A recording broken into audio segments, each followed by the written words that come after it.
But this how all my people feel, but we gotta learn. We complain enough. Let me change it up. Everything I just said, everybody I know be the same way. See, they don't want to see us vote, and we never do, so we see the same thing. But all our votes really do count, and they'll never really let it show. So now I'm finna break it down, cause if I don't, you will probably never know.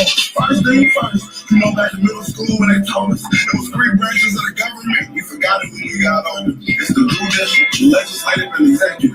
But all we know is the executive. That's the mayor or the governor and the president. Now none of those three people make no laws. They just be checking it. The laws come to their desk and all they do is say no or yes to it. So when the news station trying to tell us that Barack Obama couldn't put us on, we was also at Obama when it was the Congress members all along. We gotta focus on the legislative branch. Yeah, they the ones that make the laws. Yeah, they the ones like how much food stamp money you get on the card. But when people that wanted to help us, wanted the job, I know they money lost. Cause we didn't even know their name, we didn't know their face, we didn't know it all. So the Congress or the state house, that's legislative, they make laws. So what we want from the president is what they do. Okay, y'all? See, they election every 2 years, but we don't ever even go to those. The Congress they can raise minimum wage, but we ain't even really know it though. So you know how back in '08, when we all voted for Obama, we was all supposed to go back in 2010 and vote for the Congress. Cause they the ones that make child support laws. They the ones choose if your kids at school get to eat steak or corn dogs. The state house makes court laws. So if the country failed, then you can't say it's them, it's your fault. Cause y'all ain't know to vote for Congress members that was for y'all. And they don't gotta leave after 4 years. We just let them sit. See, they don't want to tell you this. They want you to focus on the president. Now the third branch is the judicial, that's judges. They the reason why John Crawford and Terry Biden had justice. So when Meek Mill got locked up just for popping willies, we blame the judge and not the city. When they let her get voted in, cause they ain't know who to vote against. Imagine life on the other side. Roads better, schools better, everybody get their license back, grocery store food better, custody of your kids back, homeless people get new shelters. If we gon' fix the U.S., we gotta start with them two letters, me and you. Somebody told us that the government wanna keep us broke, but the only reason why those people in the government is cause we ain't vote. And I ain't talking about the president, I'm talking about the ones we ain't know. See, they was gonna try to keep it low, but it's gonna hurt them when they see the pros. Ooh, wait. It's gonna hurt them when they see the polls. Boy, I like that rap song because that rap song dig deep into the deep state swamp. Now, I understand you still going through your transition of understanding. And you still trying to understand if Donald Trump's racist or if Biden is working for you or if Kamala Harrison is black. Well, the swamp is deep and it's wide. And we're going to have to deal with that swamp. That swamp is vicious. Now, I did a few videos about Ice Cube. Ice Cube, if you're listening, if you're really listening, if you happen to be searching through Google and you find this title, or you're searching through YouTube and you find this title, I suggest you take an hour and listen to this show. Because I'm not no new booty to this information. I've been pushing my paradigm on YouTube for a decade over here. And that's just coming on YouTube. Prior to YouTube, I was in think tanks, building the paradigm, trying to understand the battle. I came to several fundamental things. First, it was socialism. I had to go deep to understand what the fuck is socialism. Socialism led me to a man named Karl Marx, who wrote the Communist Manifesto. Marxism, his view on dialectic materialism. You may really need to take a moment to go study and learn what dialectic materialism is. This led me to another word, communism. And then it got super deep. Then it became so deep that I realized most people are going to go to sleep at this moment, because communism has a quote. And it says that communism will be built by the hands of people who are not communists. They won't even know that they're building communism. So then I had to search for a breakdown of who's who and what's what. And another important word came up: capitalism. And I found out that socialism had an enemy named capitalism. So I said to myself, let me identify everything that agrees with socialism, Marxism, and communism and put that in one category. And then let me find out what agrees with capitalism and put that in another category. Upon this search, I was going through the ancestors in America, all the way back to the times of slavery. And I found out that those that fought for freedom, those that left us information about our masters, understood what freedom, liberty, and the pursuit of happiness looked like. And when they had achieved this goal, along the way of achieving this goal, you cross names like Nat Turner, Harriet Tubman,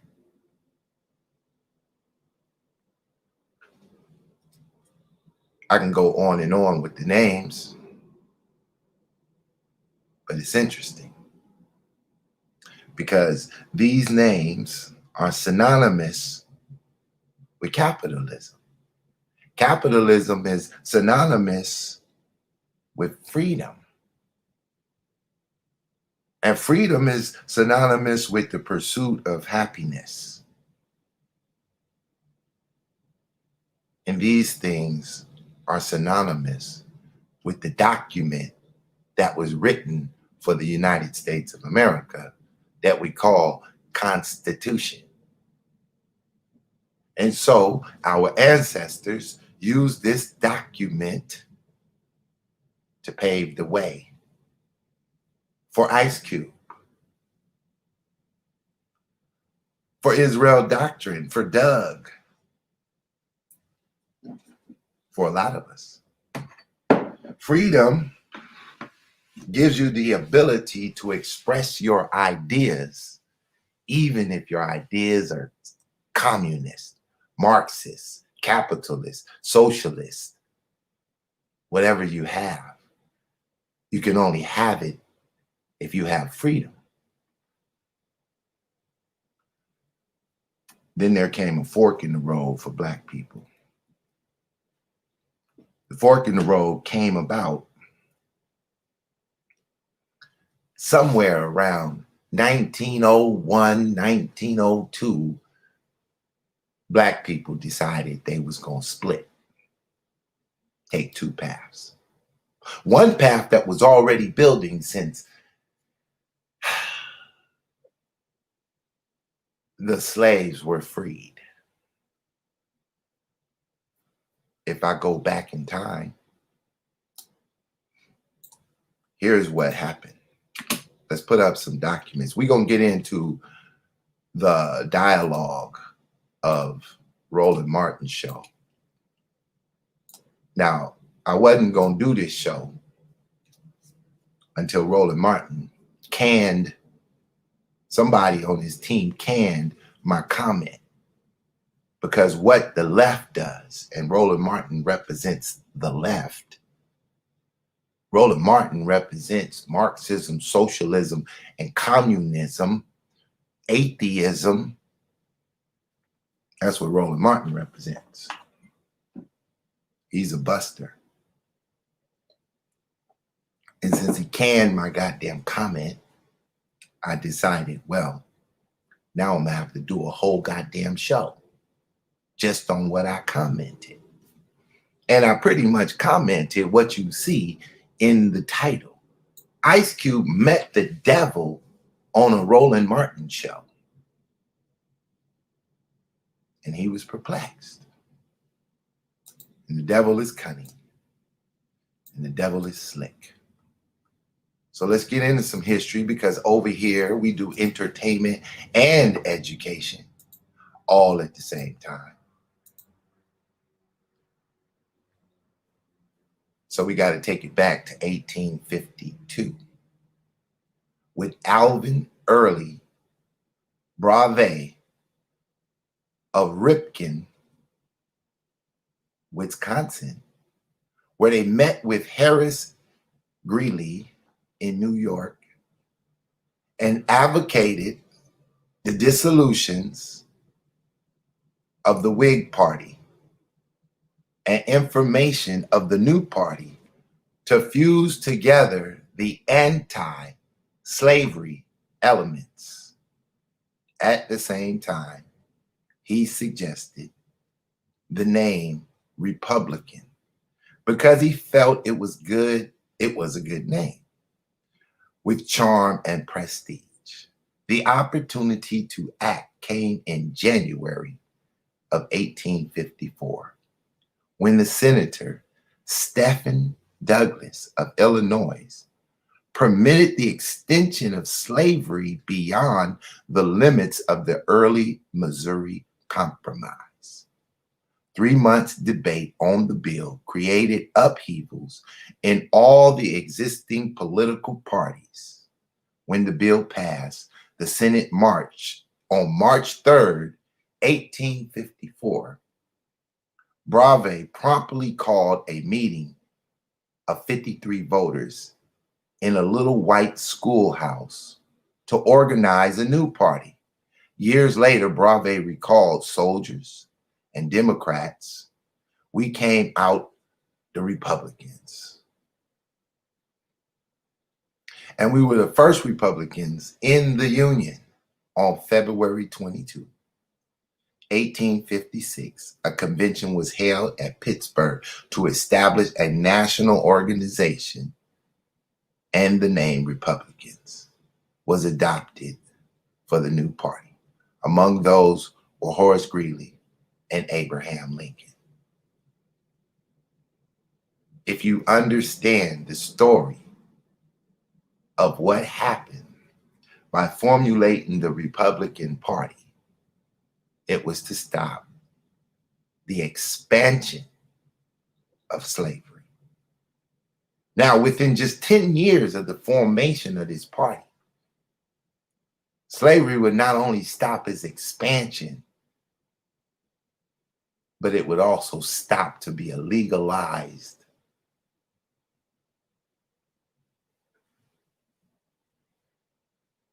business in America. I get it. I get it. So those who were in slavery, watching white people argue their politics, and the group that fought for Black people to be free, not only to stop the expansion, but then to actually condemn the act of slavery, decided that they would join the Republican Party. And I'll say 99.99% of Black people were Republicans. This would bring about one of the greatest Black Republicans to ever exist in this new world. He goes by the name of Booker T. Washington, and he established Tuskegee University, or the Tuskegee Normal School of Technology, to develop the framework of freedom, the framework of the pursuit of happiness, the framework of being a valuable person on the planet Earth, only to be undermined by socialism, Marxism, and communism in the form of W.E.B. Du Bois, the Black atheist graduate from Harvard, who formed a group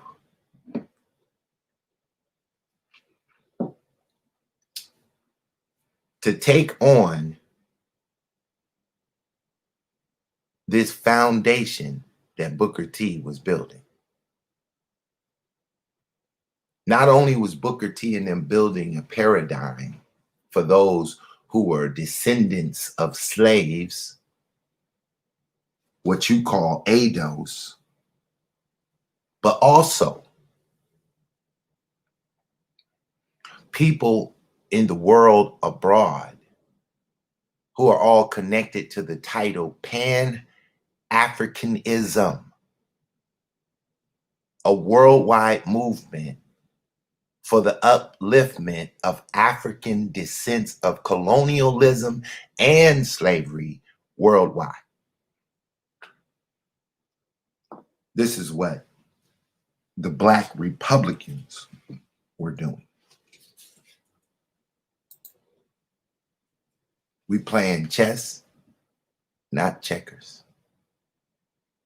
Now, they would form their group. What is the name of that group? What up, We War Ida Beast? Welcome to the show. Welcome to the chat room. I got to blast because I can't seem to watch anybody's video that even gets to the heart of the matter. I just hear the same ignorance being argued over and over, and we never hear these words. You never watch Roland Martin and he explained to you the paradigm they're coming from. He never tells us, I'm a socialist. I believe in socialist values, and we want socialism for Black people. If you don't understand your political ideology, how in the fuck do you know who is for you and against you? Those that are for you are not necessarily your skin color. There are people who agree with your ideology. They could be Black, they could be white. If they agree, then the pendulum is moving forward. Everybody who is skin folk ain't your kin folk. And so Ice Cube met the devil on a Roland Martin show. Now, in previous videos, Mr. Ice Cube, I dealt with you in specific. Because 4 or 5 or 6 months ago, when your subconscious started to bang on your conscious, you decided you would get involved with the political ideologies of America. And you would drop the microphone for a moment, drop your $1 million status for a moment, and put on your homeless man look and get on camera. And start acting like you care, like you have a conscience about the conscience of Black people in America. And for that, welcome. Welcome to the political ideology fight. The problem is, Mr. Cube, is you don't know how to call a hen, a crow, and a duck. You don't understand those that are playing in this battlefield and what their job is, what their intentions is, and rightfully so. It takes time to wake up to the call. You don't even understand the political ideology of a gangbanger.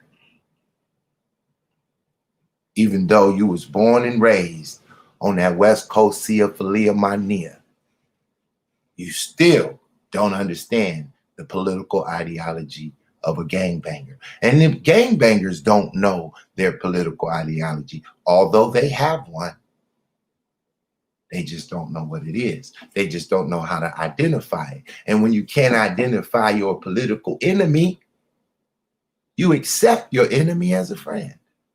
And then your enemy destroys you from within.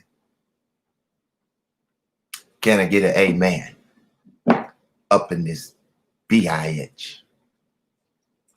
Now, let's deal with a little bit of the conversation. I'm going to have to walk this down because there's so much shit in it that I have to pack it with a super punch. Hopefully this shit is going to land on Ice Cube some kind of goddamn way. Because the group that you went to get your Black Platinum plan are also socialist Marxists in hiding, acting like they pro-Black. You can't be a socialist and be pro-Black.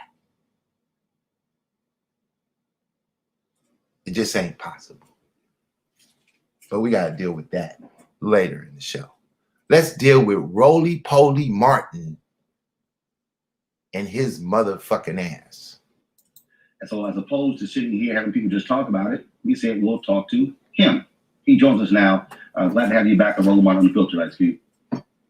So let's start this way. When they say you worked with them to develop the Platinum Plan, what does that actually mean? What did you do? Who did you talk to? Well, what they did, they had a plan. Their plan is the Platinum Plan. My plan is the Contract with Black America. So they had their Platinum Plan, and they saw things in the Contract with Black America that were directed, directly to Black Americans and not just to all minorities. And they asked to speak with us. I always told everybody, as soon as we finish the Contract with Black America, or not finished because it's still a growing document, I told everybody that I was going to meet with both sides, and I don't know why they didn't believe me. This is not a partisan issue. It's actually a bipartisan issue. And we have to talk to people who have the power to make things happen. Now, they asked to speak to me so I can explain some of my concepts of the contract with Black America. Who is they? Was it Donald Trump? Was it his campaign team? Was it officials in the White House? Who's they? I've never met Donald Trump a day in my life. Got it.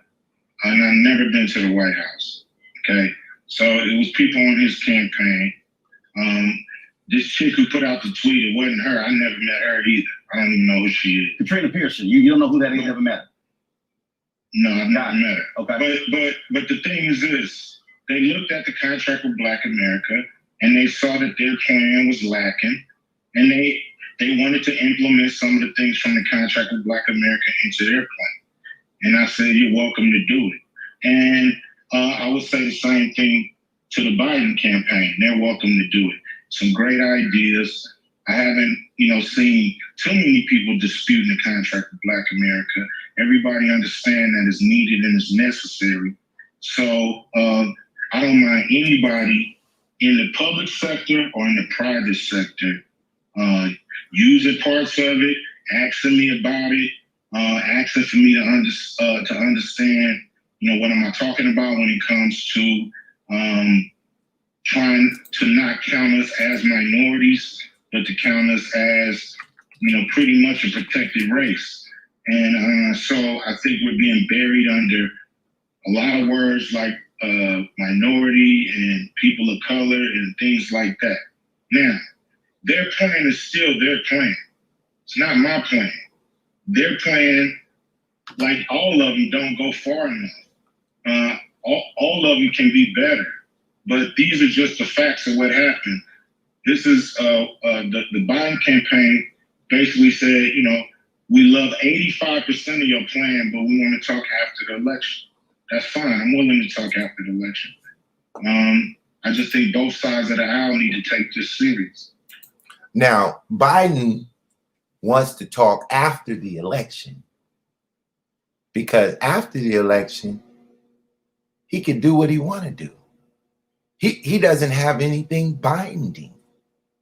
Trump wants to talk before the election so he could put out a plan that he can be bound to or else be a bunco president. And so he's willing to reach out, have a conversation, and implement what he likes about your plan. You didn't go to Top Brains to get your plan, Ice Cube. You went to a bunch of socialists. We call them soft socialists. They not hardcore socialists. They soft socialists. And so their plan is socialist strong and capitalist weak. And since you don't know much about these subject matters, it's going to be hard for you to determine that until way in the game. So what I'm going to have to do, Mr. Cube, is break down a little bit of who it is and what it is that you're dealing with. Let's get into it. I'm regarded as pessimistic. I was never pessimistic enough to think that things would degenerate to the point where they are now.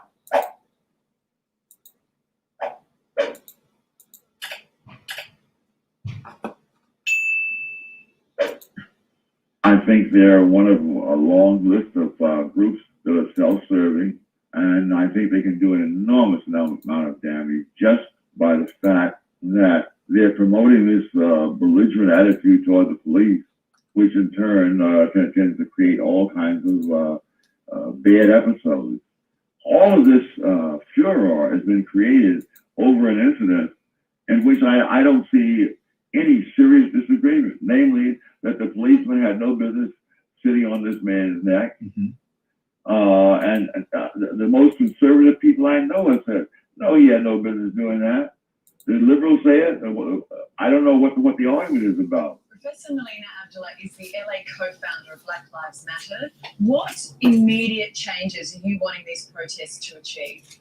We want defunding of police. Well, I must say, even though I'm regarded as pessimistic, I was never pessimistic enough to think that things would degenerate to the point where they are now, where adult human beings are talking about getting rid of the police, where they're talking about reducing the number of police, reducing the resources put into police work at a time when murder rates have been skyrocketing over what they were just a year ago in 2019.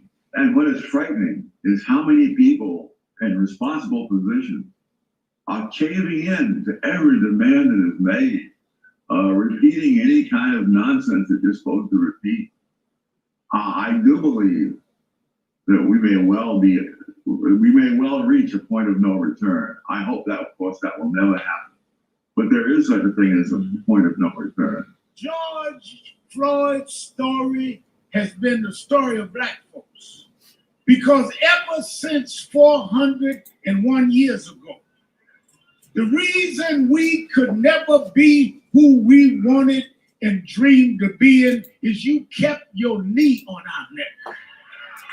Racism is not about just the times where you are called a bad word by somebody who's ignorant and doesn't like black people, right? That's prejudice. Instead, it's about how society is really structured to keep people of color from positions of power, to make it more difficult, say, for communities of color to own property, to own homes, to advance in society. All the incentives politically are for black leaders to blame all problems in the black community on the larger society. And that enables them to take on the role of being the defender of the black community against enemies, which in turn creates the situation in which many blacks don't feel that anything that they do is going to help themselves unless it's done politically as a group. That there's no point. I mean, why would you, if you believe what they say, why would you want to knock yourself out in the school knowing that the man is not going to let you get anywhere? Well, one of the most pathetic things I heard in recent years was a young black man saying that, at one point he thought he would join the Air Force and become a pilot. And then he says he realized that the white man is not going to let a black man become a pilot. And he was saying this decades after the Tennessee Airmen had established their reputation in combat in Europe. The hopelessness is one of the big products of the race industry. That you have no chance. You have to produce that kind of feeling in order to serve the interests of those in the race industry. And if you're a black person, Now, hold on. Because I know, in order to deal with this topic, you got to really bring in some voices. Ice Cube, if you're listening, you cannot go to the political arena representing any interest of black people if the only black people you're going to talk to are the socialist, Marxist, atheist black people. If you're going to go talk to Roland Martin, you need to go talk to Larry Elder. If you're going to sit down with Black Lives Matter leaders, you need to sit down with the Blexit leaders, Candace Owens. You need to hear both sides of the black argument to understand what the fuck is going on in black society. Black people are not one cohesive, monolithic group that believes in the goddamn Democrats. A large portion do, but they have been persuaded by propaganda of communist minds for decades now. And just a few years ago, you admitted that you was just being a rapper, getting to the money, getting to the bag. And you thought that these fake ass socialist black leadership that we've had was going to handle a business for the black community. And when you realized that they wasn't doing shit but collecting the bag just like you, your fucking conscience started banging on you. And you felt, let me do something. Let me do something about it. And so you went and sat down with a bunch of damn idiots. And you got the power that you can reach out to these people. They're going to pick up the phone for Ice Cube.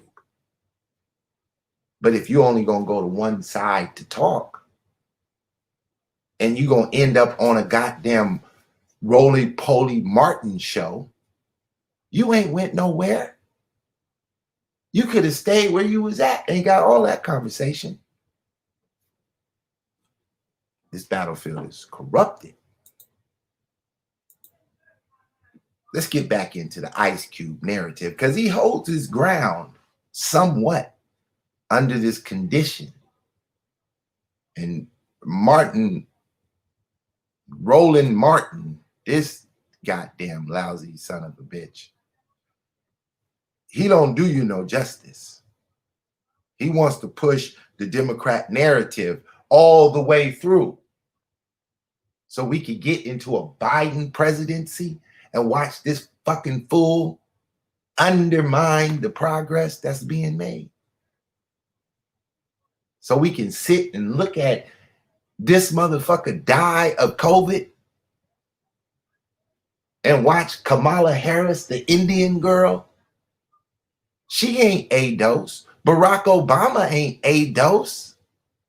Fuck is y'all talking about? So, what did they? What's in their plan that they actually took from yours? Because I've gone through their plan line by line. I mean, perfectly honest with you, I don't see what's in the plan they released that even mirrors what's in yours. Well, like I said, both plans between both parties are lacking. So, this is what they did. You have to look at the contract with Black America and see where the overlap is.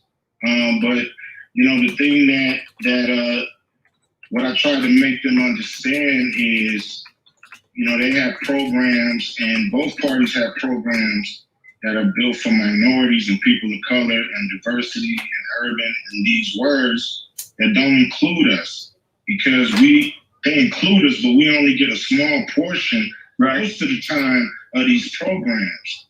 So we have to train all politicians that we are Black people, Black Americans, most of and I'm specifically talking about the descendants of slavery, and we have to be dealt with, our concerns have to be rectified as that, and not as a blanket thing with all other minorities. That puts us under 100% of the population here. But I don't know if we can ever get up out of that. But with your contract, it lists these 13 different points here. And again, in their plan, what do you see in the platinum plan they released that mentions that mirrors anything that's in yours? You got, if I'm looking at it, agreeing to direct VC money to Black investment companies up to $40 billion.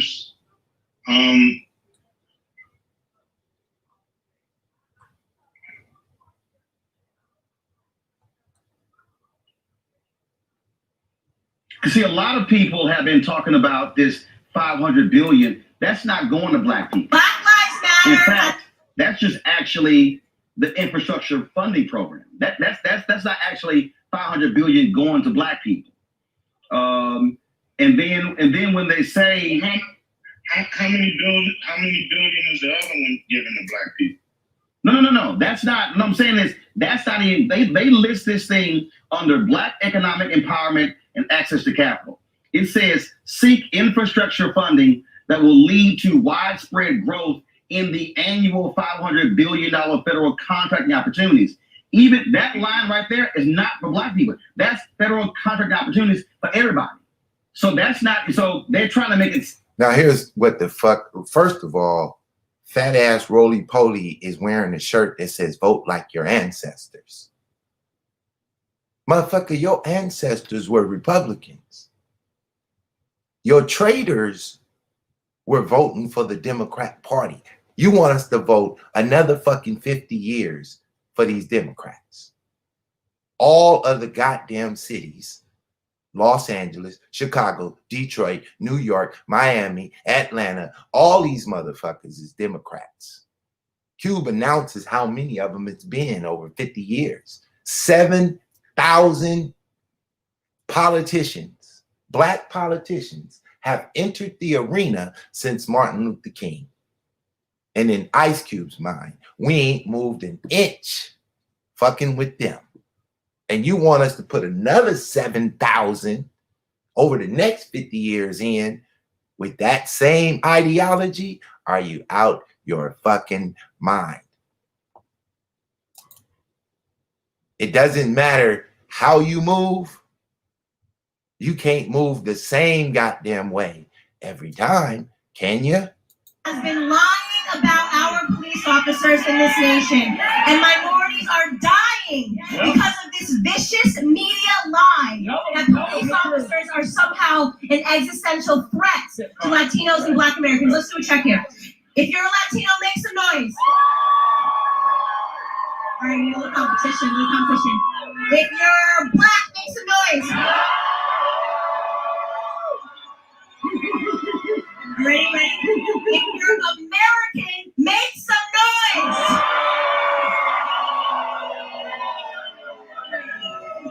When I was a police officer, I had no idea every day I went out, was I going to come home or when I was going to be in a body bag. But I did it anyway because I love people. I love our community. And if you want to be something in life, you got to serve. Don't look for what somebody can do for you, but what can you do for other people? All right. That might not be your cup of tea, but it's part of your Black America. You're not supposed to agree with everybody in Black America if you Black America. You're supposed to have your own independent view. And your goddamn view needs to be challenged. And you need to challenge the view of others. You start following all of these goddamn slaves to the plantation, and you're going to be on the plantation. The Democrat plantation.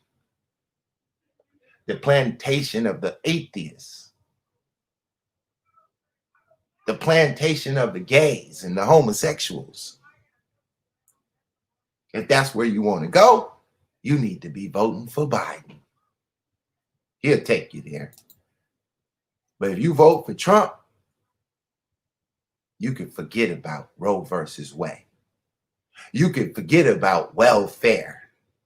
You can forget about all that bullshit that the Democrats been giving you. Roland Martin doesn't understand. Black America is America. What America benefits, Black America will receive something. Will it be fair? Hell no. Why in the fuck would somebody in power give away power for free? If you want some, take some. Ain't nothing coming for free. That's part of the process. But here we have Ice Cube, confused like a motherfucker, thinking he gonna get some understanding on Roland Martin's show. He don't know where the fuck he at. Roland Martin is pushing Hillary Clinton. Donald Trump is gonna throw Hillary Clinton in jail. Barack Obama might go to jail. Biden and his son might go to jail. Oh, the game is gonna get ugly after November 3rd. After November 3rd, campaigning is over. It's time to get to business and a shitload of information coming out. We don't need roly-poly. We don't need the Black Democrats. Y'all can sit your motherfucking ass back and cry like a motherfucker as we bury the goddamn swamp. Somebody got to do it. Somebody got to do it. We ain't getting nowhere fucking with you Democrats. Sound like, oh, 500 billion to Black people. It's not. That's the actual annual program overall for everybody. Yeah, I understand what you see in that, but it's really up to us to try to direct that money to Black people. Right. But that's a difference. If we're not in contact or not talking to a certain administration because we're on another team and they win, then what do? Just sit back and wait? Oh, no. I agree with you 100% on that because all of them got flaws in their plan. All of them got holes in their plan. Like I said, they put out this stuff, not me. Right. I'm just trying to find and told them what I think. And so from there, they ran with it and did what they wanted to do with it. That's not really my concern. My concern more is making sure that both of these candidates understand that this money has to be directed to Black people. It's a lot of language in both plans that are iffy, tricky, and are there really to make sure we don't get the money. So it's really up to people to engage and make sure that that money go where it's supposed to go. But, you know, I agree. You know, we've been lied to for a long time, you know, for 400 years or more. And so, you know, one thing I know is we have to do something different. And, you know, one thing is never being too one-sided, hard-headed, proud to speak to whoever's in power. You know, Now, Cube just blew his goddamn wig off with some common motherfucking sense. This is why the fuck y'all hate Ice Cube. Fuck you, Ice Cube. Because he has enough sense to understand Black America got to talk to who in power. And you think the fucking Black Democrats want to talk to the Republicans? Hell no. And this is why Black America is in a shit bag, looking stupid. Because you don't want to talk to the other side. You don't want to negotiate and get what you can get. If you want to eat an elephant, little nigga, you're going to have to do it one bite at a time. You can't sit down and eat an elephant all at one time. You fucking with the elephants. They will stomp your ass into a mud hole. Fucking around. You'll get shit. Nothing. And what the fuck you gonna do? Go fucking make a rap song, make millions of dollars, and say you ain't fucking with the hood forever. You ain't gonna be broke forever. You ain't gonna worry about this shit. You're gonna go on your yacht boat and take a goddamn trip. Kick back and relax. You're never gonna see a fucking Democrat get in office and start talking to the Black people. The Black people been slaves for the Democrats. They don't gotta talk to you. You picking cotton no matter what the fuck they do.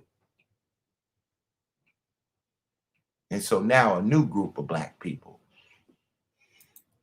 call them conservative Republicans, have decided to fuck with the goddamn Republicans.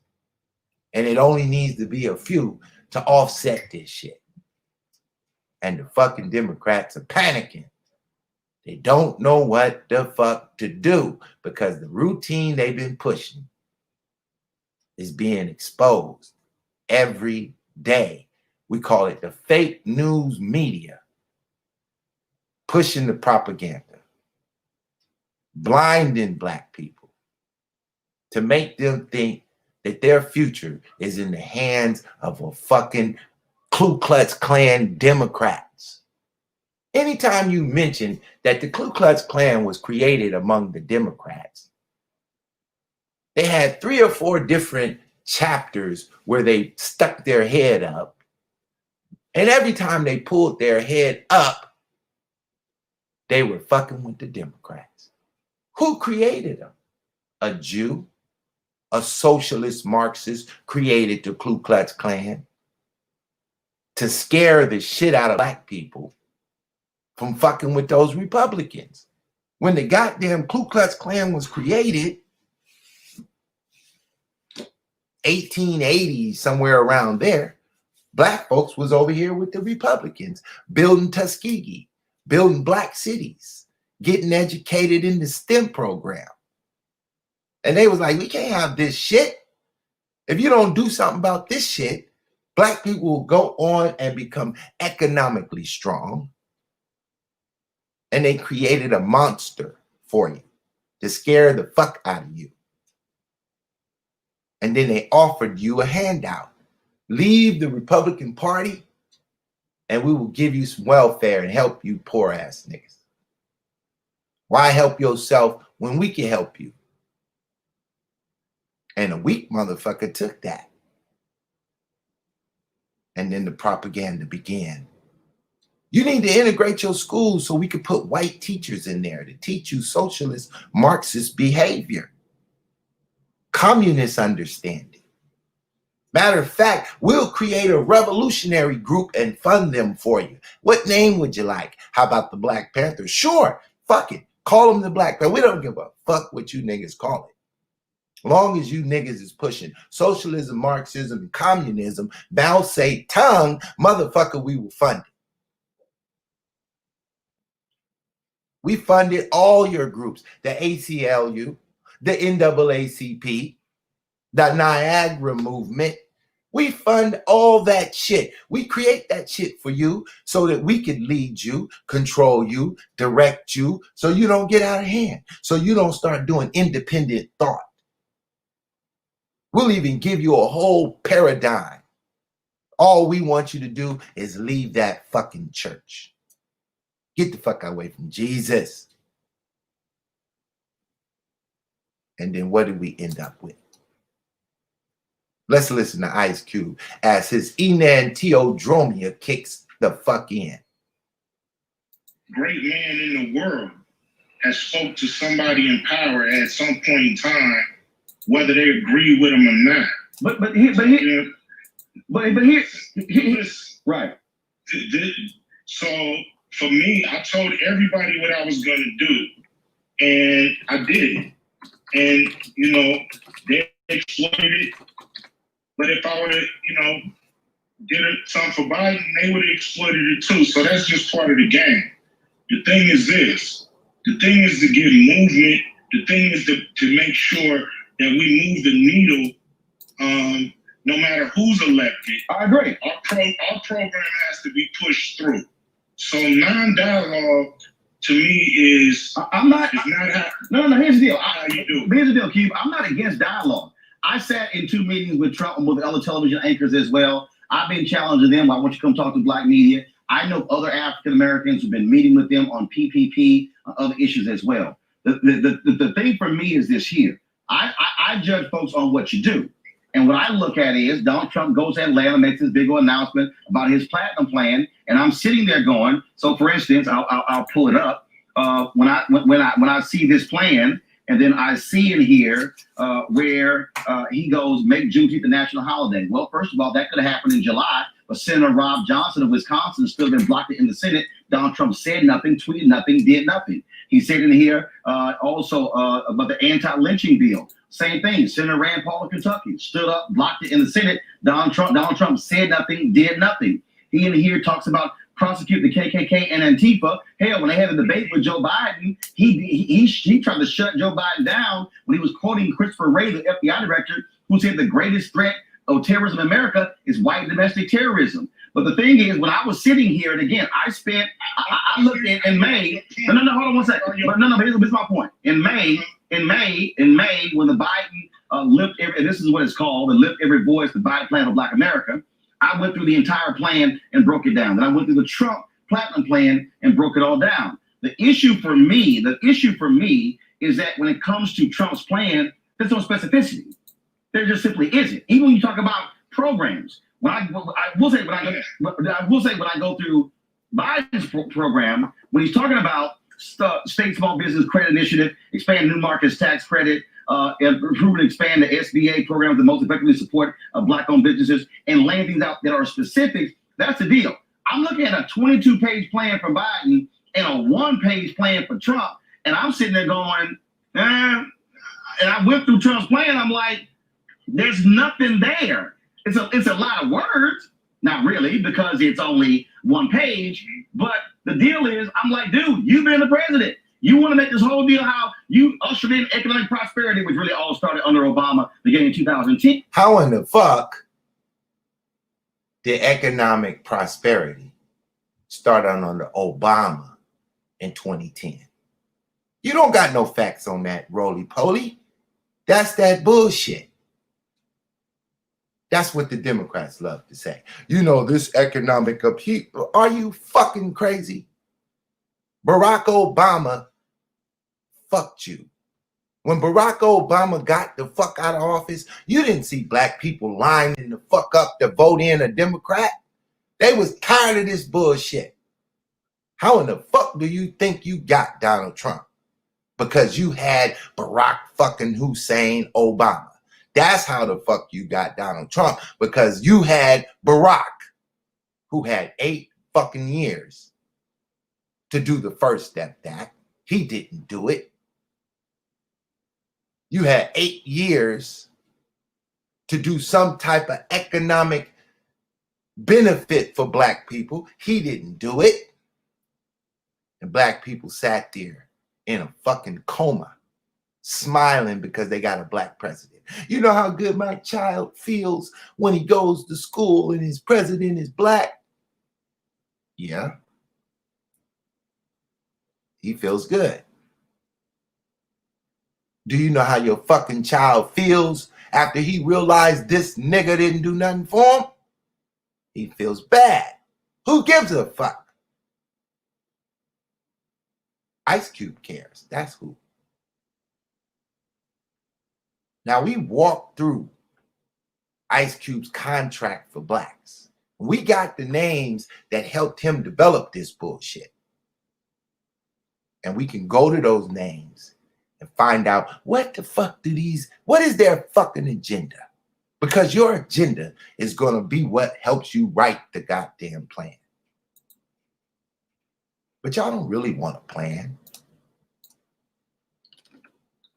You don't really want a plan because you didn't talk to no fucking brains who really know what the fuck is going on. You didn't talk to no real brains. You niggas went out there on a limb.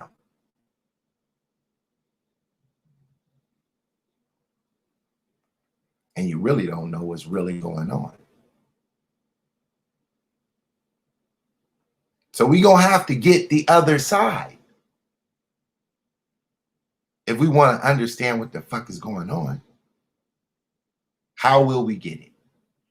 Will we get it going to Democrat leadership? Do we need to go to Al Sharpton to explain what the fuck is good and what the fuck is not? How do we get it?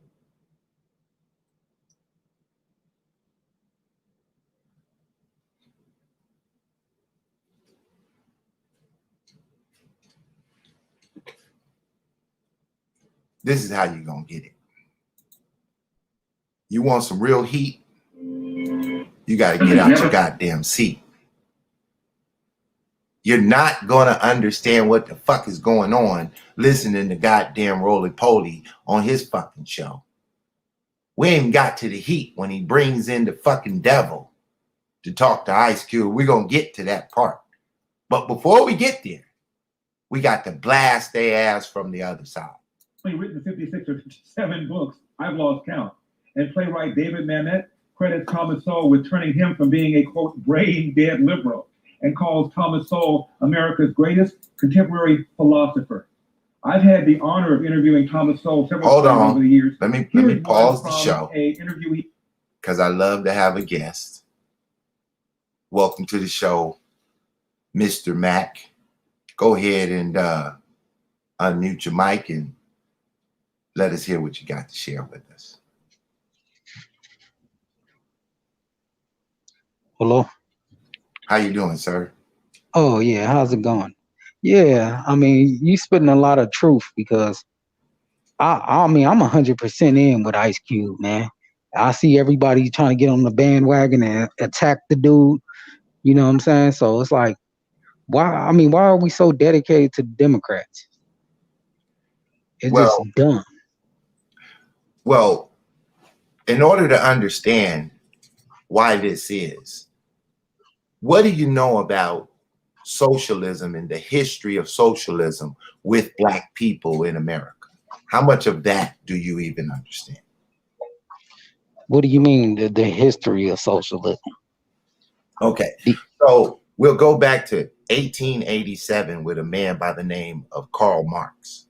Karl Marx is an atheist Jew who decides he needs to write a plan to create the Communist Manifesto in the minds of America.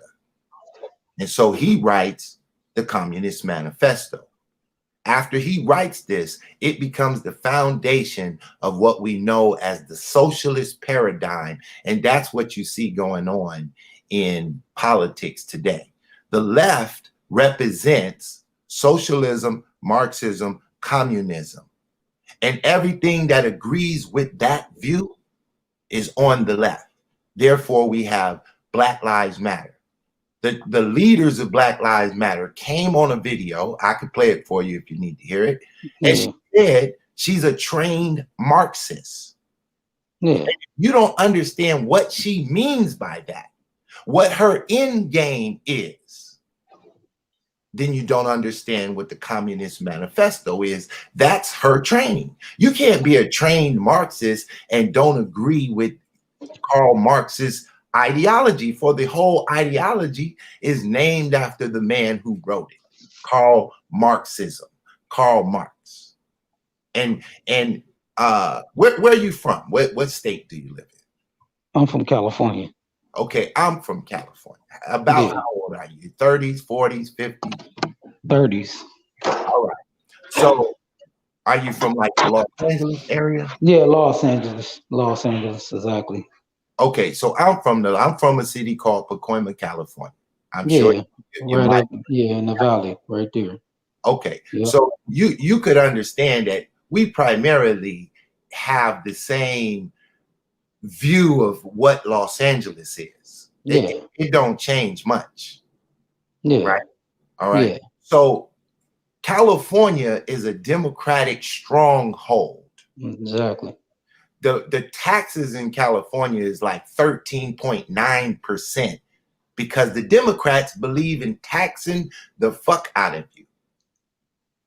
Most companies in Los Angeles, I don't give a fuck if you want to open up a lawnmower business. Your best bet is not to set your company up in California. And what state do we usually use if you got to that point yet where you decide to open up a business? If you're not knowing, if you're not knowing, most people go and set their companies up in Las Vegas, in Nevada. And the reason they do that is because if you get sued, they're going to use the state's laws where you set the company up as the framework of what you have to obey to. So Paramount Pictures, Columbia Pictures, all those major companies, their companies are in California, but the structure is from Nevada. Because if they get sued, they do not want California laws as the rule book. Okay. See, I understand what you're saying about the communist and Marxist, but I feel Black people now, I mean, that probably started off like that. Now Black people are blindly following the Democrats. It ain't even about getting anything from them. Because I noticed this Republican right-wing thing is like every Black person, I mean, it's a stereotype that every Black person follows the Democrats because Democrats created welfare and all that, and then Black people just want welfare, so they're gonna deal with the Democrats. But that's a damn lie, because Black people are all type of walks of life, doing good, doing bad, blindly follow the Democrats.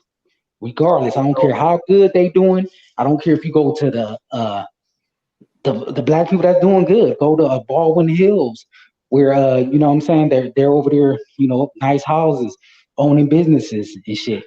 Most likely they're gonna follow the Democrats, regardless. Okay. So it's like it turned into a culture now. It don't even matter if the Democrats don't give you nothing.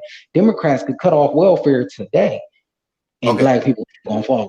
So let's deal with Nipsey Hussle. Rest in peace to Nipsey Hussle. Right? LA loves Nipsey Hussle, right? Yeah. In general, right? We like his music.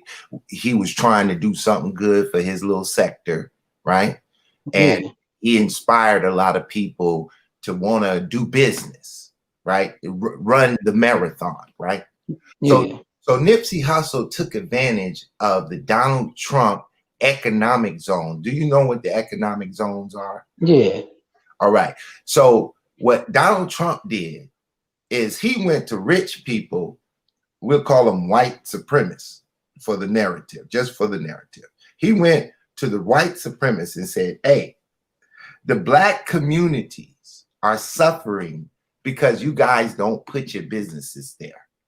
And thus, all the fucking buildings are either ragtag or boarded up or got some low-level ass business over here, right? He said, what if and mind you, a name named Tim Scott, a black man out of like North Carolina or South Carolina, one of the Carolinas, wrote the initial plan and presented it to Trump as a way to try to get the money near the black people. Now, when black people see this, the democratic-minded black people, they say the white man is integrating our neighborhood and they're going to come over here, buy up all the businesses and run the motherfucking rent sky high, and then we got to move out. That's what they say. Soon as they see the white man putting up businesses in their neighborhood, right? But they have the Democrat leadership, the Negro Democrats, for 50 years straight. That could have already did an economic thing for you, gave you something to improve your neighborhood, but they didn't. So now, go ahead.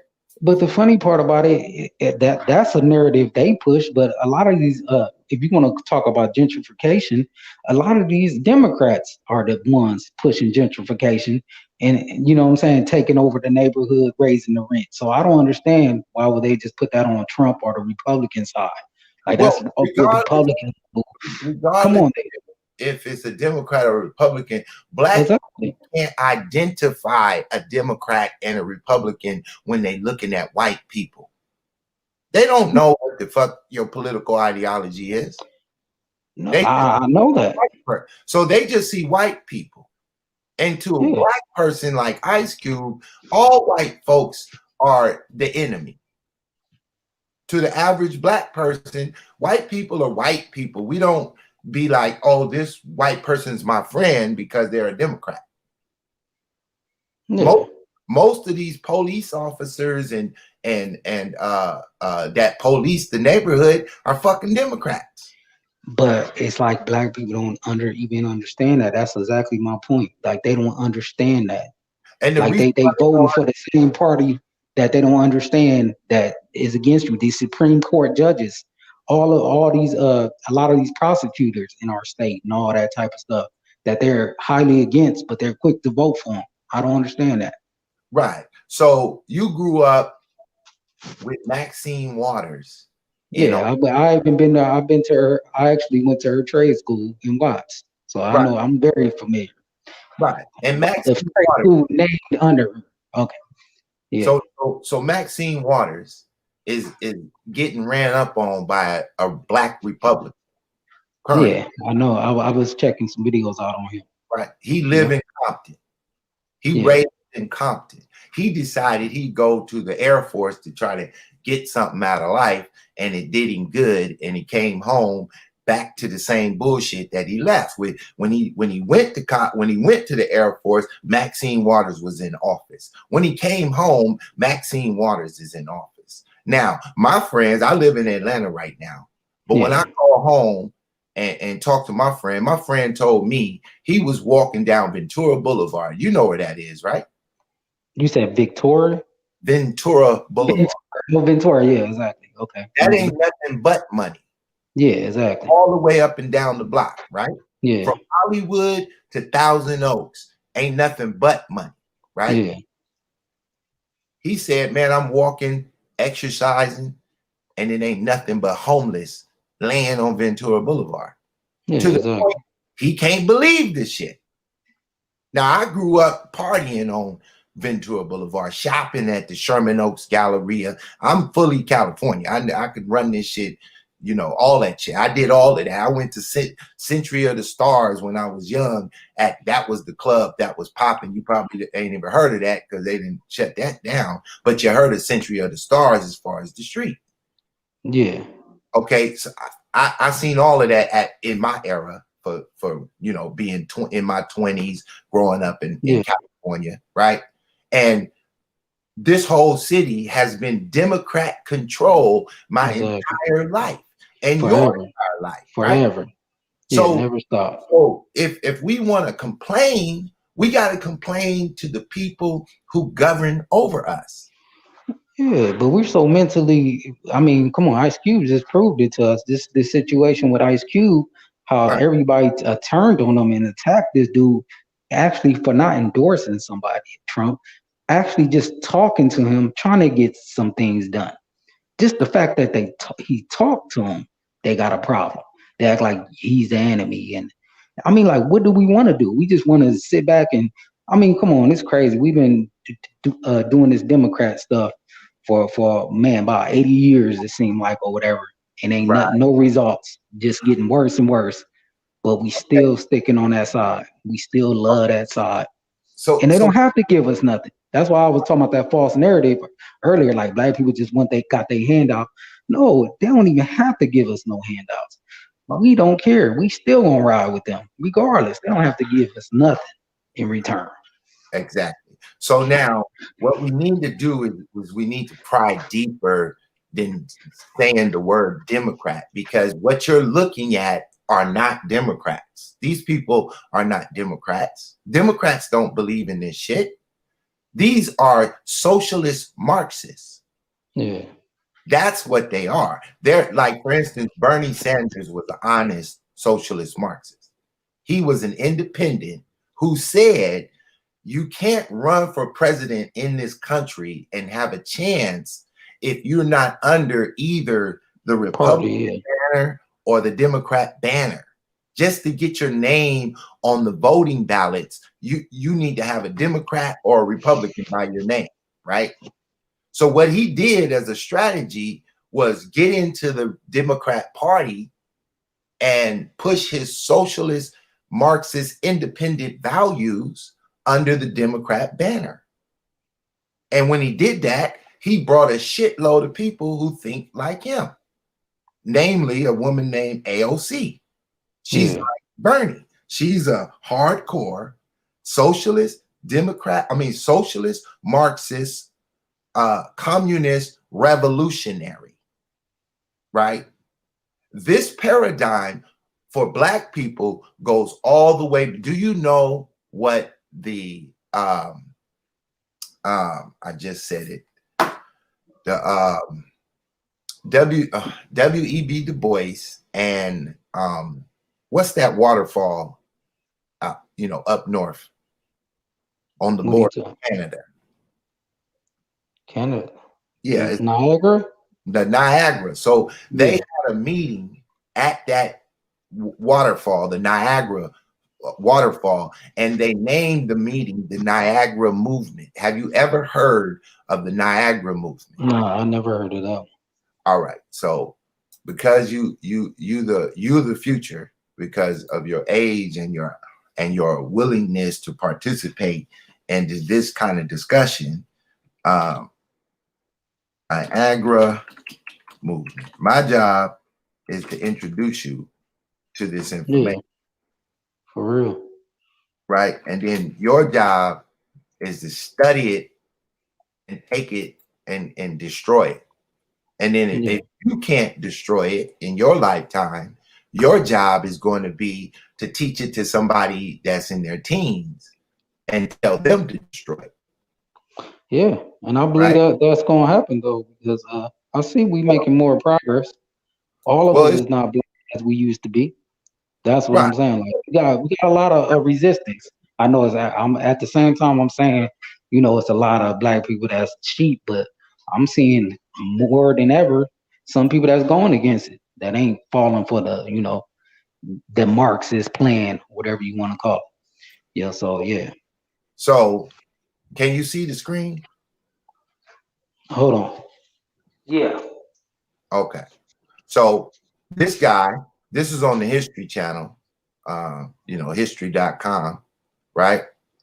And this was, we're going to get in. So this was founded in 1905. All right. This is the Democrat Party perspective of what we see today in the emergence of what it will be. But this is the inception of what we are looking at. What we're about to read is the Democrat Party, the Black Democrat Party. This is the NAACP. This is the ACLU. This is the Black Panthers. This is the New Black Panthers. This is Black Lives Matter in its inception. So this movement is where they come from. This is their grandfathers. This is the Roland Martin show that we're about to read. And I'm going to just run through it really quickly. And then you give me your comment. It says the Niagara Movement was a civil rights group founded in 1905 near the Niagara Falls.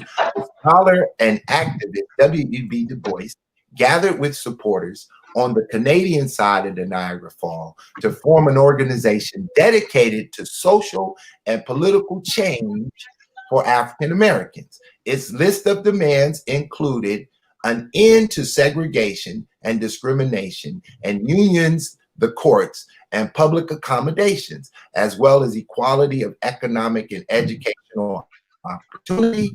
Although the Niagara movement had little impact on legislation actions, its ideas led to the form of the National Association for the Advancement of Colored People, the NAACP, 4 years later, right? Now, I just wanted to give you that basic so that you could go and further your understanding as I give you some little framework here. So first we had, now you need to know that W.B. Du Bois was an atheist. He was anti-Bible, and he was a socialist, and he was a communist, and he was a trained Marxist. You got that? Yeah. Then in 1909, a Jew by the name of Joel Spingard came to him and said, hey, I see what you're forming, and you need some political backing and some money behind you. So I want to create a group that furthers your agenda. That group became the NAACP, and they put W.B. Du Bois as the head of the organization, right? Yeah. Now, his group are all socialist Marxists, trained Marxists of 1909. And what they're going to go up against is conservatism and capitalism. Those are the enemies of this group. Okay, but I understand that. But I think, I mean, I'm being objective. I think you got to think of the time. I mean, if you do that at this time, it's probably bad. But if I'm living in 1909, I don't give a fuck about capitalism. I got to drink out of a different fountain. I'm really getting discriminated against. Now we complaining about nothing. This is a different time. If I'm complaining about racism right now, I might sound stupid because I could go out there and get it. But it was facts. It was racism. You could see it. It was written on the wall. It was like black fountain, white fountain. If you do that to any people nowadays, they're gonna go wild. I'm just saying. So it's kind of out of context because I wouldn't give a fuck about no. Hold on. It's not out of context. What's missing is the other side of your education. And so because you're thinking just from one side, you don't know who his enemy was. Who was W.B. Du Bois's enemy as far as a name?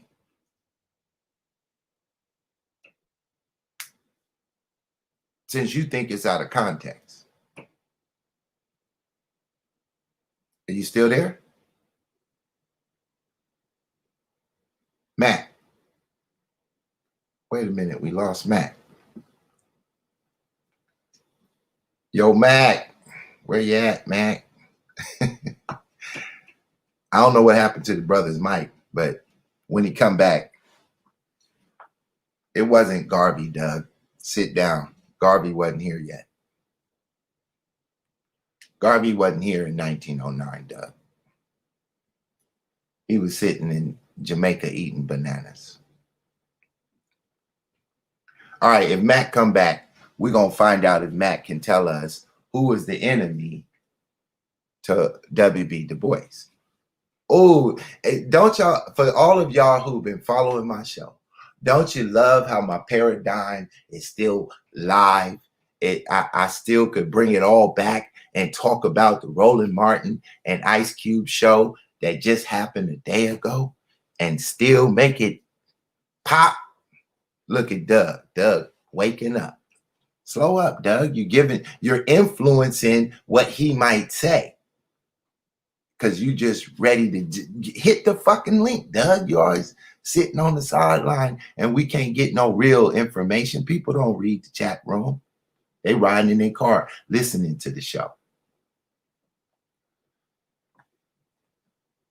Well, if Matt come back, we're going to get the other half. So while we waiting on Mac to get back, let's finish up with Ice Cube and we'll get back to Mac.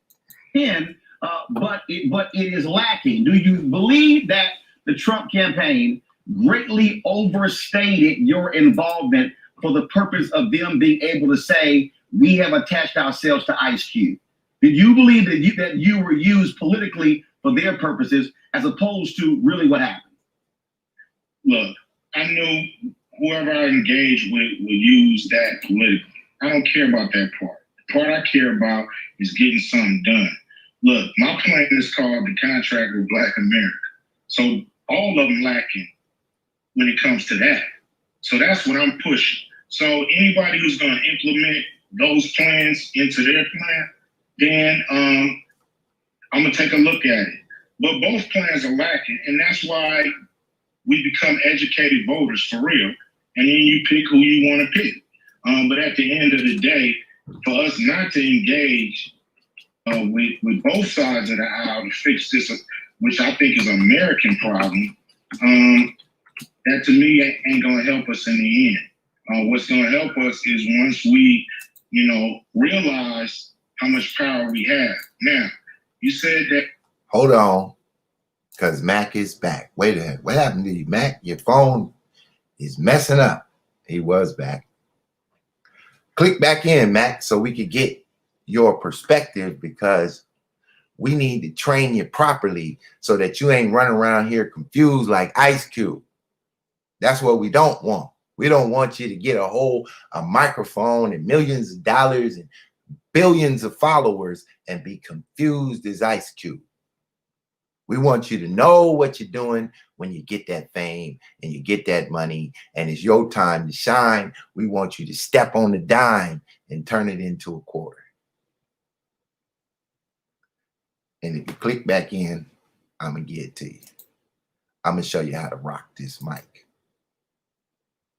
See, I've been hated on by the conscious community because I was spitting the real shit and they were spitting Black Lives Matter. And they didn't want to hear the real shit. The same way Roland Martin don't want to hear the real shit from Ice Cube. So he's got to bring the devil in here to help him shut Ice Cube down, make Ice Cube look crazy. But Ice Cube ain't crazy. He's going through his enantiodromia. Maybe I need to deal with that real quick for some of y'all who just listen in and don't know what I'm talking about. And I say enantiodromia, right? Because sometimes I get too deep and then y'all don't listen in because you went to sleep on the part that went too deep, right? So maybe I should cover that real quick before Matt get back. Let's deal with the enantiodromia and what that really is so that y'all could be educated forevermore. Just a little bit, right? An enantiodromia is a principle introduced in the West by the psychiatric Carl Jung.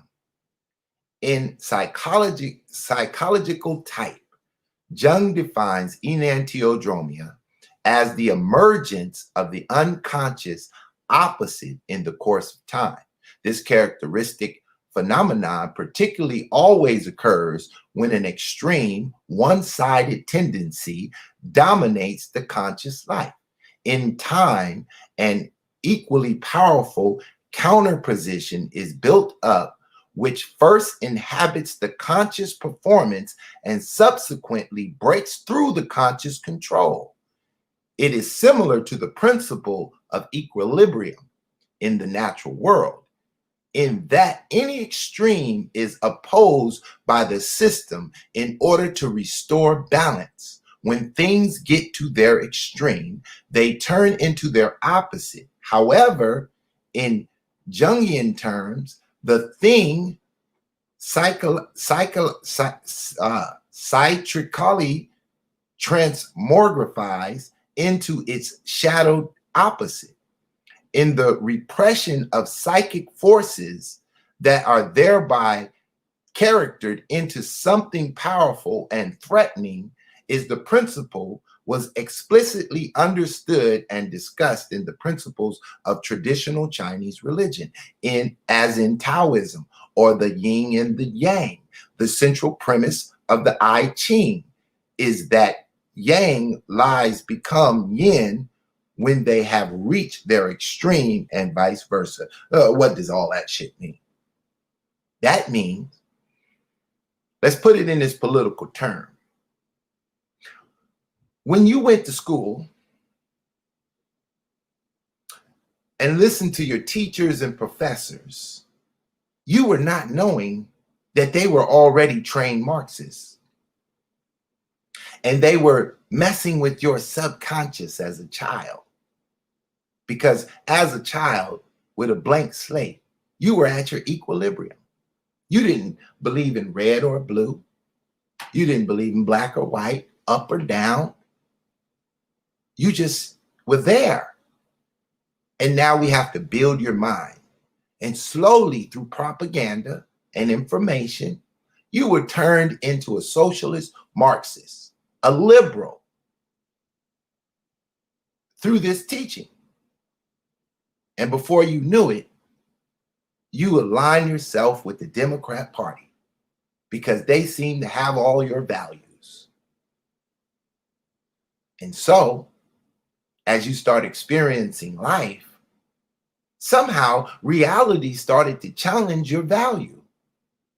And you started to say to yourself, wait a minute, what the fuck is going on? Something's wrong. Something is wrong. And this is when the yin to your yang kicked in.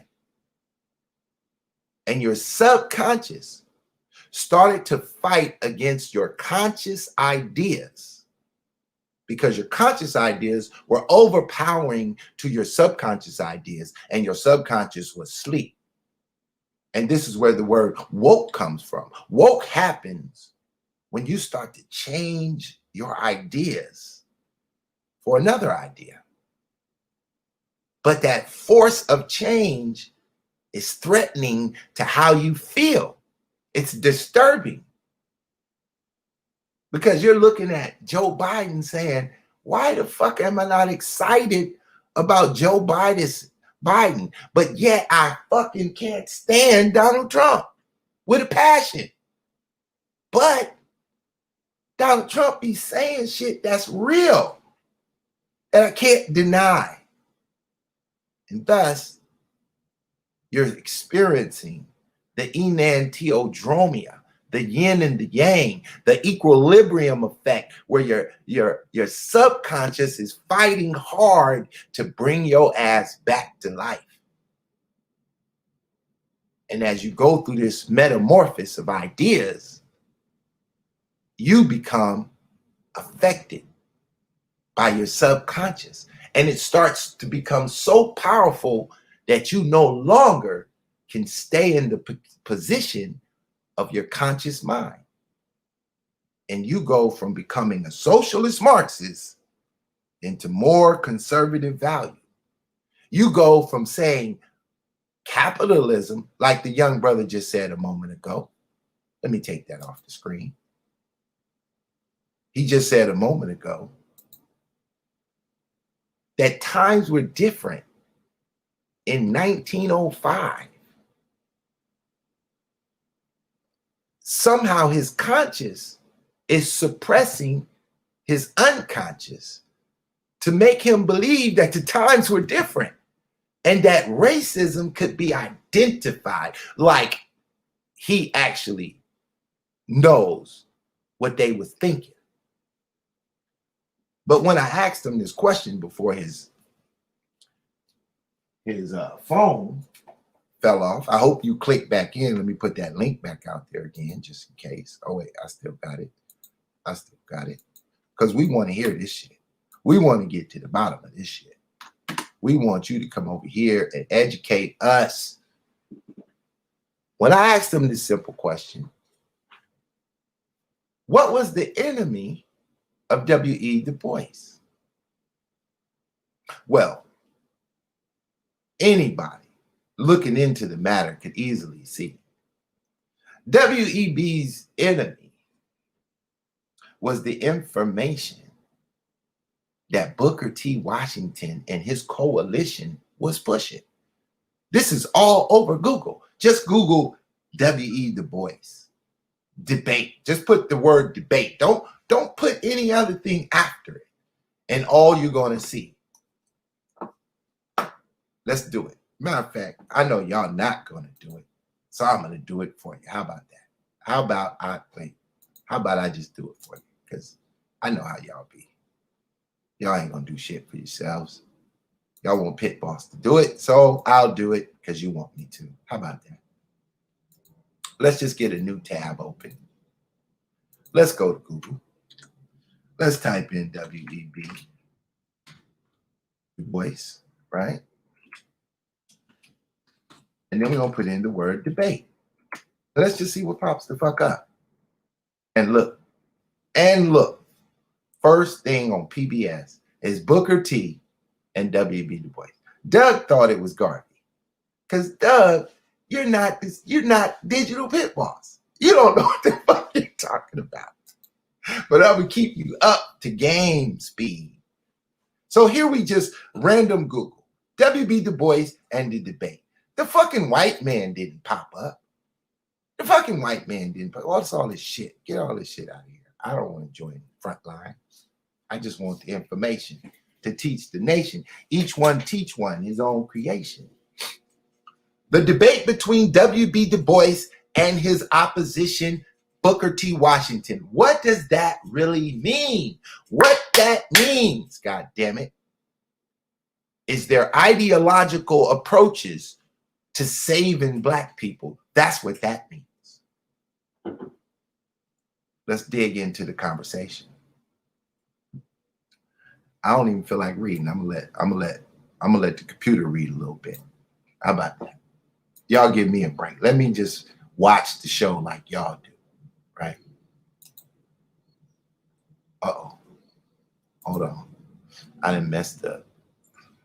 PBS shows video, TV schedules, shop, donate, search. This site, search PBS Frontline Films, podcasts, topics, COVID. That's just confusing us. I guess I'll have to read. Two great leaders of the Black community in the late 19th and 20th century were W.B. Du Bois and Booker T. Washington. However, they sharply disagreed on strategies for Black social and economic progress. Now, young brother Mac, it's not different at all. At all. It is exactly the same. We're not dealing with white boys in this conversation. We're dealing with Black people. We're dealing with Roland Martin versus Ice Cube right now. This is already a movie that has been played. And let's get into the movie. Their opposing philosophies can be found in much of today's discussion. However, how to end class and racial injustice. Same shit. Same goddamn thing in 1905 as it is in 2020. We're talking about opposing philosophical ideas on subjects as classism and racial injustice. Same goddamn shit, but this is the birth of the fight. This is the birth of the fight. Even though I can take this fight all the way back into slavery, and we can get into some more people that had the same goddamn problem, but we're going to stick right here. So now we're going to get into their philosophies. Booker T. Washington is up first. He's an educator, a reformer, and the most influential Black leader of his time from 1856 to 1915 is the years he lived. He preached a philosophy of self-help, racial solidarity, and this word accommodationist, that comes directly from W.B. Du Bois. Booker T wouldn't have called himself an accommodationist. He would have called himself a strategist, and he's using a strategy to overcome the situation. But since Marxists write this shit, since Marxists control CBS, NBC, Fox News, CNN, the Roland Martin Show, One TV News, the cable network, Hollywood, the rap game, since it's all the same motherfuckers controlling all this information, we got to get the bullshit, the doublespeak. And you have to have someone like Pit Boss to illustrate where the bullshit is stuck in the game. And here we have this word, accommodationist, attributed to Booker T. Washington from his opposition, W.B. Du Bois. Even though W.B. Du Bois and the NAACP are the true accommodationists. This is what you call projection, where you project your fucking ridiculous ideas on your opponent so that people think your opponent is the sucker and not you. This is called projection. The Democrats use it all the time. Now, he urged Blacks to accept discrimination for the time being and concentrate on elevating themselves through hard work and material prosperity. Here is some more fucking fake news. If I had time to dig into Booker T and show you he was never for accepting discrimination. He just chose to do something about it. The same way Ice Cube decided he wanted to do something about it. So did Booker T. Washington. He got a lot of books that inspired Black Wall Street all over the place, that inspired the idea of self-help and do-for-self ideology. But here, if you're just a young student and somebody said, here, do a book report on Booker T. Washington and W.B. Du Bois, and this is your information you're going to use, you're just going to use what this narrative wrote, then you're getting the Marxist view of what happened. Watch when we get down here to W.B. Du Bois, how much more clarified they write W.B. Du Bois in. But here with Booker T, they got to bang him up as they explain his narrative, which is okay.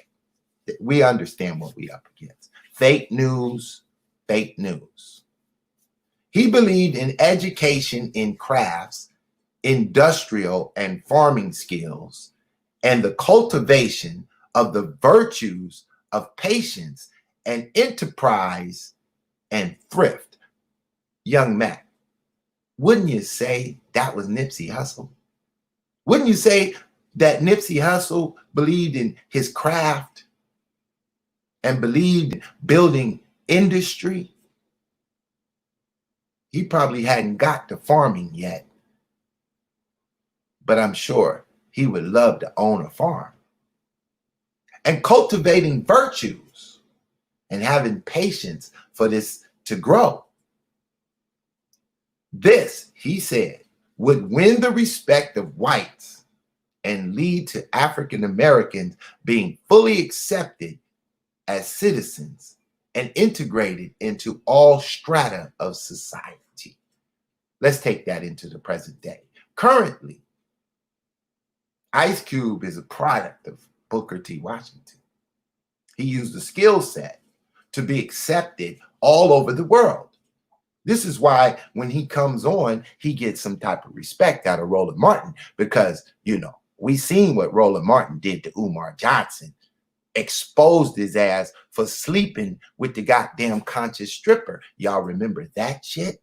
We seen what Roland Martin did when Hillary Clinton, when he interviewed Hillary Clinton, he tap danced for her. He actually stood up and tap danced for her. smiling, huckabucking. Old fat bitch ass nigga. Boy, he's a sucker. And I'm gonna blast you. Now, let's deal with W.B. Du Bois, the opposing view. First of all, let me go back to the paradigm. Booker T was a Pan-Africanist, a conservative, a Republican, did not want welfare, did not want a handout.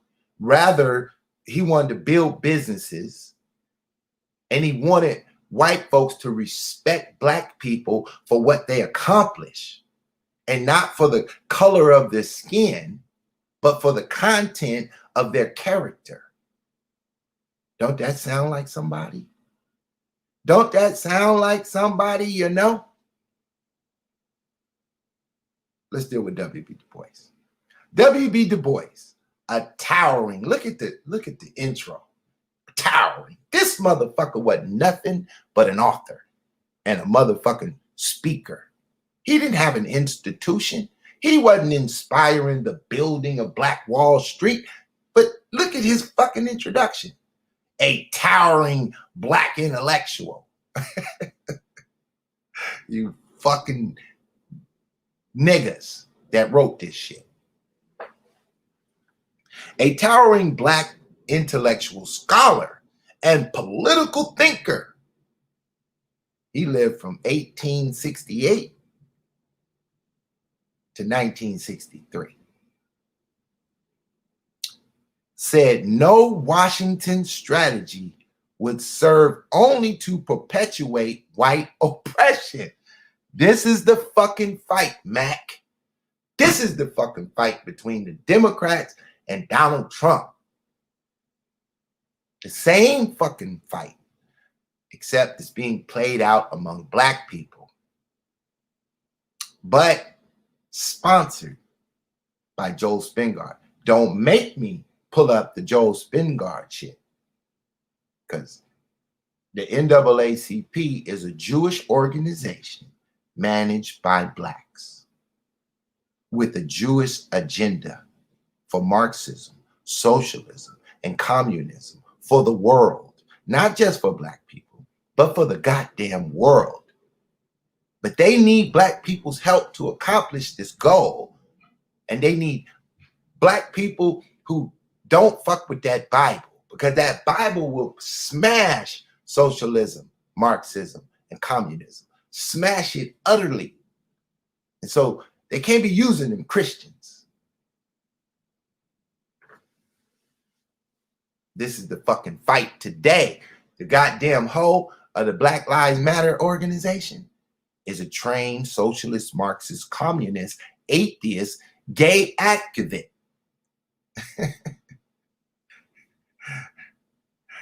W.B. Du Bois would love her to motherfucking death. And Booker T would have said, fuck her. He wouldn't have been pushing that bullshit. And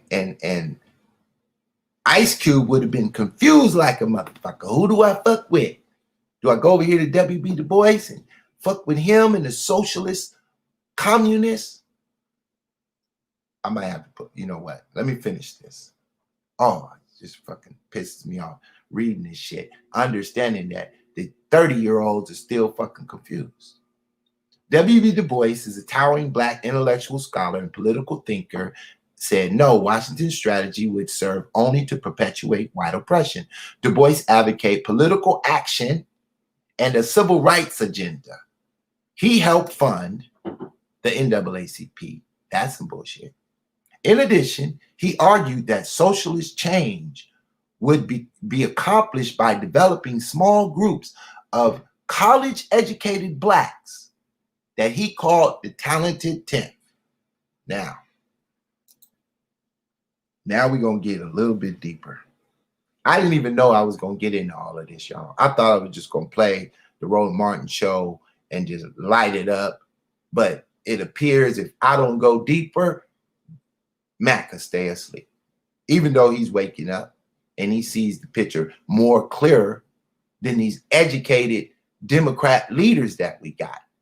Young Mac is smarter than our Democrat leadership. Maxine Waters can't fuck with Mac right now.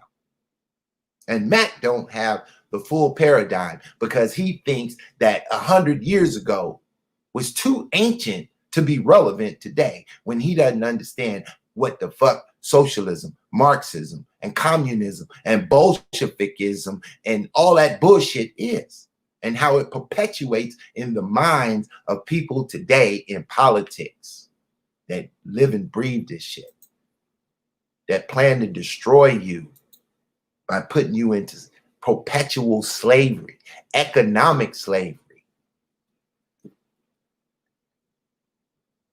Now, I have to get to their group was called the Socialist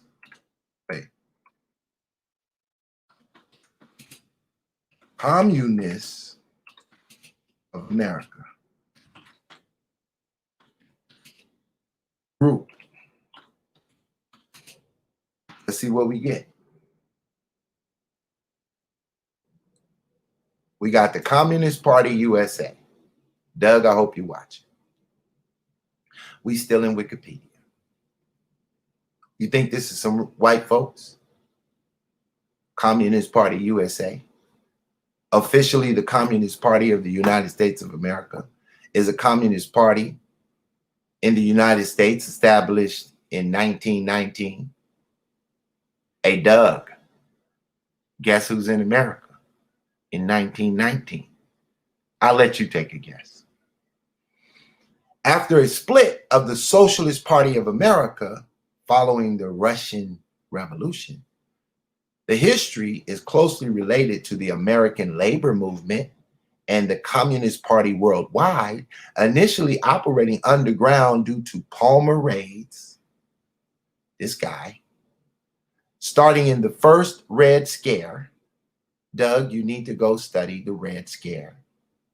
The party was influential in American politics in the first half of the 20th century and played a prominent role in the labor movement from the 1920s throughout the 1940s, becoming known for opposing racism, racial segregation, after sponsoring the defense of the Scottsboro Boys. The Scottsboro Boys were 9 African-American teenagers, ages 13 to 19, accused in Alabama of raping 2 white women in the 1930s.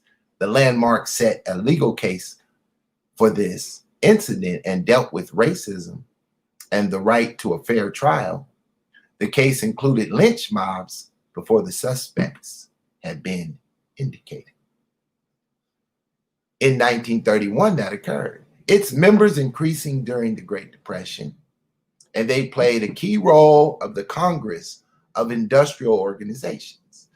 The CPUSA subsequently declined due to the events such as the beginning of the Cold War, the Second Red Scare, and the influence of McCarthyism. Its opposition to the Marshall Plan, to the Truman Doctrine, with its endorsed candidates, Henry A. Wallace, under the performing of the 1948 presidential election. It supported support for the Soviet Union.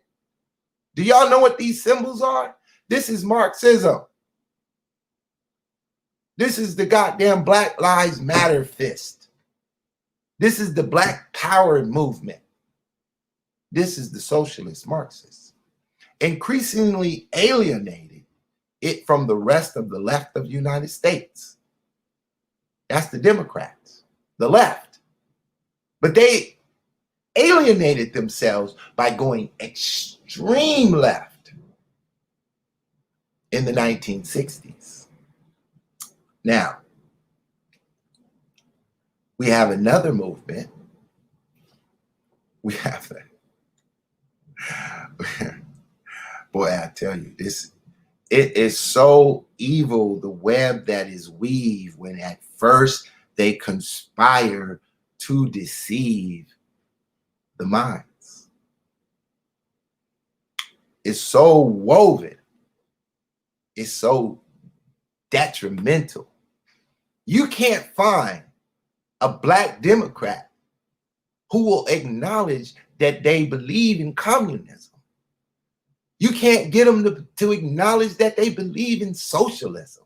You can't get them to acknowledge that they believe in Marxism, except for that goddamn Black Lives Matter chicks. But they kind of admitted it, just not really aware of the repercussions of admitting it. Why can't you admit what you are? You know who you are, but you won't admit what you are. This what makes you a devil, because a devil is a word for deception. People that come before you to deceive you.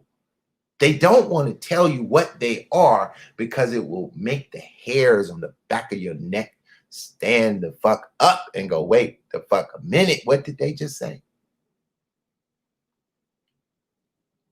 This was full of black people, mind you. And when the fuck did black people become communists? Was we communists in slavery?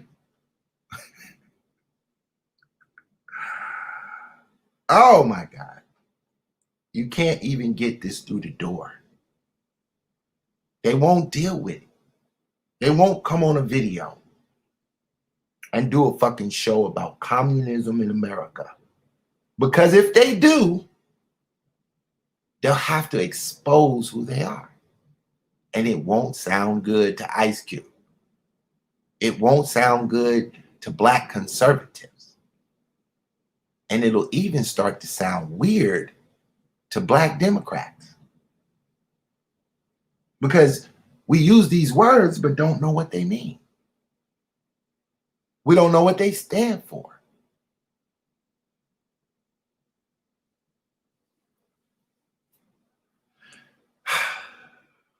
Where else should we go? Let's go back to Ice Cube. Because I haven't even got to the devil yet. Mac, are you coming back on the show?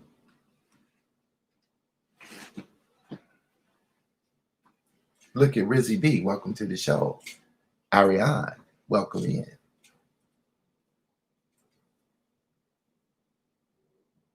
Oh, you don't know about the contender, Ariane, for Maxine Waters?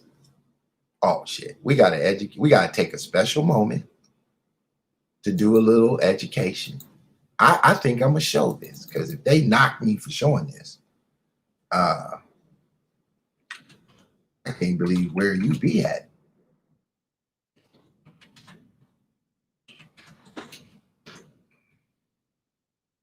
I just really don't know where you been.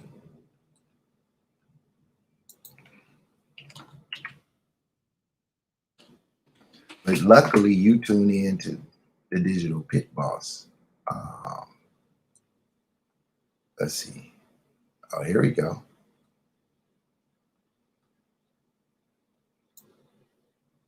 There we go. I can't even believe you don't know what I'm about to show you. Where you been? Here we go. Here we go. We're about to get it. We're about to get it.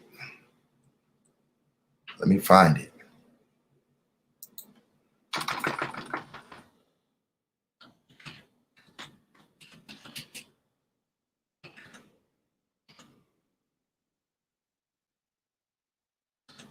It's taking me a moment because they tried their best to fucking here we go. Oh wait, I just want the goddamn commercial. Here we go. Hold on, be strong. Hold on, be strong. When it's on, it's on. Y'all know how I do it. You ready? You ready, Ariane? You ready to see what the goddamn right is coming with? Huh? Let's get it. I'm Joe Collins. I'm running for Congress against Maxine Waters. Do you know where I am right now? Maxine Waters' $6 million mansion. Do you know where I'm not right now? Maxine Waters district. Yep, that's right. Maxine does not live in her district, but I do. I was born right here in South LA, in a place Maxine refuses to live. Maxine Waters does not drink our water. She does not breathe our air. And while she sits here in her mansion, our district is in ruins. Let me show you.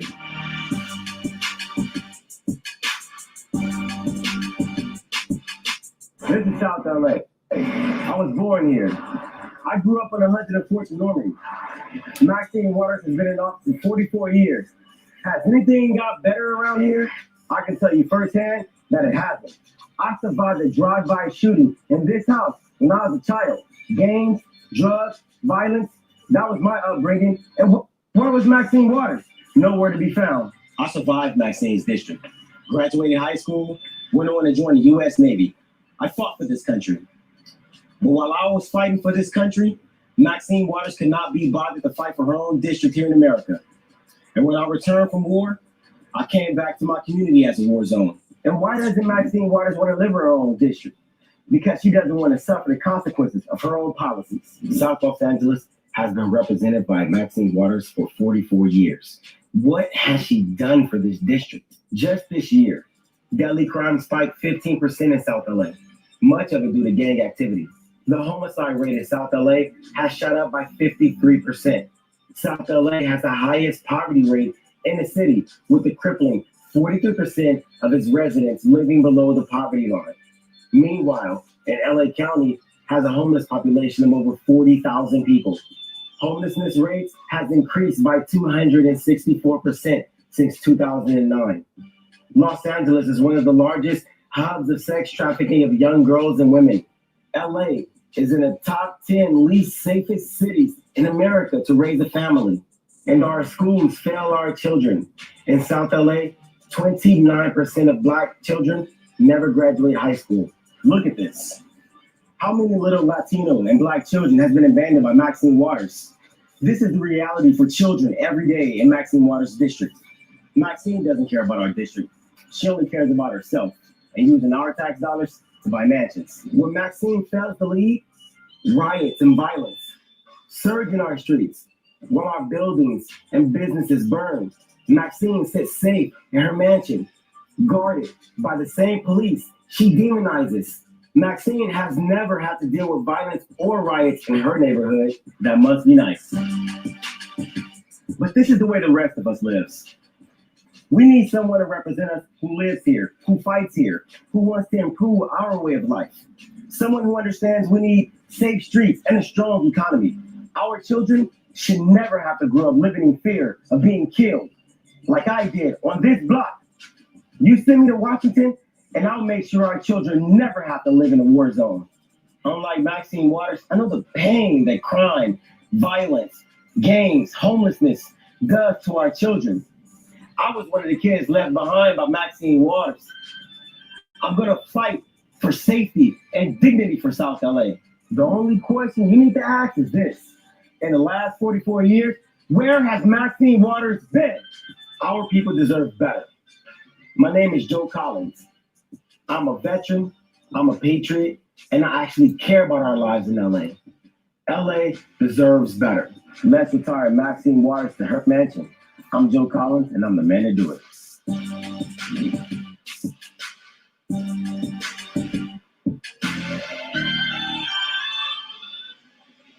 That's what you're up against, demon rats. That's what you're up against. You think this is going to change? If Trump loses, this ain't going to change. All that's going to happen is the Black Democrats are going to realize they missed Trump, that their lives turned to hell, shit, all in one day. If you put Joe Biden and that goddamn Indian woman in office, your taxes are going the fuck up. You're going to feel it. Welfare is going to increase. Y'all gonna be back trying to get a Biden phone. First you had an Obama phone. Then you're gonna be asking for an Obama phone. I mean a Biden phone, because you can't fucking afford a fucking cell phone anymore. And they're gonna give it to you. And they're gonna give you more motherfucking welfare. But here's where Donald Trump fucked them badly. He made the courts conservative for decades. And even if they get in power, all of their fucking laws will be contested. Contested at the Supreme Court level where the conservatives rule. And they won't be allowing that dumb shit unless they sell us out and give us more of this motherfucking garbage that we call socialism and Marxism. And you niggas think you got it bad. Under Trump, you niggas gonna be welfare recipients under Biden. That, of course, Trump didn't stop all these things or didn't mention these things. Okay, maybe it was before he knew he needed the black vote as much as he do. You never know. This is what deals are made of. So I don't know what they're gonna do. No. That's actually that's not the case. I can tell you personally. Hold up. You said before you need a black vote. I just want to just correct something, Ice Cube. I'm gonna let you finish. I just want to correct something. I met with the White House in 2018. They told me directly in 2018, we think we can get 20% black male support in the 2020. So it didn't. They were fully aware of that. What did you meet with him? What did you meet with him? I'm a journalist. What did you meet with him? I'm a journalist. What did you meet with him to talk about? I'm a journalist. I met with them to talk about public policy issues, to ask them those various public questions. Policy issues, and their thing was to get 20% of the vote. No, right. Okay, no. They said not 20% of the vote. Did they think they was going to get that for free? Right. Well, this is what they said. They said they believe they could get 20% of the black male vote, and they specifically said they were going to use criminal justice reform and economic policies. Why do they think they can get 20% of the black male vote? Why do they think that? Because they said they think that they can appeal to disaffected black men. They said point blank, they know black women don't like it. Why can they appeal to that demographic? Who's not appealing to that demographic? How can they swoop in and get it? Oh, that should have been covered. See what Ice Cube is doing is challenging Roly-Poly Martin on his ideas. That if Donald Trump and his team think that they could get the black male vote because they've been disenfranchised, why the fuck do they feel like that? It's only obvious that if they feel that way, it's because they've been following the Democrat Party and they don't feel like the Democrat Party has been addressing that issue. And since the Democrats ain't been handling their business, Donald Trump feel like he can come in there and get that. It's that simple, Roly-Poly. But let's listen to Roly-Poly as his mind explodes because he don't want to offend Ice Cube. Fuck you, Ice Cube. What do you mean? This is what I'm asking. Hold on. Got a commercial. They killed me. Oh, wait. We back. But first of all, that's not the case because in 2000. Damn it. They keep sticking me with all these commercials. Hold on, be strong. Between Obama and Romney, that was a 9-point gap between black men and black women who voted for Obama and Romney. In 2013, with Trump and Hillary Clinton, that expanded to 13%. Now, when you look at 2020, they believe that, we think there's an opportunity here for us to be able to appeal to black men on economic policies because they say black women can't stand it. What's not being done for black men in this country that the numbers growing? Because first of all, because the difference between black men and black women, black men are more likely to be. Why don't the wait, hold on. You asked the question, I'm answering. Because this is from focus groups, from polling data. Black men are more appealed by Trump's anti-immigration position than black women. That's one. That's one of the issues there. One of the issues that we also see is that we see where black men feel as if the Democrats have appealed more to black women than black men. Thirdly, Donald Trump, by touting the First Step Act, saying he got criminal justice reform done and Democrats didn't, which is actually a lie. The mistake that Democrats have made is they haven't taken credit for the First Step Act because if the Democrats don't pass it in the House, it actually don't get done. And so they see an opportunity to be able to target black men who are disaffected by both parties by appealing to their pocketbooks, their 401ks, by using tax policy, and that's what their strategy is. So what's the Democrat strategy to target black men? And that's one of the things I've been challenging them on as well by saying, when you have a problem, when you see 9 points in 2012 to go to 13 points in 2016, and it might go to 20, you got a problem. So you better focus on that and shore it up, which means you better speak to those issues, speak to those men, having those surrogates doing it, but also speaking to the policies. I've been covering this very issue when it comes to these black men for months. Now, Democrats haven't done it. Now, folks are sort of trying to pay attention now, but I actually was talking to Tom Perez of the DNC about this 4 years ago. So I got to ask you this shit too, because you're on that particular point there. So I got an email from someone, and they said, why is Ice Cube only talking about this contract now? So the person wanted me to ask, where was Ice Cube during the primary? Where is he in 2018? How do you answer people who say that? I was actually just, being an artist, rapping, thinking all this stuff was covered, thinking people that actually was in power, was out doing their job, making sure they had something specifically for black people to win. And when I looked up, I realized all this stuff is not specifically for black people. It's for minorities. It's for people of color. It's for everybody but us. So, I had to kind of take it upon myself to do something that was strictly for black people and write something up with some very smart, educated people and come up with a plan. It all happened after George Floyd was killed. So that's where I've been. Mm-hmm. And I wouldn't have to do it if it was being done. But actually, where has this contract been? Since the 60s. Since the 60s, we've had over 7,000. Hello? No, you're on. Go ahead. I'm listening. You're on. Since the 60s, we've had over 7,000 black people elected in office, in high positions throughout this country. Over 7,000, and we haven't moved an inch. So don't ask me where have I been. The question is, where the hell are you at? Well, where were you at, Roly Poly? Because Roland Martin is trying to Umar Johnson Ice Cube. He just don't know about the conscious stripper that Ice Cube could have been fucking. Because if he knew, he would just throw it out there right now. Ice Cube, we know you was fucking somebody, Cardi B, somebody around this motherfucker. But Ice Cube been solid, been married since he been rapping.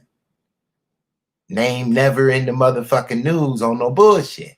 And you can't fuck with him. Ice Cube would destroy your rap career around this motherfucker. And he walking on thin ice fucking with Ice Cube. So he needs some help. And who does a gremlin go to get help? Who the fuck does a gremlin go get? Well, a gremlin, only person they can get is the devil. To hear from her. I would love for the two of you to actually talk about this, because both of you.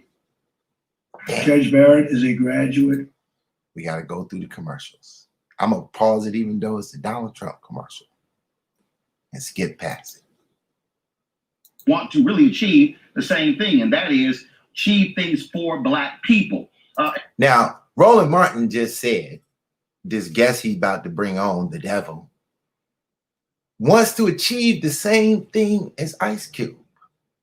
That's like saying W.B. Du Bois wants to achieve the same thing as Booker T. They're both black, but they don't want the fucking same thing. One wants communism, Marxism, and socialism, and the other wants to do for themselves. They want black capitalism to compete against white capitalism. for the truth of prosperity and the fight for freedom. And that guest in my chat room with the name Ayn Rand. We done played lots of Ayn Rand on this channel. I know you just got here, but we didn't cover Ayn Rand. Ayn Rand was for capitalism, but she was a goddamn devil. She was pushing that abortion program right on in the door with Margaret Sanger and Alice Bailey. Don't make me run through this shit. You're not going to come over here and teach Pit Boss a motherfucking thing. If you can, I'm going to shut the fuck up and listen. But I throw that link out there and invite you. Hold on, we got Mac back, and we want to hear from Mac. Mac is back. What up, Mac? Hey, what's up? What it do, brother? I see you having phone problems. Yeah, I disconnected last time. I don't know why, but okay. Yeah, if it happened, just sometimes phones just drop. But yeah, the StreamYard or something. But yeah, I mean, I'm agreeing on a lot of your points, but it does seem like you are pushing, like we just. Damn, Mac, I wish your phone was working. Maybe you could stand by the window and hold a piece of aluminum foil in it. Can you hear me now? All right, you back. Yeah. No, I was saying, but it seemed like you are leaning too closely to the Republicans. Like, that's all we need. We just need some Republicans in and we straight. The Democrats and Republicans been playing musical chairs in these politics for over 100 years. Okay, and so it still ain't conditioned. It's like the more we can have Republican states. Tell me, hold on, man. Republican states that black people are doing so great in, like they ain't going through the same struggle.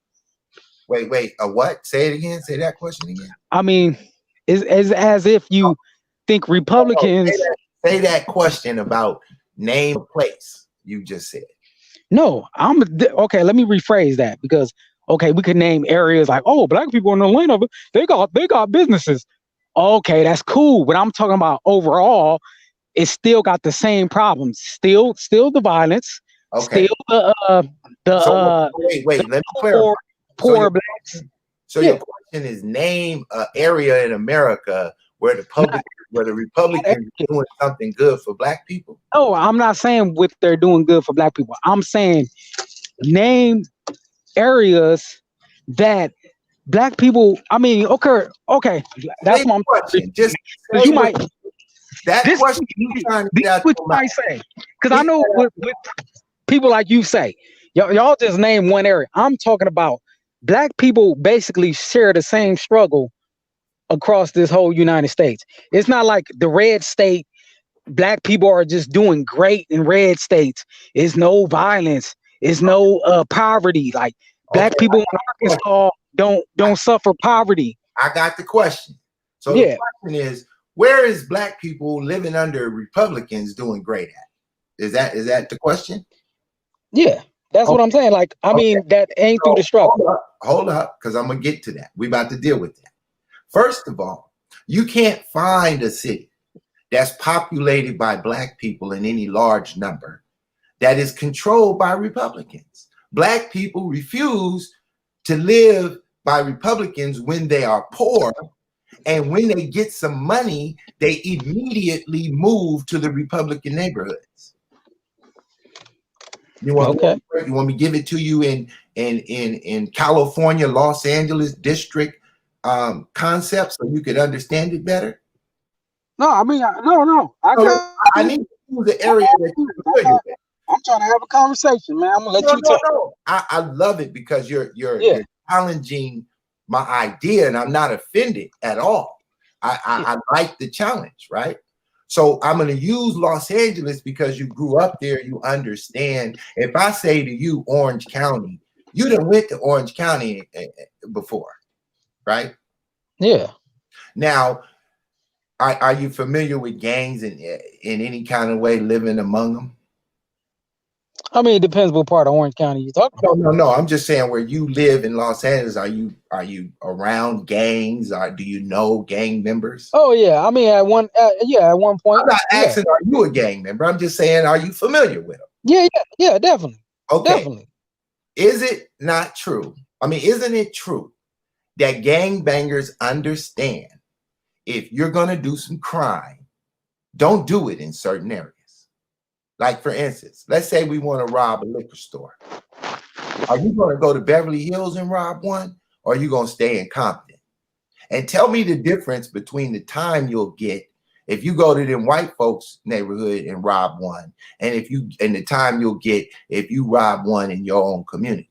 Is it drastically different? Do you understand the question I'm posing? Repeat. Okay, so the gangbangers in Los Angeles understand, don't do no crime in specific areas in Los Angeles because they will throw the book at you for just a simple crime, like, robbing a liquor store, right? If you rob a liquor store in Compton, let's say they give you 10 years for that, right? But if you rob a liquor store in Thousand Oaks, how much time you gonna get? Are you still there? Damn. Mac, you need to get off that Obama phone, get you an iPhone, bro. I need you on the show. You hot like fire around here. Mac, hang up and come back in the room. I don't want it. There you go. Boom. That way you might get a better signal. And Rand, are you watching? Because you scared to hit the mic. Young Mac got to come over here and put the hard questions out. Because I'm ready to deal with it. I'm ready like Freddy up in here to be your nightmare on Elm Street around this thing. All you got to do is show up to the party, and I will take you there. Hopefully, Mac come back in a minute. In the meantime, while we waiting on Mac, we got to keep the narrative rolling.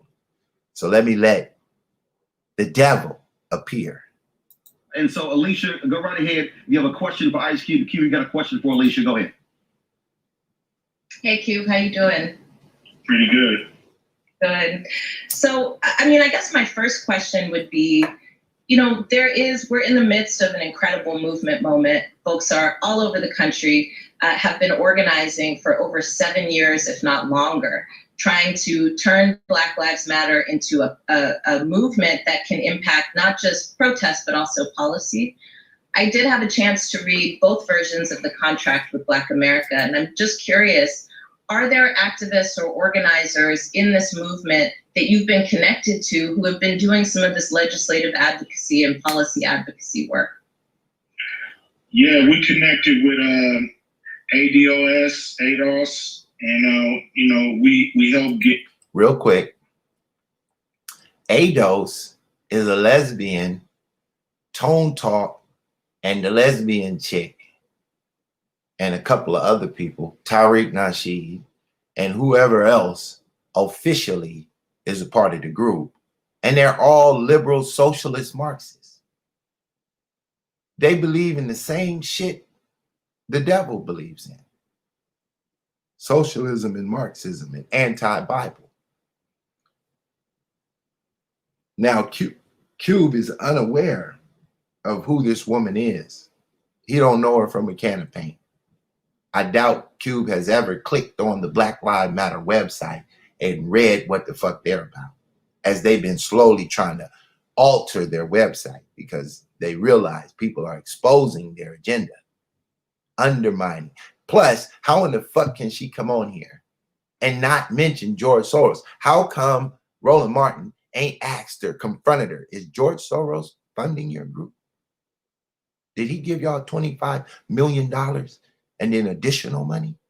Who in the fuck lays all these bricks out there on the street curb for Antifa and Black Lives Matter? And when the fuck did Black Lives Matter and Antifa decide to click up? When was the meeting to do this? Can we get any of them questions answered, Roland Martin?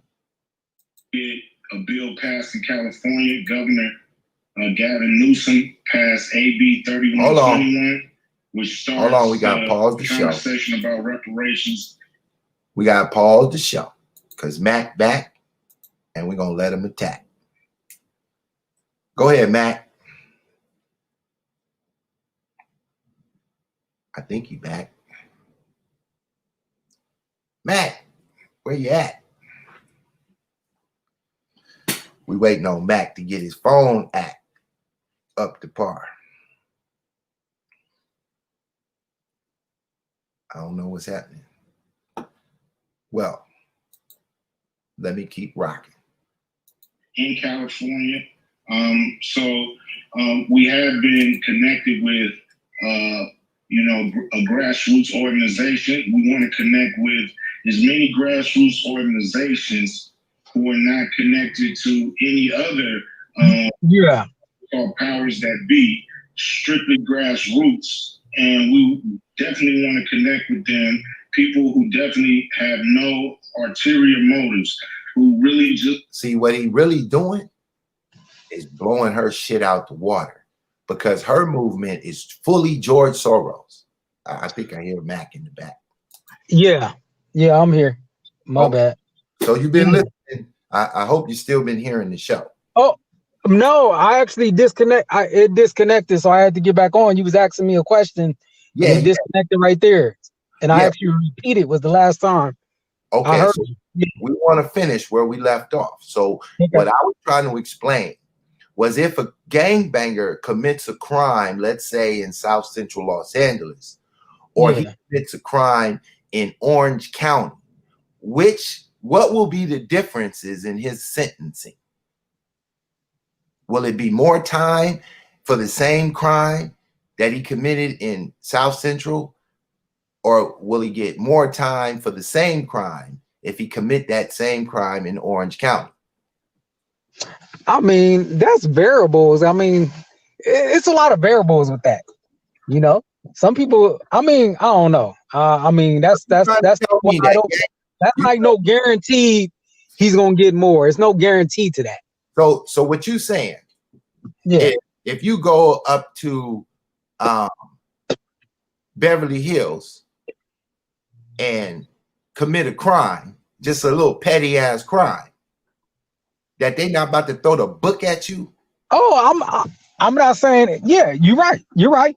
I was saying 80% of the time. 80% of the time, I would say. I do it, and all gangbangers know. Don't take your ass to certain neighborhoods and steal a slice of pizza around this motherfucker, because they show you why they don't want you in their neighborhood doing crime. Okay. Is that not true in Los Angeles? I mean, it's true, because I mean, come on, even Torrance got a standard. Torrance Court is known for giving you all kind of crazy time. Okay. So I feel you. So what I'm trying to show you is this: Orange County is 90% Republicans. Anywhere the Republicans live, they do not fuck with trash or crime. You come to their neighborhood, they're going to throw the book at you. You're going to call it racism, white supremacy all day long, because they don't want trash. They don't want no graffiti. They don't want no gangbangers hanging out in the corners. They don't want none of that shit. But I mean, come on, that's the nice Republican areas. What are you talking about? They got Republican areas that's the trenches in certain these down. Have you ever been these down south? Have you ever been to certain places in Ohio? I've been to Ohio, the middle of nowhere, Ohio. I'm not talking about Cleveland and stuff. I'm talking about Republican towns with Trump flags and American flags on every house. But I'm talking about trailer parks. Okay. I mean, meth heads. I mean, like, people like to glamorize like every white area is just good, great, no violence, no drug addicts, no not dirty. Every white area, middle America, be around middle America and see. The Midwest will flip you out. I agree that white folks have a lot of trailer trash that vote Republican. I agree that there are areas that poor white people that vote for Republican, that the average black person would call them redneck white supremacists, vote Republican, right? Like, let's say the state of Texas is a Republican state, right? Okay, can I just tell you something? One thing I noticed your talking points. I know a lot of it is from the internet, because when you go on these streets, because I noticed that white supremacist shit is internet shit. You go on these streets, when you talk to, I'm gonna just say, when you talk to niggas regularly, niggas not running yelling white supremacy, all that shit. The internet had influenced us to think we all Black Lives Matter. Everybody believes in that. The whole Black people running around talking about white supremacists. That's some internet shit. No. If you're talking to regular black people, hold on. You ain't having no white supremacist conversation. Hold on. About white supremacy. Hold on. The rhetoric of yelling out white supremacy is some Democrat shit. It is. Black Republicans don't believe in racism, white supremacy. But I'm talking about your average black person that's not even. Who's saying racism, white supremacy? Anytime you hear that word fly out of a black person's mouth, whether he a street nigga or politician, he's a fucking Democrat. You heard about that? So that's not no internet shit. You said your average black person would call her white supremacy, and your average black person, honestly, is not using that terminology. That's internet. You can see that shit on the internet. They not even tripping. Not internet. Street niggas that love that love Democrat niggas. Like, I mean, like, love vote for Democrats. And do that. Hello, let you go. I'm gonna let you go. No, I just want to talk back and forth. Do you agree that you calling it internet, like they only been yelling that shit since the internet? But no, not since the internet. I'm not talking about that. But I'm talking about when you come to your average person, these hood rats go to the projects right now, you ain't gonna hear by the internet. You would think every black person is on some everybody person's on some pro-black white supremacy. Go to the projects, you barely gonna hear a political conversation. These people on WAP, they don't even give a fuck. You try to talk about white supremacy to these motherfuckers, they ain't gonna even listen to you. You gonna probably have a 3-minute conversation, but if you talking about Snoop Dogg, you gonna have a 3-hour conversation. Okay. That's what I'm gonna say. Hold on, I agree. I'm gonna talk to some people in the project about some white supremacy. See how long that conversation gonna last. Hold on, let me just get a sentence in. Okay. I agree with you, first of all, and I'm trying to explain to you that anytime you hear the term where somebody's advocating that white supremacy exists, it is always from a liberal Democrat black person. Exactly. And you're 100% right. Hood niggas, they don't really know. They don't care about that type of shit. That's what you're saying. Like, you go in the hood, we could talk about Snoop Dogg, we could talk about Cardi B, but you start talking about white supremacy, they don't give a fuck. They don't look at it like that. But that's why I said this. That's what I mean. The internet, it ain't started with the internet, but a lot of people are perceiving black people are just running around because you got these internet, all these celebrities and all these Twitter black folks on there. White supremacy, white. That's what black people conversation is on the streets. But really, you can't have a 10-minute conversation with your average black person about some politics. All right. Honestly, they just cheap. Even if they voting Democrat, they really don't want to hear that shit. Okay, so since we understand that the average hood nigga ain't really tripping on the politics, we can only deal with the people who willing to talk politics so we can deal with these issues, right? So when we get to those people, what you calling the internet people, what I'm trying to tell you is this is a Democrat propaganda for the minds of black people. You're 100% right. Yeah, to keep their mind thinking that their problem is white supremacists that control their environment. You're right. You're 100% right about that. Victims to being to white supremacy. So now we got a brand new kind of black person, this new conservative black, like Candace Owens and many names, Larry Elder, all kinds of black people who are now on the internet saying that racism, white supremacy is some bullshit. But but the people you naming are bad people to name, I feel, because they're sticking. Okay, I love this one woman that's a Republican. Her name's Angela. I forgot her name. She's running for mayor something in. She's running. I love her. She is a realist. She's the real one because she doesn't You just named Candace Owens and Larry Elder. They the type of people that stick to their side. They push a hard right side, and you can't. They don't deviate from it. They'll make excuses for when the right do wrong. They're just bad as the Democrats. They sticking left, and they'll make excuses. Like Candace Owens never owns up to anything the right does wrong. She's sticking red, period, and that's all that matters.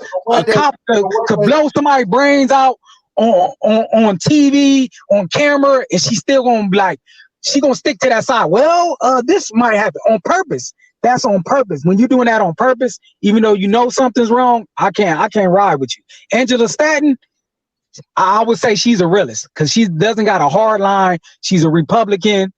She doesn't got a hard line. She's not riding with everything. Okay, so let me explain to you the difference in Candace Owens and Angela Stanton, right? First of all, Angela Stanton is running for a congressional position in a Democrat district, heavy Democrat district, right? Her district is so filled with gays that she can't just outright offend them. Oh, but she went hard on them though. She still went hard on them though. Okay, so you say you don't agree with that. She ain't with that. Listen what I'm saying, right? Yeah. She went hard on them in the position of being a conservative to say. This is what she said on the Breakfast Club, right? She said, I think she said she has a gay child, right? Yeah.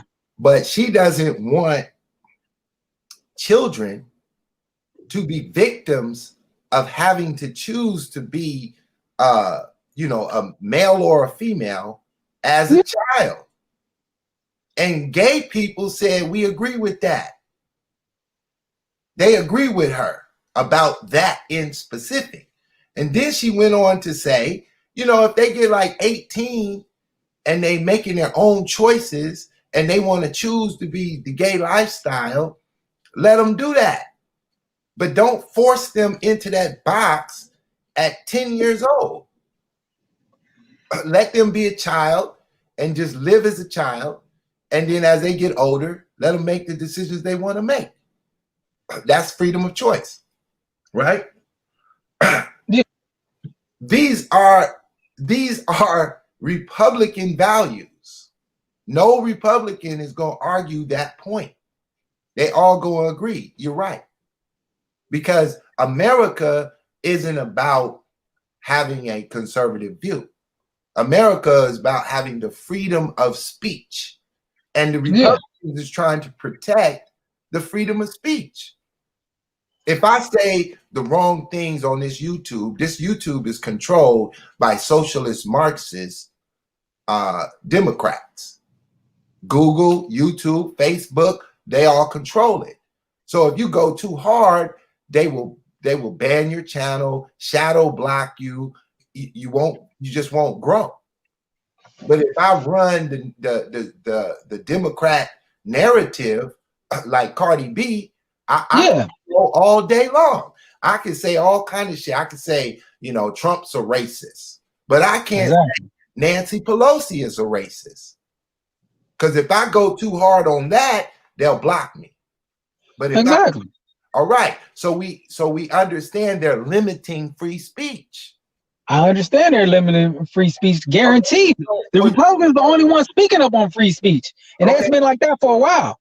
Okay, so for you, but this used to be a Democrat talking point when the Democrats were true Democrats. That was about free speech. Yeah, exactly. Yeah, they was the ones protecting free speech. But then they got overtaken by socialist Marxists who don't believe in free speech. They believe in the government controlling the speech. Have you ever seen the movie 1984? 1984, nah. George Orwell's 1984. It came out in 1984. It also came out in 1964, and it was written in the 40s. And you need to go watch this movie because you'll think this movie came out in 2020. Because it's talking about socialism taking over and what the world will look like. And in the movie, the actor He has a specific job. He gets a specific pay. Everybody got to live in the same house, like size house. You have to listen to one goddamn channel that's all propaganda all day long. You don't have the freedom to just turn the TV to whatever you want to watch. You got to watch government programming. You can't even have sex. You can't even use vocabulary words. They limited speech. So instead of like, let's take the word good that they use in the movie, right? They only have one word, good. You can't say like, oh, that's awesome, or hey, that's great. You just get this one word, good, to express anything that you identify as being good. Yeah. So, what the Democrats are doing today is taking over our dictionary, and they're now redefining words. They literally control what's printed in the Webster Dictionary. And you don't probably are unaware that they're right now altering the Webster Dictionary for future generations, that when they go to do definitions in third grade. Oh, yeah. They've been doing that for years, though. That's a process that's going to keep on going on. Yeah, they've been doing this ever since Karl Marx wrote the Communist Manifesto and gave them a program to run. They didn't know what the fuck they wanted to do until Karl Marx came along. But this is what I was trying to say earlier about that. The Democrats, or whoever you want to call the Marxists, they manipulated black people. I just said, I was trying to explain to you, you really can't blame a black person from 1909 to have faith in capitalism, and you living in a time where it's real discrimination. Right now, like you said, right now, it's just an illusion that white supremacy. Okay. But you're actually, in 1909, you're seeing white supremacy. You're seeing it. You're not going to. I need your definition on what capitalism is. Capitalism, basically, to me, is a free market. You got the freedom to do what you want to do, make your money. You're against that? No, I'm not against that, but you can't blame. Say that capitalism was evil or something. Like, why are you? No, I'm saying I'm not against capitalism today, but I can't blame a black person in 1909 that, like right now, you said some real stuff. You said white supremacy is an illusion and the Democrats is pushing that and these black Democrats keep on yelling, and really you could go out there and get it your own. That's true. There's no roadblocks. Right now, we living in a time we can't use that excuse. But in 1909, it'll be easily, I'm not saying it was right, but it'll be easily to be manipulated by some white people that come to you and this, you with your eyes, you seeing this capitalism is not working for you and your people. You see it ain't working for you and your people. Hold up. See, hold up, because this is what I had said to you, that your education of what was going on in 1999 and 1909 is missing half the story. Do you know? It's not the story. If you take, this is my point right now. Fill in the story. Since you said it's missing, let me fill in the part that I obviously see that's missing. Okay. So we had, you know what? The college Tuskegee University. Yeah. That's in Alabama, right? Yeah. Do you know who Booker T. Washington is? Yeah. Okay, he established that school, right? Yeah. He wrote a book called Up From Slavery. That book inspired black cities to be formed. Exactly. Okay. He was pushing capitalism for black people as a way of freedom. But that's cool. That's just like right now. Okay, we're living in a capital. Okay, this is what I'm saying. You're trying to basically say, long as you got some money, you straight. Okay, let's take the Republicans. Let's take the guns right now. That is what I'm saying. Okay, we live in a capitalist society. Let's give. No, let me say what I'm saying, and then you. Okay. What I'm saying, as long as you have a skill set to produce a service or a good, you're straight. Yes. That's capitalism. Exactly. That is. Okay, now respond how you want. Okay, but if you're living in an unfair world where you can't, I'm just saying, I'm being objective. It's easy for somebody in 1909 to not have faith in capitalism, where they can't live in a certain area. No matter what they get, they can't go certain places. They got to drink out of a different fountain. They got to do this and that. This is okay. If we're going to do it like that right now, we could do something simple as this. They come out with a law saying no more guns for the citizens, and Republicans can't go to Disneyland and they can't go to Magic Mountain. If you're Republican, you got to have a Democratic card. Guess what? This world's going to erupt. They ain't going to give a fuck about capitalism. The Republicans or whoever that the gun owners, they're going to be like, what the fuck? We can't tell them to shut up. You still got the free right to do what you want to do and, make your money and survive. So I'm saying, like, your mind state is going to change when you lose freedom. Okay. That's what I'm trying to say. Like, it's easy to go not have faith in something. Capitalism will be out the window if we took all the guns right now. If the Democrats got what they want. If the Democrats got what they want, capitalism will be the last thought on Republicans' minds. If the Democrats got what they want, if they destroyed freedom of speech and they told Republicans, y'all can't, okay, y'all go to the hospitals, but y'all can't go to Disneyland, y'all can't do this, and y'all could keep your guns, y'all could own mansions, but y'all can't have guns, man, capitalism be out the window. That'd be the last thing somebody think about. They thinking about war. They ain't thinking about capitalism. So what you're saying in Black society in 1909, that we looked at capitalism as we don't have an advantage in capitalism. No, not we. I'm talking about, I could see why a person, we're living in a different time then. If you could clearly see that something's wrong, your people is getting mistreated. Capitalism is nothing you're going to really have faith in. It's going to be easy to persuade you to come up to you and say, well, capitalism is not really working for you. Look at you. You got to live in this area. Okay, you got this business, but you can't even go on that side of town. You can't even do this. That's easy to persuade you. Like, fuck capitalism. I don't give a fuck about this. Let me go with these people, these Marxist people. That's what I'm saying. It's easy to get persuaded. What did the Marxists do for them that while we went over there? Sell a dream. That's all it's about. And it's not about, just like the Democrats is doing for us, selling dreams. Ain't giving no tangibles, nothing. They don't have to give you nothing. So if you lived in 1909, right? Yeah. You saying that life was unfair for Black people because we couldn't drink from the same water fountain as white folks, right? Exactly. And you couldn't go in certain areas. I mean, let's go, and that's 1909. Let's get to the point, even in LA. My great grandfather done told me stories in LA. You couldn't go places.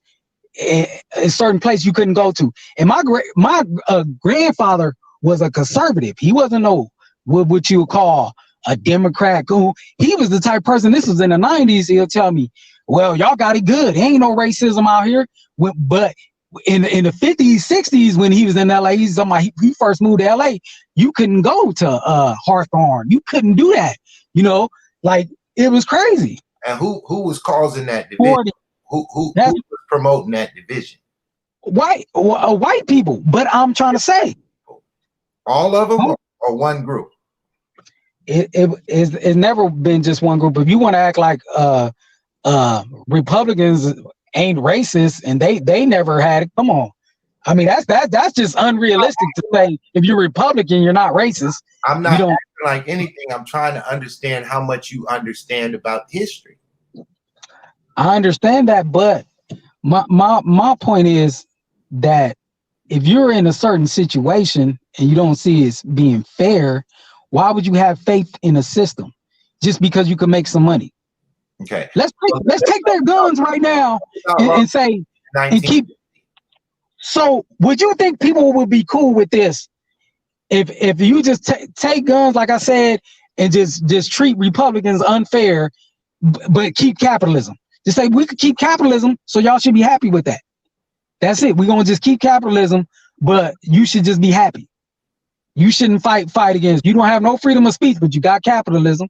But that's what you telling Black people they should have did in 1909. Like, just be happy with capitalism. Don't form no militia. Don't fight back. As long as you can survive. They didn't believe in forming militias. Capitalists believe in forming militias. not no the socialist Marxists believe in marching. Exactly. Don't believe in marching. Yeah, you're right. I seen it in Olympics. A march. They believe in coming outside with that gun and busting some shots. That's it. When they ready to come out, it's gunfire. It ain't no marching. They don't believe that capitalists don't form no kind of activism to be marching around talking about, we shall overcome. That's some socialist Marxist shit. See, what you're not understanding, in 1950 in Los Angeles, if you were a black person coming to this democratic town that had segregation up the yin yang, they gave you areas you could live in. You could live in East LA, or you could come to the valley in Pacoima. My city, Pacoima, was formed because of racial segregation. That's how my city was formed. About 40,000 black people descended into these various areas, each area. And so we had about 3 areas, if you were black, that you could live in. And we were coming there to work. They needed low-wage workers. And so black people came from the East Coast and from the South to come to the West Coast to work. And when they got there, they was like, all right, you can live over here. You got East LA, or you could go to the Valley and live in Pacoima. And then when we moved to these cities, guess what we did? We had a hustling, bustling, robust economy and a better life in this racist, segregated society. I definitely agree with you that the segregation in Los Angeles, we had businesses, we had clubs, we had restaurants, we had water fountains, we had jobs, we was getting it. And then as we were producing all of this wealth, we buying cars, we buying suits, we buying houses, we own our communities. The ones that they told us we could live in, we own that shit. Now that we own it, they say, well, wait a minute. We're not controlling their economy. They're controlling their own economy. We made them go move to these areas, and now they control that area because they own it. So now they want to break that up. Yeah. And what did they break it up with?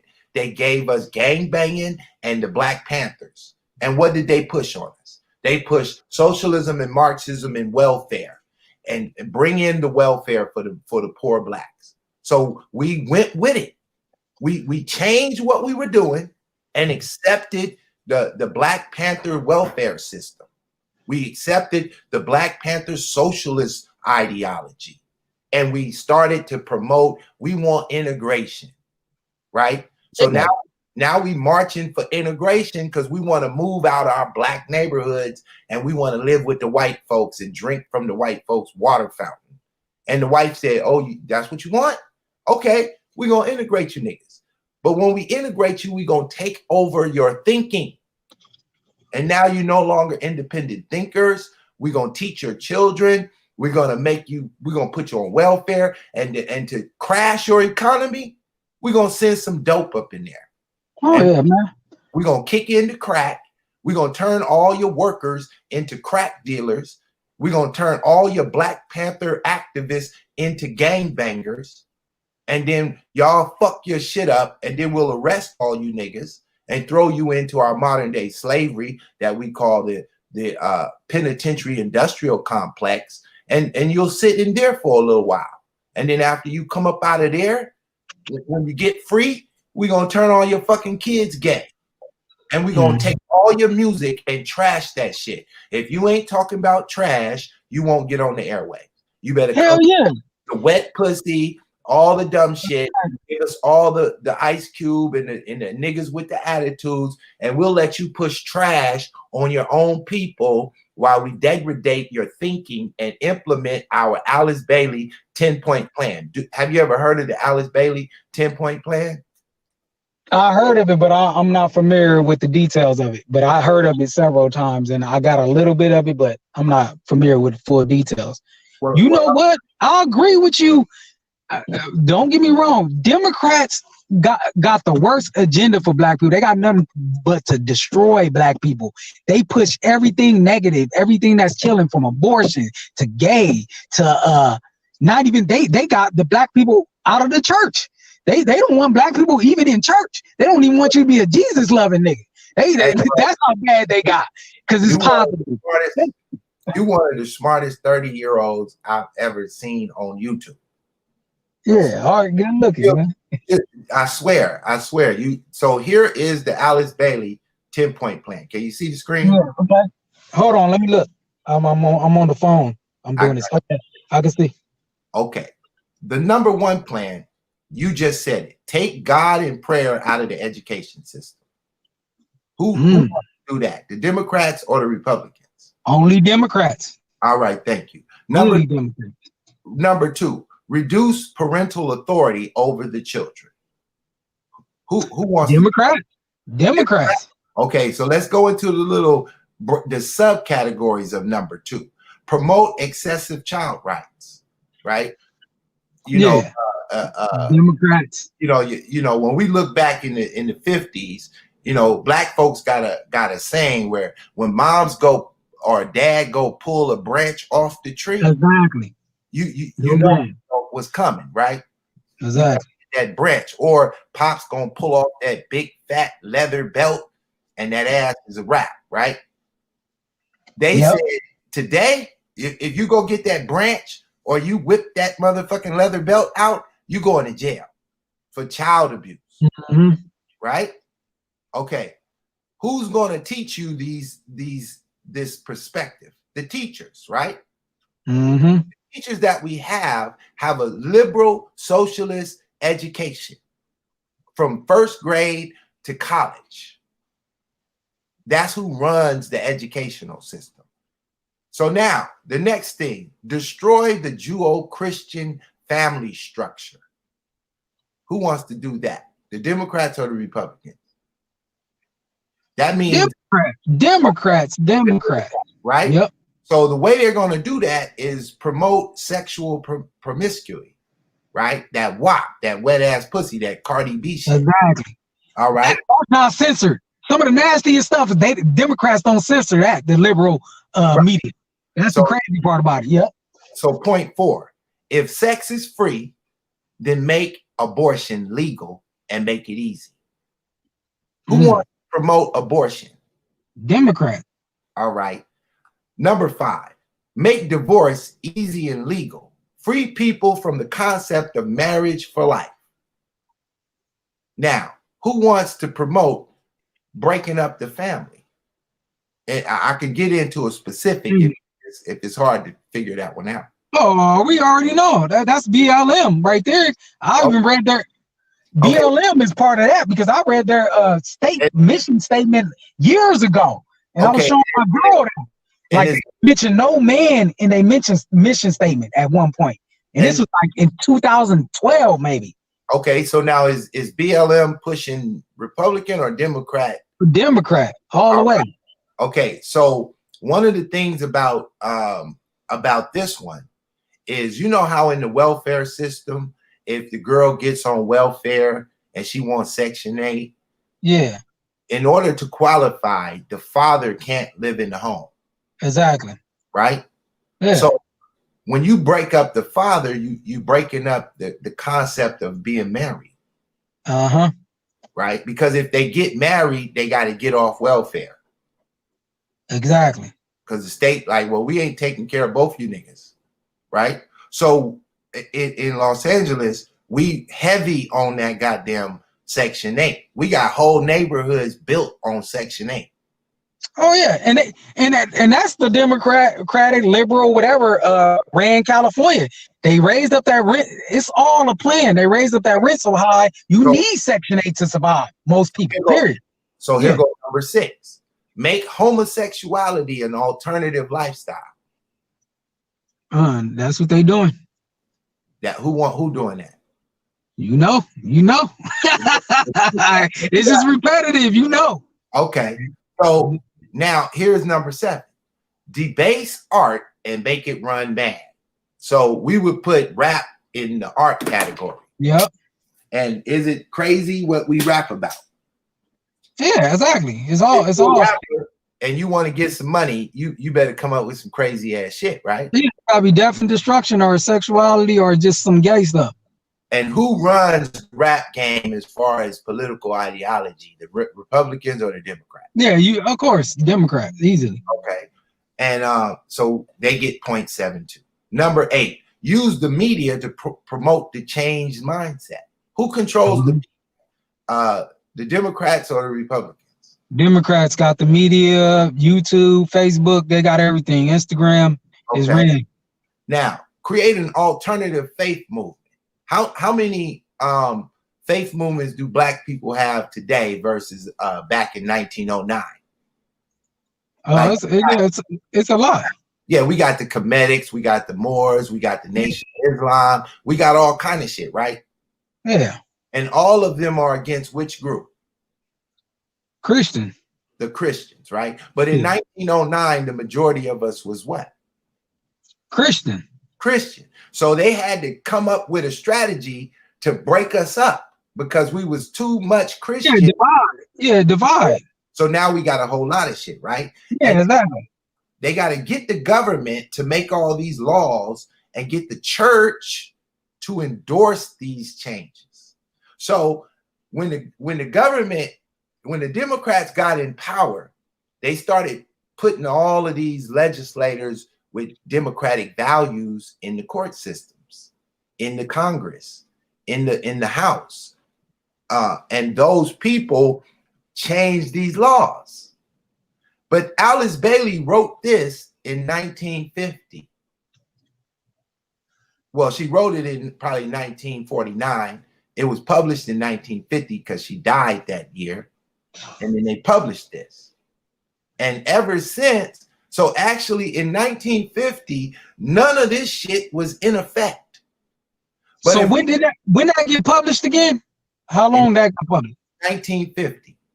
Damn. See, they've been working for a long time, and they here right now.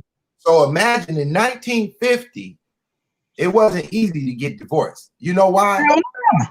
Let me tell you why, though, right? So in 1950, if a woman get divorced, the children go with the man. And most women, because back in 1950, white and Black people, the man could make enough money to pay for the household. Yeah. So if the woman want to leave, she don't even got a job. The husband was taking care of her. So if you leave, you can't take the children with you because you don't have no money. Exactly. And so women might say, well, we suffered under that shit because we had an abusive man and we was forced to stay in that relationship, right? Oh my God. And I probably would agree with them. But I would also say this. Even though you suffered, the Black family as a whole was still stronger because you suffered for us. And that's a false narrative that every man back then was beating. That these white and Black feminists be pushing, like every man was just beating on their wife freely. That's all they did, and they didn't. Like, come on, man was solid back then. So let's just pick the one guy who was doing that to some chick, right? And she stayed in that marriage and raised her children through an abusive relationship, right? The child benefited because he still had both parents to develop who he gonna be or who she gonna be. But the wife suffered under the abusive father. Yeah. So when she get old, all she could talk about is the pain and the sorrow. But the child say, I watched my daddy beat my mama, but he still paid all the bills. Yeah. And because of that, he was still, taking care of us, but he was just a bad man to his wife, right? So he get a strike for that. But the family is still intact, which is most important when you're looking at the long run, that the family stay intact because we can have more children and make better fathers in the future or make stronger mothers or however you need to do it. But as soon as you crack this family up, all kind of hell break loose. And that's what I've been saying forever. Just like one of my theories and sayings is, show. Come on, the liberal media like to push this. Black women against black men, and black women are doing better than anybody. They got the most degrees and they're so successful. Well, show me a neighborhood full of these strong black women that's so successful that ain't in shambles. Show me a neighborhood with nothing but single black women with these degrees that are living at. That the neighborhood ain't full of crime, full of drugs, full of everything. I haven't been to one of those neighborhoods yet that's ran by single black mothers with degrees. That's just a beautiful neighborhood. Okay, so not to just all the way dog, because you're right, but not to all the way dog them out. No, but I mean, I know you want to be politically correct, but I know our women haven't took accountability. We haven't. I'm not the politically correct guy over here. I've been fighting against what they call the conscious community my entire moment on YouTube. I got over 2,000 videos on my channel. I just block them. Like, you know, probably in a year or 6 months, I'm gonna block this show. Right? I let them stay up there for a little while, let people check them out, and then I block them for a purpose, because down the road we're gonna re-edit this shit at a certain time when the country is in a certain mindset. I'm gonna bring it all back. Okay. And I just want to preserve it. So now, what was you about to say about that statement about so with the black, right? So these degrees. Yeah, so every cause is a reaction, right? So it wasn't the black woman who decided to attack the black family. It was an outside group of people that I identify as Jewish Zionists. Exactly. Of course. Okay, now we talking. Okay. We talking. So they behind most of this stuff. Yeah, okay. Okay, so the Jewish Zionist is Joel Spingard, who came to W.E.B. Du Bois and said, challenge Booker T's capitalist idea for black people. Challenge that, and I want you to challenge it with this socialist Marxism. Yeah. So we have a Zionist who entered into our understanding and fueled the fire to take black people away from the direction Booker T was taking us and push us in the direction that W.B. Du Bois wanted to take us. And so then formed the NAACP, right? Yeah. Yeah. Now, the NAACP. Jewish formed by a Jew. Okay, his name is Joel Spingard. Yeah. Okay, so now Booker T dies, and we kind of left without a leadership from that perspective. We still have leadership, but they believe in something else, right? So then we get another guy, the great Marcus Mosiah Garvey. You know who he is? Yes. And he travels from Jamaica. Yep. He picks up where Booker T left off. He picked that mantle up and pushed that capitalist, Pan-Africanist, do-for-self motto. And they destroyed him. His ships and everything. Hold on, because them. Hold on, because we got to educate our new audience. Okay. We need to know who destroyed Marcus Garvey. Okay. Tell Talk us. About it. Just give me your best shot. Talk about it. I want you to shoot what you know, then I'm gonna talk about it. Oh no, I want you to talk about it, man. You got knowledge on it, man. I want to hear who destroyed him from you, man, because you got something I can learn from. I know it.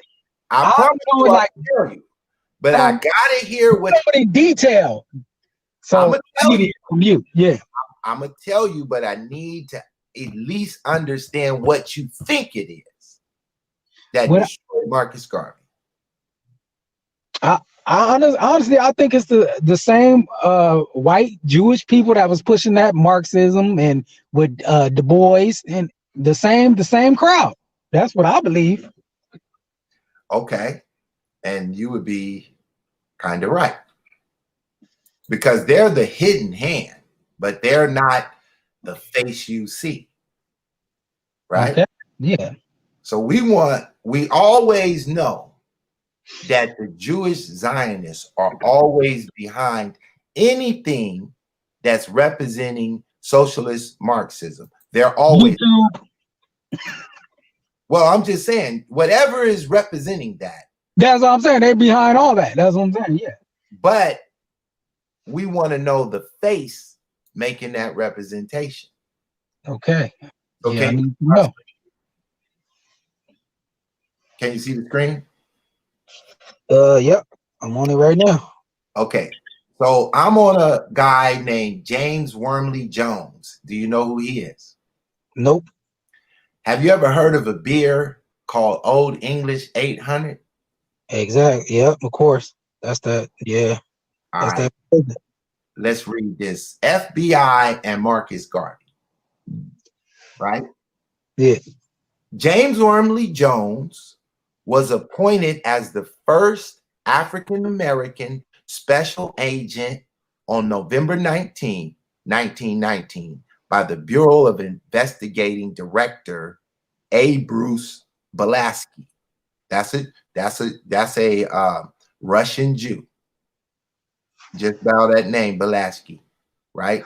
Okay. Jones was assigned to a new section of the Justice Department created to track the activities of groups perceived as subversive, right? Uh-huh. His work there was under the direct supervision of J. Edgar Hoover. You heard of him, right? Yep. During his time in the FBI, Jones served as a New York City and Pittsburgh. In New York, he was assigned to infiltrate the Universal Negro Improvement Association, known as Marcus, and the leadership of Marcus Garvey. The first Black agent was hired to infiltrate a capitalist Black nationalist organization as deemed subversive. You see the picture for him? Yeah, yeah. He represents capitalism, nationalism, freedom, economic development, do for self policies. And the FBI say, if you represent that, you're subversive to what our agenda is. Exactly. So they sent in an FBI agent. Now we're going to deal with that. Although he was seeking evidence of subversive activities during the Red Scare of 1919, Jones worked to lead the arrest and trial of Garvey in a mail fraud charges. So he was going in there to find out if they were subversive because they didn't have no evidence of that. So his job was to go find some evidence. But look what code they gave him. While conducting his surveillance, Jones adopted the code number 800 for his reports and was also known as Agent 800. He apparently knew that his clandestine role was not well concealed. During a March 1920 speech at the UNIA Liberty Hall, he took special pains to point out to his audience that he was indeed an African ancestry, although he had the appearance of a person of Caucasian or European ancestry.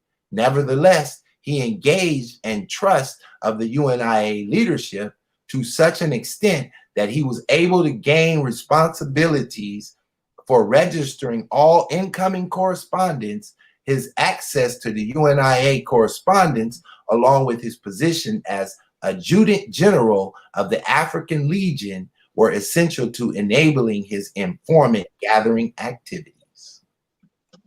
So his name, Agent 800, they copied it when they created Old English 800. That's crazy. Was a way of just memorializing his name. And they got a statue of this fool, the James Wormley statue, out there in New York City. Nobody knows who he is. And he was going against what was known as a subversive group. And that group was not a Marxist, socialist, communist group. They were not subversive. What was subversive is a group of Black people who believe in doing for themselves, who believe in who despise communism, who despise Marxism, who despises socialism, and are for capitalism for Black people in 1920. So when you say Black people didn't want capitalism, Marcus Garvey disagree with you. I never said Black people didn't want capitalism, but I said I could see. What do you mean they didn't want capitalism? He was the biggest thing popping. I didn't ever say they didn't want capitalism. That's what I'm trying to explain to you. I said at a time I could see why it was easy to manipulate Black people at that time, because to say this shit ain't working, capitalism ain't working for them. Hold up, because where the fuck are you getting at? They was never manipulated. They went from Booker T to Marcus Garvey, and they never fucked with W.B. Du Bois. His group was never popular. His movement was never popular. What are you talking about? They didn't believe that shit. They was over here with Marcus Garvey. He had the biggest shit ever in African American history. His group was the biggest ever. In 1920, he had the biggest group ever. That means we are not manipulated. We do not believe you niggas, you socialist Marxists. That's a so how did we get into this position if we didn't get manipulated? 800. Huh? The James Wormley. Exactly. So what do you think Black people? Because you all over the place, and I want to get you in the right track. Because I like the way you're thinking. James Wormley had to take down the big shit because they don't want it to be successful. He took it down, and then okay. How did we get into the point where we're supporting the Marxism, the communism? How did we get to that point from Marcus Garvey being the big?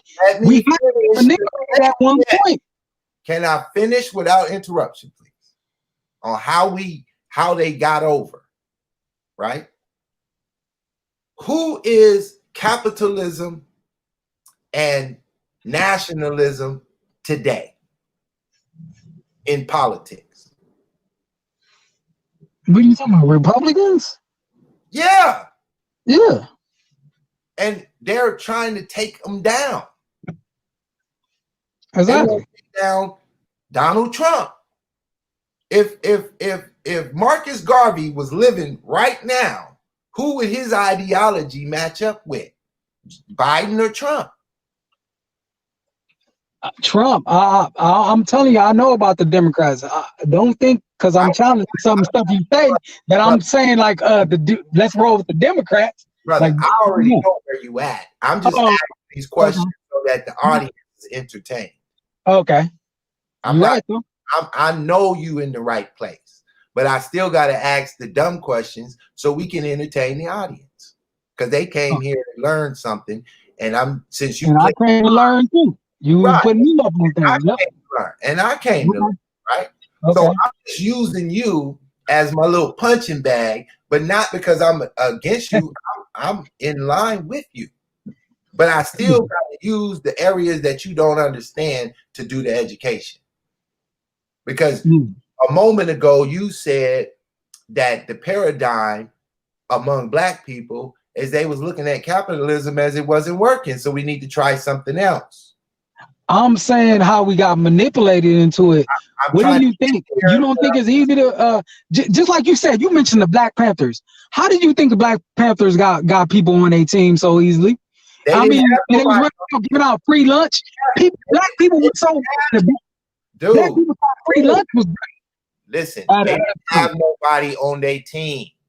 Man, Black Panthers did have people on their team. What are you talking about? You trying to rewrite history now? And like every black person was against black people? Can I educate? You can, but for you saying Black Panthers didn't have nobody on their team, it's kind of that I don't have no backup. That I can't whip open another Wikipedia page. I mean, come on, we're going through Wikipedia. We could whip up a lot of those that's going to challenge. We go Wikipedia. Come on, man, you smart enough to know. I'm not saying ain't no fact, but you smart enough to know when you get to Wikipedia, you could go blow for blow with Wikipedia and challenging things. But I can go beyond Wikipedia. Spectrum. So I can go to the authors and the books of whatever you want to talk about. I don't have to fuck with Wikipedia no more. I can just deal with the books and get into the books. I've already. Can you do this one time, though? We started getting off track. You started it saying I'm still on track. You're not on track because we was talking about the black women. Something you went to this whole thing and it's getting off of that. You saying who started this black woman thinking, but it went on to something else, to capitalism again. Because it's always going to be there. It's always going to be between Marxism and capitalism, no matter what the fuck we talking about when we talk about black people. I don't give a fuck what to say. But for you to blanket that, this is what I'm saying. So let's be honest right now. Okay, you saying black people was never with Marxism, with Marxism. Let's be honest right now. Black people ain't with Marxism right now. Black people want to be rich. Black people are some of the most capitalistic people. They want to do their thing. So it's like we blanking in black people like every black person got a handout, and really black people love the idea of capitalism. So I want to some of the most.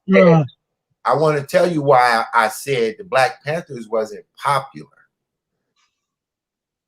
during the time that they was actually on the scene. That wasn't a popular group. I'm going to give you a modern day example. Have you heard of the group In Fact? Yeah. The Not Fucking Around Coalition with Grandmaster Jay. Yeah. Do you think he's popular? Do you think his group is massive? But see, I'm hearing, I could go from people in the Black Panther times. You going by a history lesson check. I'm talking about people that done told me that lived in the time that was riding with Black Panthers. Just answer the question, bro. Nah, his group is not popular like that. I mean, okay. So here's what they do.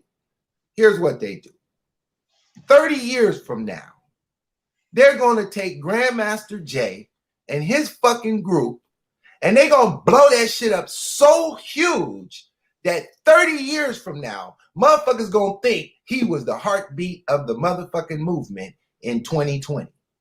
I'm telling you, and I can pull up the books, the Black Hammer, and some more shit, that they wrote and published the book in 1965. When all this shit occurred, the book was published. And it let us know from those who believe in that shit how big they shit was. And they're not big at all. The way that the Black Panthers became so popular is over time, they kept making movies, kept on cutting commercials, kept running propaganda until everybody think that we was all just down with the Black Panthers back in the 60s. You know, when everybody was down with the Black Panthers, you had a lot of people opposing them. I'm not saying everybody was down with them. What I'm saying is they wasn't no bigger than InFact. What I'm saying is they wasn't no bigger than InFact is right now. They was about the size of that. That's about how many motherfuckers fucking with that. Now they had some stars in their group at the time.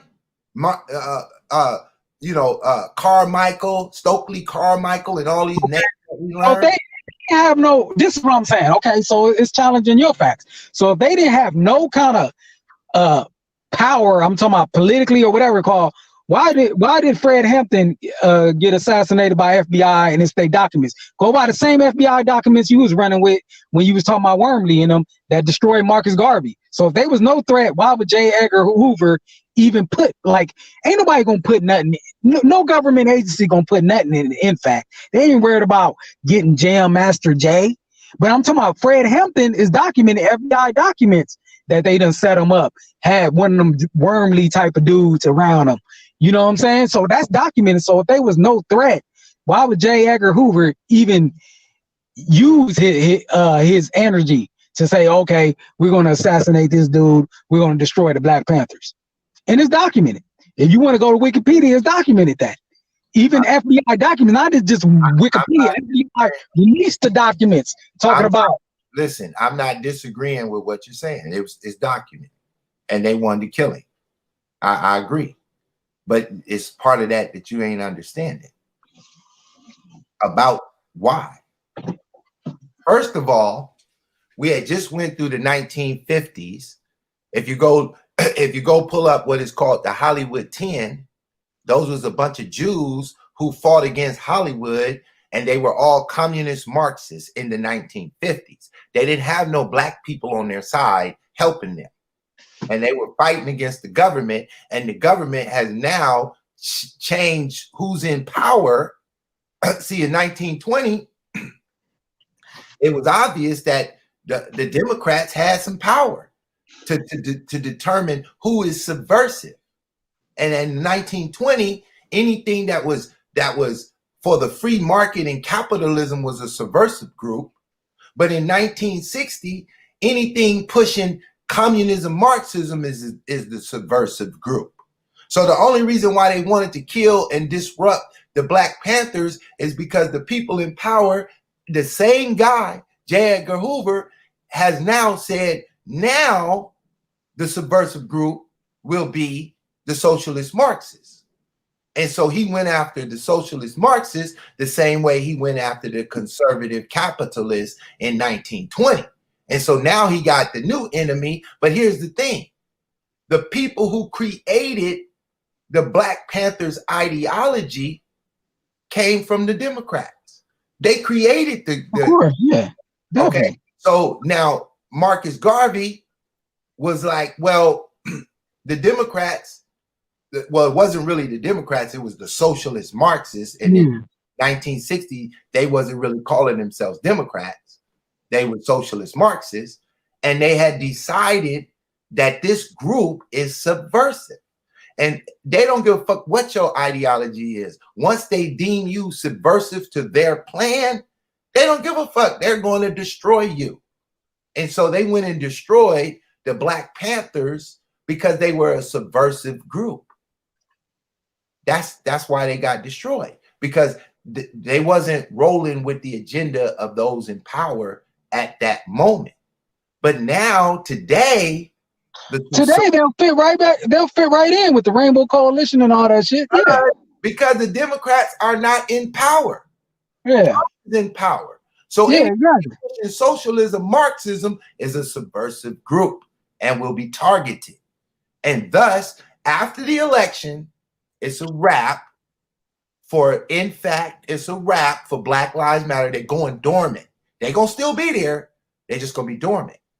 And they're going to be waiting for 2024 when they can get active again, because they're not useful when we're not in presidential election time. Exactly. They're not useful. So they're going to go dormant, and they can do some marching here and there if they want to. They can do. Yeah, because they're gonna let them do. I mean, you know, start no fires. Media. Yeah. They ain't gonna let them start no fires, and they ain't gonna let them. They ain't gonna let them do that. They ain't gonna let them do none of that. They gonna let them Twitter. They gonna let them Twitter fire though. That's what they're gonna do. Well, they own be on Twitter talking. Yeah, they own the media and go trend and all that shit. You're right. But all this chaos, nah, they ain't letting that go. It's just for the election. It's political. All I want you to know is that in 1965, the Black Panthers was just about the size of INFACT. They were just a small group of Black folks who had a passion for their ideas, and they were trying to make their ideas popular. I can go back to a speech that they all gave. This is what the book, The Black Hammer, is about. A speech that they gave at Berkeley, California in 1965. They brought out all the stars. Stokely Carmichael, everyone that they had, they let them speak to a big ass crowd, and there were no Black people in the crowd. Oh yeah, Hold on. How How did you Berkeley thing? Hold on. How come you could be 10 minutes from Oakland and can't get no black people to your goddamn event? This motherfucking shit should have been swamped with black people. It was all kind of black people 10 minutes away. But they didn't want to hear that shit. They wasn't with that. So here's who did show up. All the police factions from around the world were there. All the news cameras from around the world was there. And they put these niggas on blast and showed them to the world because those were the Zionist Jews that controlled the airwaves. And this is the message they want to send people. But you can't measure by what black people follow. And by your own ideology, you can't measure that. Because come on, that black dude that you just showed, the Republican black dude that's talking all the right shit against Maxine Waters, ain't a million black people gonna show up for him, but I don't mean he ain't doing the right thing. So I mean, if you're measuring it by that, like even you, like the way you talking, a lot of black people probably wouldn't show up for you. But does that even matter? I don't understand the point of that. Like, does that credit your passion? Does that credit black people don't show up for a lot of shit that's positive, that's capitalistic, whatever? Yeah. Okay, so you absolutely right. If I was to give a lecture, the crowd would be small as shit. No, I'm not talking about just like you personally, but I'm just saying, even when, because you can't really say black people, oh, they just don't support that. They wasn't supporting them. They didn't care about them because they didn't show up. Black people ain't gonna show up to a lot of shit that's productive or whatever you want to call it. That's not true. That in the same time span, right? If Martin Luther King would have been there, they would have been there. Because wherever he showed up, the crowd was at. But he's also pushed by the media. Let's get deep into it. Like we got deep into Panthers being pushed by the media. Now he was also pushed by the media, the same Marxist communism party you talking about, but he was pushed very heavily. With this let's integrate and all that. Let's be honest. He didn't get his grassroots authentic black people just supported Martin Luther King. He was pushed. You can even see them Jews on the side of him. I mean, really, literally standing next to him. Like, you can see a lot of pictures with that. Once again, you one of the smartest 30-year-olds I've ever heard, because you absolutely right again. You ain't missed the beat. You're hitting all the points. Martin Luther King was a socialist, Marxist, communist. The Black Panthers were his children. All those people came from Martin Luther King. You know that, right? Yes, definitely. And he trained them up. The difference between the two is they wanted to carry guns. And so he was like, well, you're going to have to go form INFACT, because we over here pushing Black Lives Matter. Y'all could be INFACT. And I love that analogy, because that's how I believe. That's why I'm on point with you. That the legend grows with the Panthers. You're right. I mean, that's a perfect analogy. BLM and INFACT. Exactly. Martin Luther King and Black Panthers. Exactly. Who's pushing the agenda? Yeah. I filmed the new Black Panther Party under Malik Zulu Shabazz and Hashim Nzinga for about 5 years. Yeah. I just went to the funeral of Hashim Nzinga. He was the leader of the new Black Panther Party, right? So Zulu, the attorney was under him? No, the attorney was the leader. And that's why I thought it was the attorney bill. And he handed over the leadership to Hashim Nzinga. Okay, I think it was the next person. Okay, I got you. The next one, he was his buddy. They was running together though. Actually, Hashim Nzinga brought Malik into the organization when Khalid Muhammad was the leader. And then when Khalid Muhammad died, since Malik kind of was more like a lawyer and just a more sharper speaker. Yeah, Malik Shabazz, yeah, instead of Hashim taking the head, he let Malik do it because he was just better fit for the position. But after 12 years, Malik was tired of being the leader and he just wanted to go do some other stuff. So he handed it over to Hashim. And then Hashim carried the torch for 5 years and he just passed a month ago. Okay. Right? Okay, I I was didn't just even know. at his wife's house. I used to listen to he had like a little podcast like on Blog Talk. Yeah, the Black Power Radio. Yeah, something like that. I listened to him years ago, so I know exactly what you're talking about. But I didn't know he died. Yeah. Yeah, he just passed away of cancer, right? Okay. So at his funeral, I'm sitting in there, and In Fact is in the building heavy. And Grandmaster Jay is in there because right now, Grandmaster Jay is probably the most prolific Black Power speaker that in that type of field right now. He got the audience listening to him, but he's already being deemed the agent by his own members. So he got a member called himself General Delta who broke off and said he ain't fucking with this dude because he believe he an agent. And then we got all kind of video footage of Grandmaster Jay at a Trump rally. Yeah. Sitting in the back like he a special agent. Yeah. So now, we know that In Fact ain't for Trump. So it's like, well, if you ain't for Trump, what the fuck are you doing at the rally in the back like you a special agent? And he ain't got no explanation because he's the modern day James Wormley, Agent 800. Exactly. Coming to undermine the identity of ideology among Black people and get these dumb niggas to get armed and think they could pull up with guns. I knew he was an agent from the beginning because he's coming with a ideology that's so what do you call like a black exploitation film to me. That's what I call him. Absolutely. Even the way he talked, even the way he changed his because I watched a video from him in 2014. He knew how to talk real professional, cool. I understand, you could adapt to things, but it was more natural to him, see him talk like that. Now he's talking kind of like he Dolomite or something. Like, we gotta get these folks out here. We ain't standing for that. I'm like, how you go from that to that? You ain't natural, dude.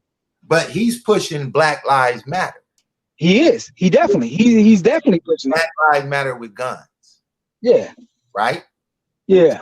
So he's the Black Panthers, and of the 1960s, and Black Lives Matter is Martin Luther King of the 1960s. They're one of the same thing. One has guns, the other doesn't, right? And they all pushing socialism, Marxism, and communism on Black people, but they don't tell us that they're doing that. No, they don't. They just do it by subversion. Now that the capitalists are in control of the White House, they deem anything that's socialist Marxist a subversive group to what they're trying to accomplish. And so the way that the subversive groups, the Black Lives Matter, are fighting back is to say that the other group are white supremacists. Yeah. And so now Black people are stuck trying to figure out who's the white supremacist, Biden or Trump. And then the answer is, well, both of them are. One is just obvious and the other one is not obvious. That's the way they deal with it. Instead of looking at the policies and how does the policies affect your community. If you looked at the policy, you could determine what the tree is, because the policies represent the fruit of the tree. And that's why the Bible says you could judge a tree by its fruit. So if the fruit is good, the tree is good. If the fruit is bad, the tree is bad. So now we got to get into these fruits. And as we said, the fruits of Alice Bailey, and we got Alice Bailey in the chat room. Her spirit is in the chat room with us. Welcome to the show, Alice Bailey. The spirit of Alice Bailey is aligned herself with the Democrat Party. You just acknowledged that for us as we read off the 10-point plan. We couldn't find none of the points that we could assess to the Republicans, right? Exactly. But earlier, we understood that the Republicans over the last 50 or 60 years they've been playing their part at being part of the swamp, right? Yeah. They've been just as racist to black people as the Democrats have been. They've been helping keep black people oppressed just as much as the Democrats have been doing it over the last 50, 60 years, right? I mean, huh? I'm saying, you know, Reagan was part of the Contra scandal. Yeah. Where he traded drugs for guns, and them drugs ended up in the black community, right? Yeah. So he was a Republican who did damage to the black people. George Bush came along and did the Patriot Act and all kind of other shit and spawned the way for Bill Clinton and was working hand in hand with Bill Clinton and George Bush, right? Trump come along and say, fuck the Bushes and fuck the Obamas. And I respected him for that. Right? Yeah. So he just called out both Republicans and Democrats. And he said that the swamp is on both sides. The swamp is Democrats and Republicans, and he plans to drain the motherfucking swamp. So in draining the swamp, we have a new verbiage that came along. We call it rhinos, spelled R-I-N-O. And it stands for Republican in name only, meaning that you're not really Republicans. Yeah, you don't got the values. You don't got the ideology. Yeah. Right. These are what we call statists. People who believe in empowering the state. Right? Yeah. Trump said these motherfuckers is corrupt. And he called out Mitt Romney. He called out a bunch of them. And they voted against him, voted to get him impeached. Right? Yeah. So now we have a president who calling out that the fucking FBI is corrupt. You remember Ice Cube did a song called "You Can Get Your Yay from the CIA." Yeah. I don't know if you got that much rap history in you, but you should. You remember that song? You can get your yay from the CIA. I don't know. The line sound familiar, but I don't know. Okay, that's an Ice Cube song. A song, yeah. A straight song. Because everybody in the 1980s living in Los Angeles knew that the CIA was bringing drugs in. Yeah. We knew it. And so when whoever was the big drug kingpin, Freeway Ricky Ross or whoever you want to name, and I only mention his name because he's public. I can mention 10 more, but they ain't public, so I'm not going to them. Yeah. But I know who they are. You know, they lived in my community. I see these niggas all the time. Yeah. And these niggas was bigger than Freeway Ricky. Man, that game made millionaires, man. Yeah. Yeah, 100 millionaires. Yeah, exactly. You know what I mean? Yeah. In today's money, some of them would have been a billionaire. Yeah, exactly. Easy. Okay, so now, since we already knew that this is back when we looked at white people as Democrats and Republicans working together, we didn't have a Donald Trump that'd call it out. We had a fucking Barack Obama, a George Bush, and a Bill Clinton. And these motherfuckers ain't gonna call it out. Bill Clinton didn't tell us that the FBI was corrupt. George Bush didn't tell us that the CIA was corrupt. And Barack Obama didn't tell us that the news was fake. Yeah. But here we got a motherfucker who tells you, I ain't really a politician. I'm already a billionaire and I'm good. But because I love and appreciate the opportunity I had, I think I'm gonna go up in here and ruffle some feathers. So we can tell who the enemy is based on what the narrative is. If the narrative is socialism, Marxism, and communism, you are the enemy to Marcus Garvey. You are the enemy to Booker T. Washington. You are the enemy to Harriet Tubman. You are the enemy to Nat Turner. You are the enemy to everything black that's for black, by black. And you are the friend to Joel Spingard. You're the friend of Alice Bailey. You're the friend of Ayn Rand. You're the friend of these atheist, satanic, white folk, Jewish Zionists, 1909 Schofield Bible, C.I. Schofield Bible, motherfuckers. You know about the C.I. Schofield Bible? You said what? Schofield Bible? The C.I. Schofield Bible. Nah. In 1909, a white Jew named C.I. Schofield, who believed in Judaism, he don't even believe in the Bible, wrote a Bible with commentary in it. So basically, he didn't change the Bible. He just put the Bible in there. But along the New Testament, start putting commentary. Yeah. This commentary created the Christian Zionists. And today we have Christians who believe they're supposed to support the Jewish Zionist agenda. Yeah. These people believe in socialism, Marxism, and communism.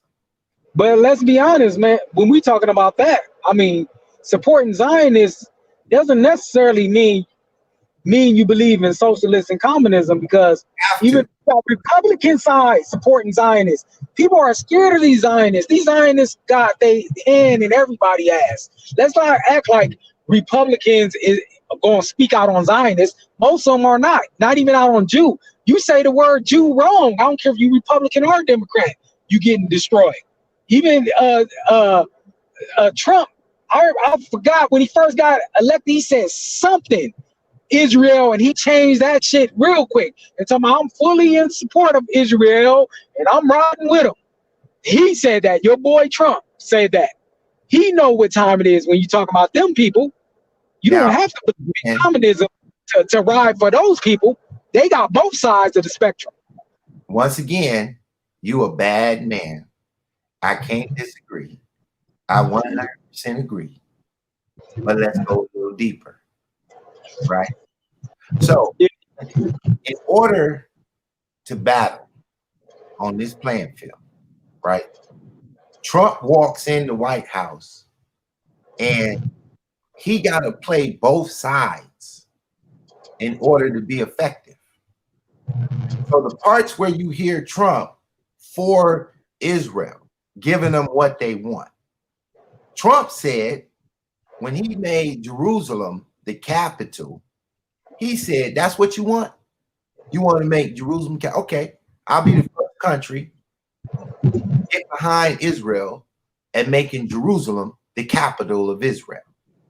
Say, but that's gonna hurt you down the road, because you have to bring into existence what has to come into existence in order for the fight to begin.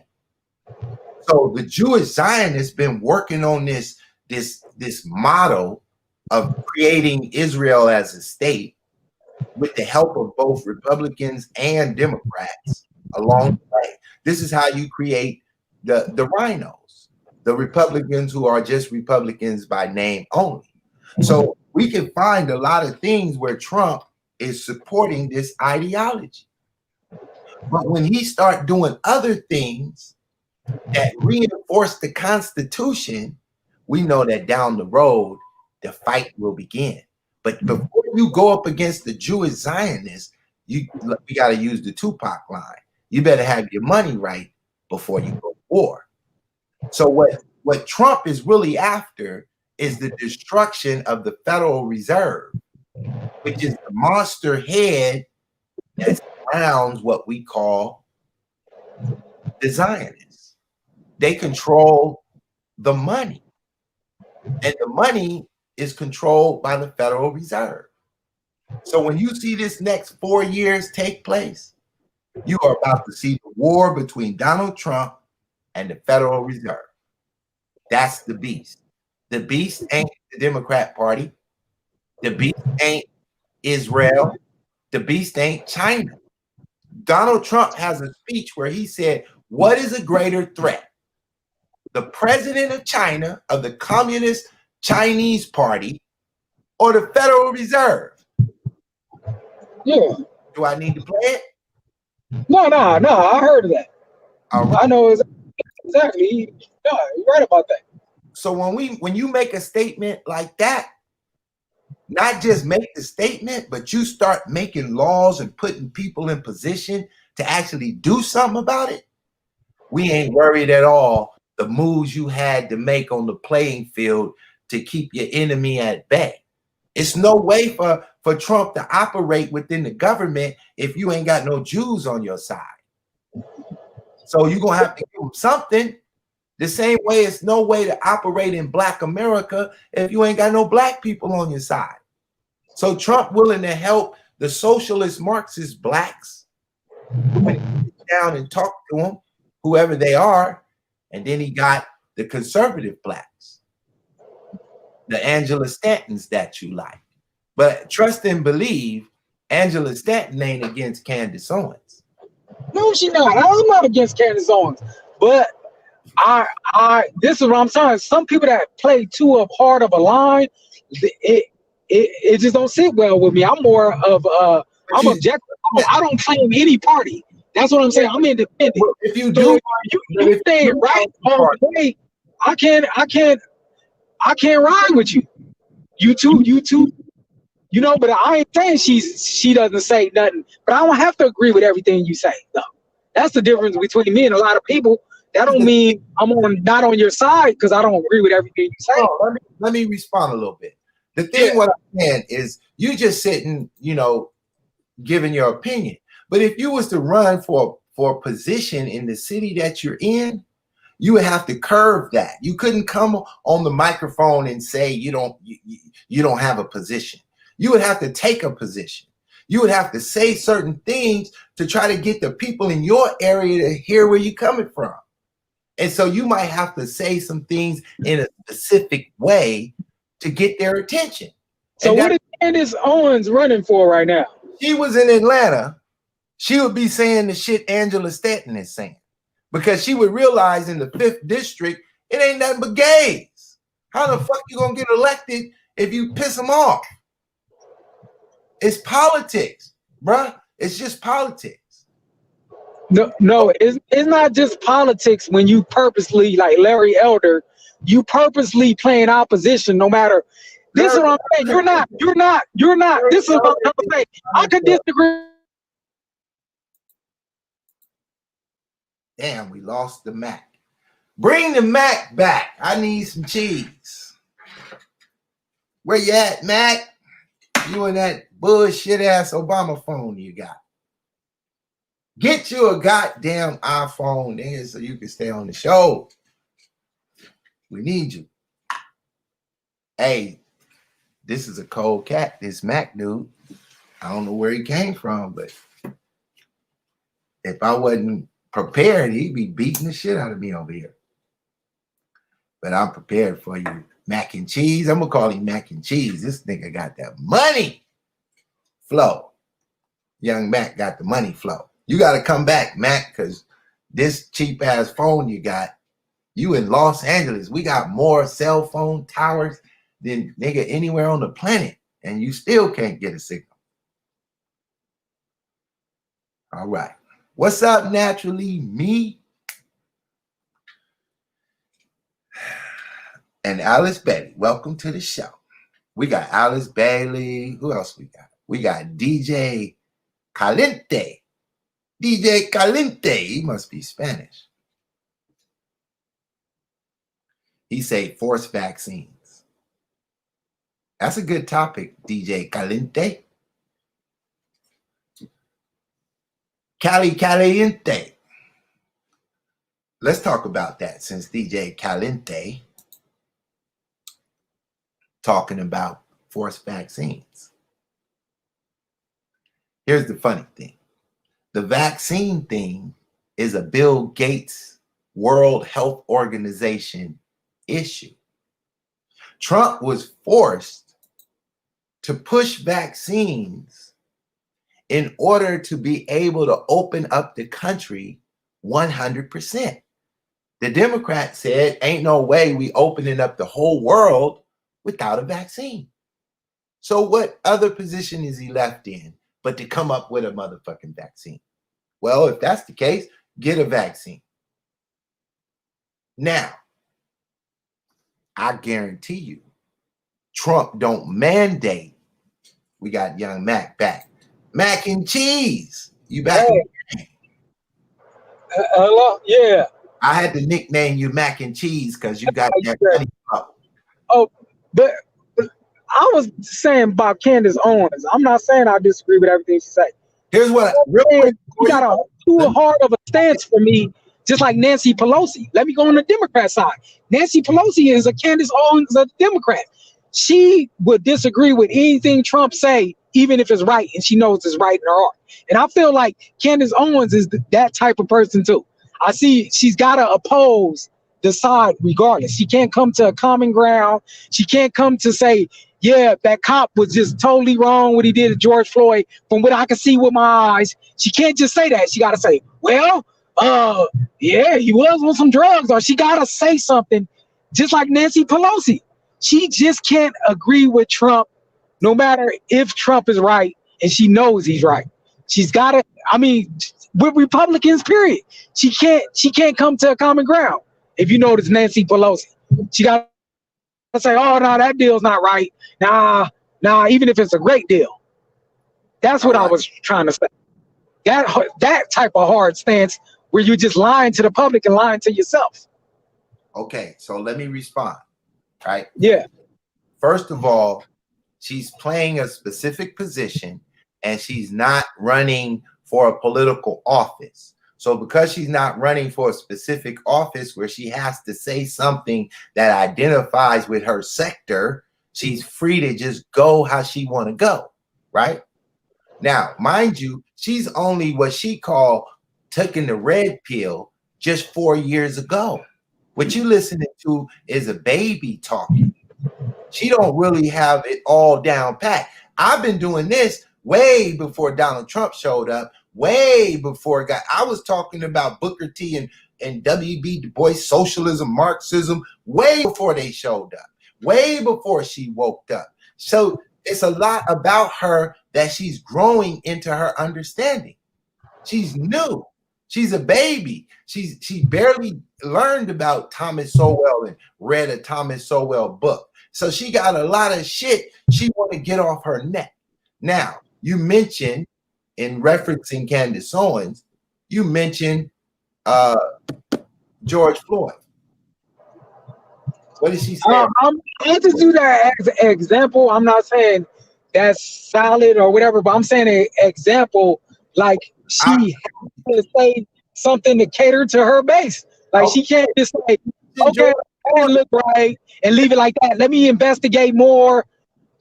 Even you can say shit like this. Like, yeah, that didn't look right. I got to see what's going on because that didn't look right at all. She's more like, that didn't look right, but look at him. He's doing that. Woo, woo, woo. Like, she's a Nancy Pelosi on her side. She's got to say something to cater to that side, period. And that's all strategic. It's not genuine. I love people that are genuine. If it's genuine and you really feel like that, just like me, this is what I'm saying. We had in this conversation, right? You done told me some stuff, and I had to say, hey, you right for that. Genuinely. You got me on that. You right for that. Candace Owens and these Democrats and these Republicans, they're not going to do that. Like, oh, yeah, you're right on that one. Okay, let's continue. Listen. That's what I'm trying to say. Like, yeah. You said she gonna cater to her base, and so she it's always got to be the Republicans is right and the Democrats is always wrong with her, right? Yeah. All right. You happen to pick something, and you pick George Floyd. Yeah. And what she had to say about George Floyd, right? Yeah. So now I'm gonna play a little bit of what she had to say. This election is Hold about on. the future of our. And then we're going to see if she's catering to her base or if she's keeping it real. Unless you want to pick something else, you don't want me to use. I mean, you can do the George Floyd. It's an underhanded. Of course, she did her underhanded. That's what I said. She rolled like, oh, yeah, that's bad. We'll do it. It shouldn't be acceptable. Then she goes, well, he's on drugs. And we could go through a lot of clips where she goes to. She switches it up. Listen, she real. You can take one clip. keeping it real or playing to her base? It's one or the other. I'm gonna play it, and we're gonna find out, is she keeping it real or playing to her base? Can we do that? Unless you want to pick something that you absolutely know she was playing to her base, and I'll play that. Okay, I'm gonna hear what you put first, so I can put another George Floyd comment that's playing to her base. That's what I'm saying. So let's go whatever you going with, and then I'll look for another one. Yeah. I just randomly picked a video where she talking about George Floyd. Okay, then well, okay, go. I didn't have this prepared. I don't know what the fuck she about to say. Oh, okay. We all gonna hear it, and you tell me, is she keeping it real or playing to her base? Now the clip is 18 minutes long, so I might skip through it to try to get to the juicy part. All right. Okay. Let's play it, and then you comment. I have decided to do this video. It has been wet. I have spent a considerable amount of time reading a lot of Black authors. I'm moving forward to what she commits a crime and dies while committing a crime, and that the Jewish people champion and demand justice for. You will be hard pressed to find this in white America. You'll be hard pressed to find this even in Latino America. If there is a person that is spent multiple times in prison, you are not going to see a bunch of Latinos coming out demanding justice for this person, even if, and I want to be very clear, what I'm saying is not any defense for Derek Chauvin. I hope Derek Chauvin gets the justice that he deserves to be, implemented upon him, and that the family of George Floyd deserves justice for the way that he died. But I also am not going to accept the narrative that this is the best the Black community has to offer. For whatever reason, it has become fashionable over the last 5 or 6 years for us to turn criminals into heroes overnight.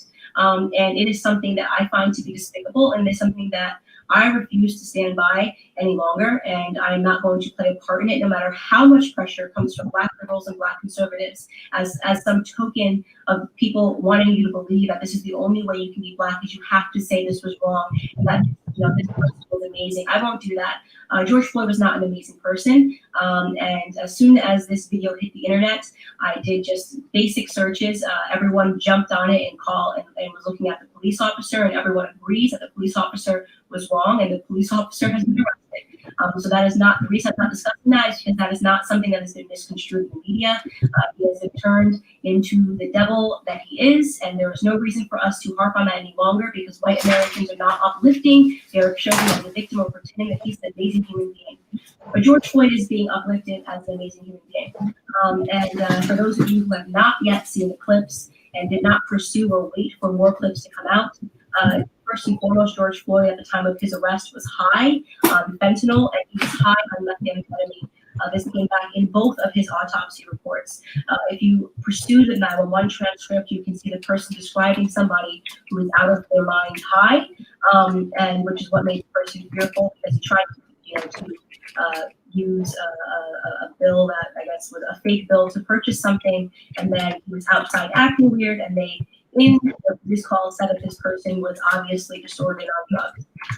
When he is put into handcuffs and put against the wall, a baggie of what looks to be like cocaine. Okay, that's all we need to hear. Okay, that's it. That's what I'm talking about. That's what she does. She says just like her base does. Because I don't talk to Republicans that do that. The same thing. They'll say, well, that was wrong. That was no excuse. He should have did that. But this and that. Oh, this guy, this and that. But when do we do that? When somebody go rob the liquor store owner and blow his brains out, they don't go, let's see what kind of drugs. Oh, the liquor store owner had a domestic violence case back at 2 years ago. Matter of fact, last month, he had a domestic violence case at his residence. Let's figure out what the liquor store owner did wrong in his past. Oh yeah, he had some cocaine in his system. No, that's backhanded. That's what you do. That's manipulation right there. Who does that?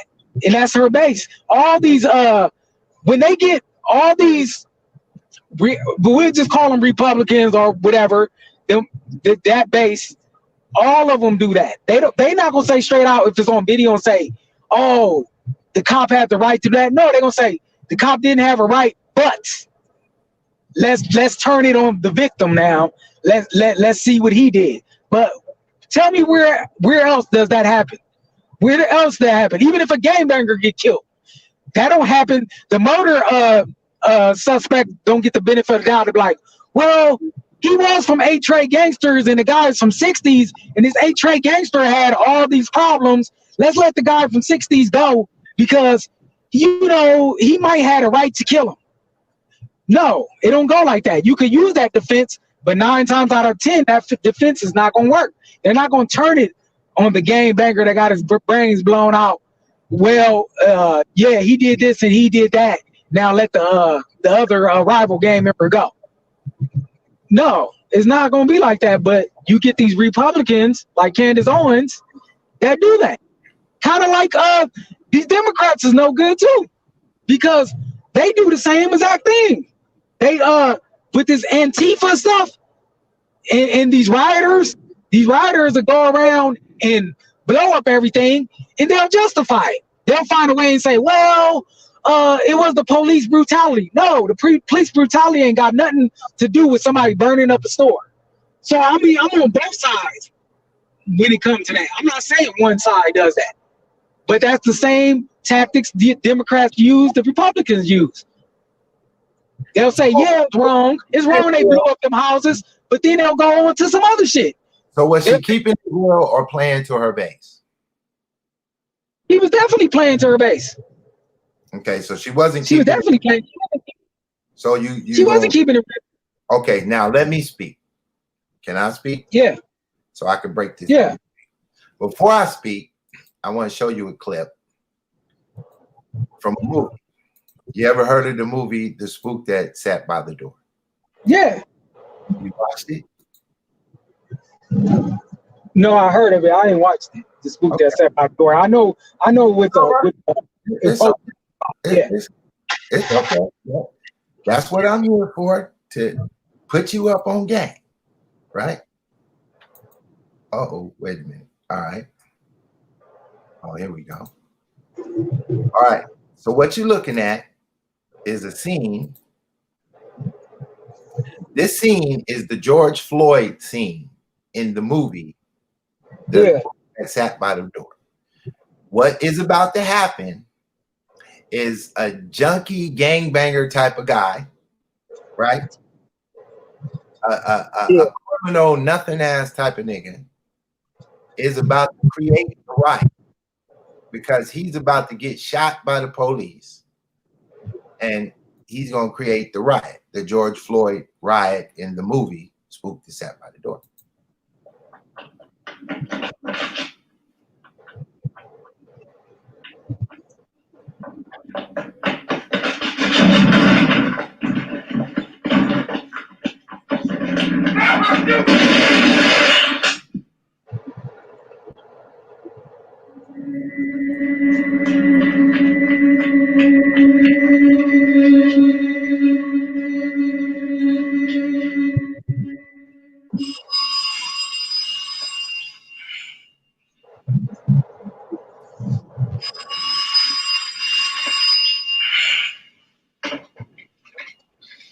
Yeah. Yeah.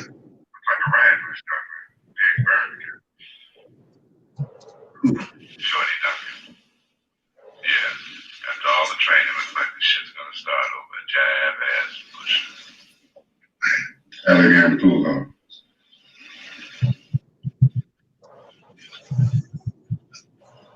Nothing moves to the word, right?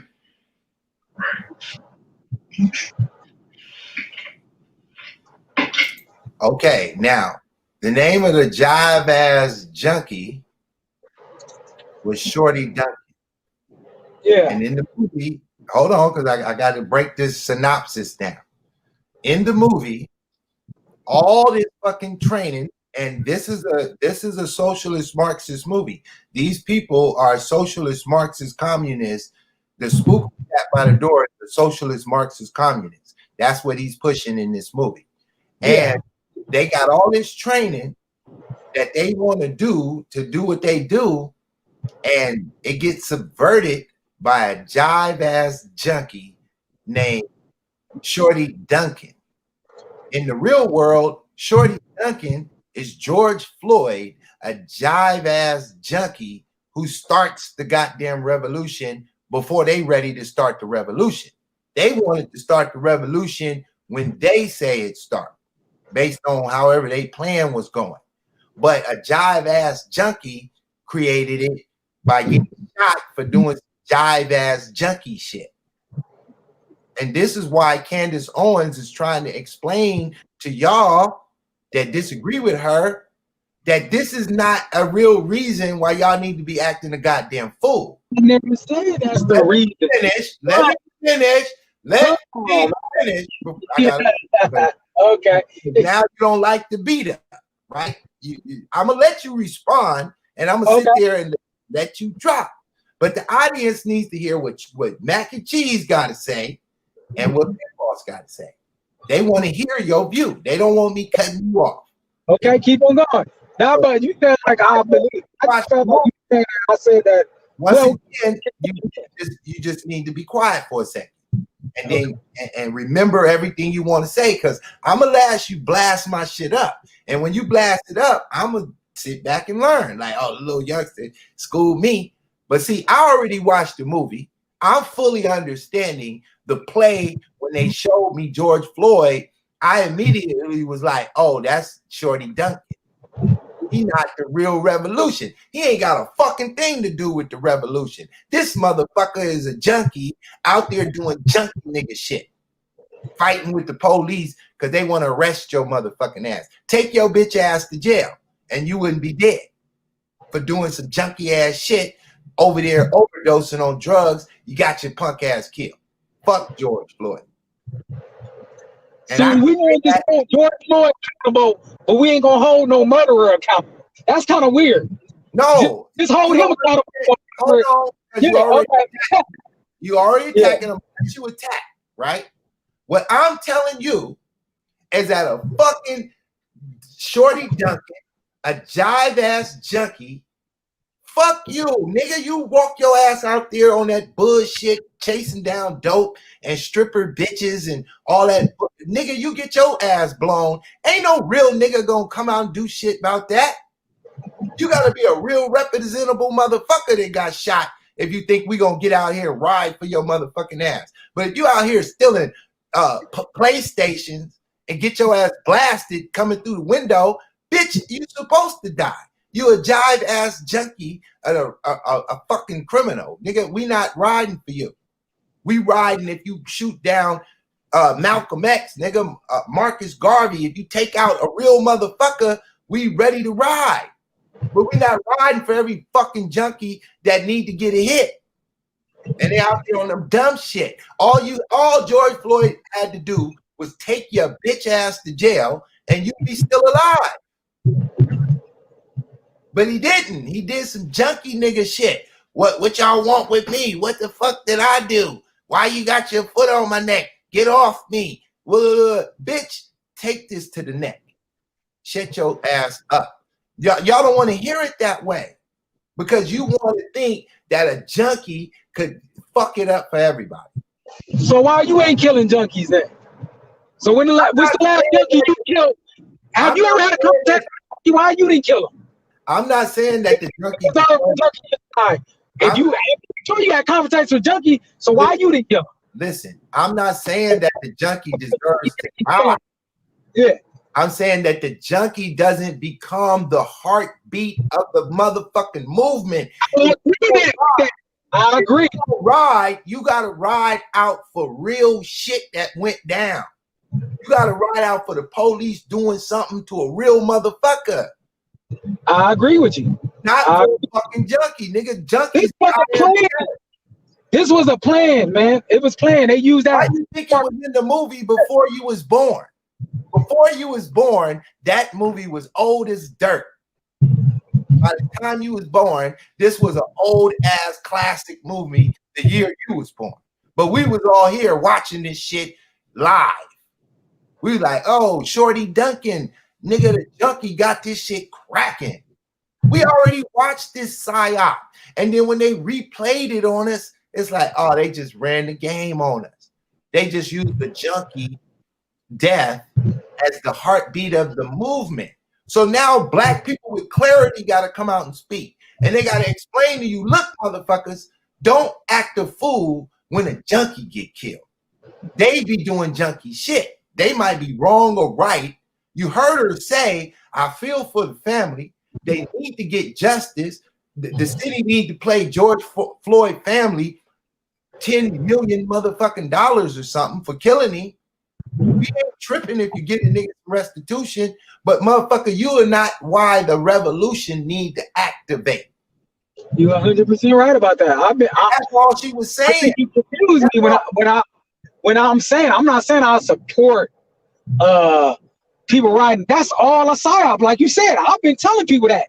They use that shit. They ran with that shit. That was a perfect thing for them to run with some shit that ain't even worth it. You right about that. You 100% right about that. I don't disagree. I went and got the clip, right? No more than you mentioned George Floyd. I'm pulling up the spook who sat by the door, and I had to go through the whole movie to find that one little point because none of this shit was prepared. But this is what I'm saying. But your ideology is way off base because you're running around saying George Floyd, he ain't shit, right? Say he's the worst person in the world. He ain't shit. He smoke dope. He do all that. Yeah. But we got a guy that murdered people, that actually murdered him, and we're not gonna hold him accountable. It's like he ain't the worst person in the world, but somebody that do drugs is worse than somebody murdered. So you rather hang around,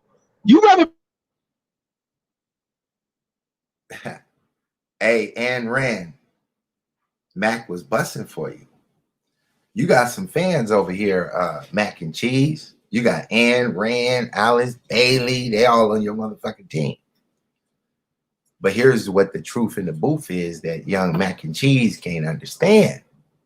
He thinks that I'm for the murderer of George Floyd and that I think leave the murderer alone. When he doesn't realize, motherfucker, I'm talking about what's going to kick off the revolution. If it's going to be a revolution, I'm not riding for the first junkie get his ass blasted around this motherfucker when I already know that the junkie going to do some dumb shit.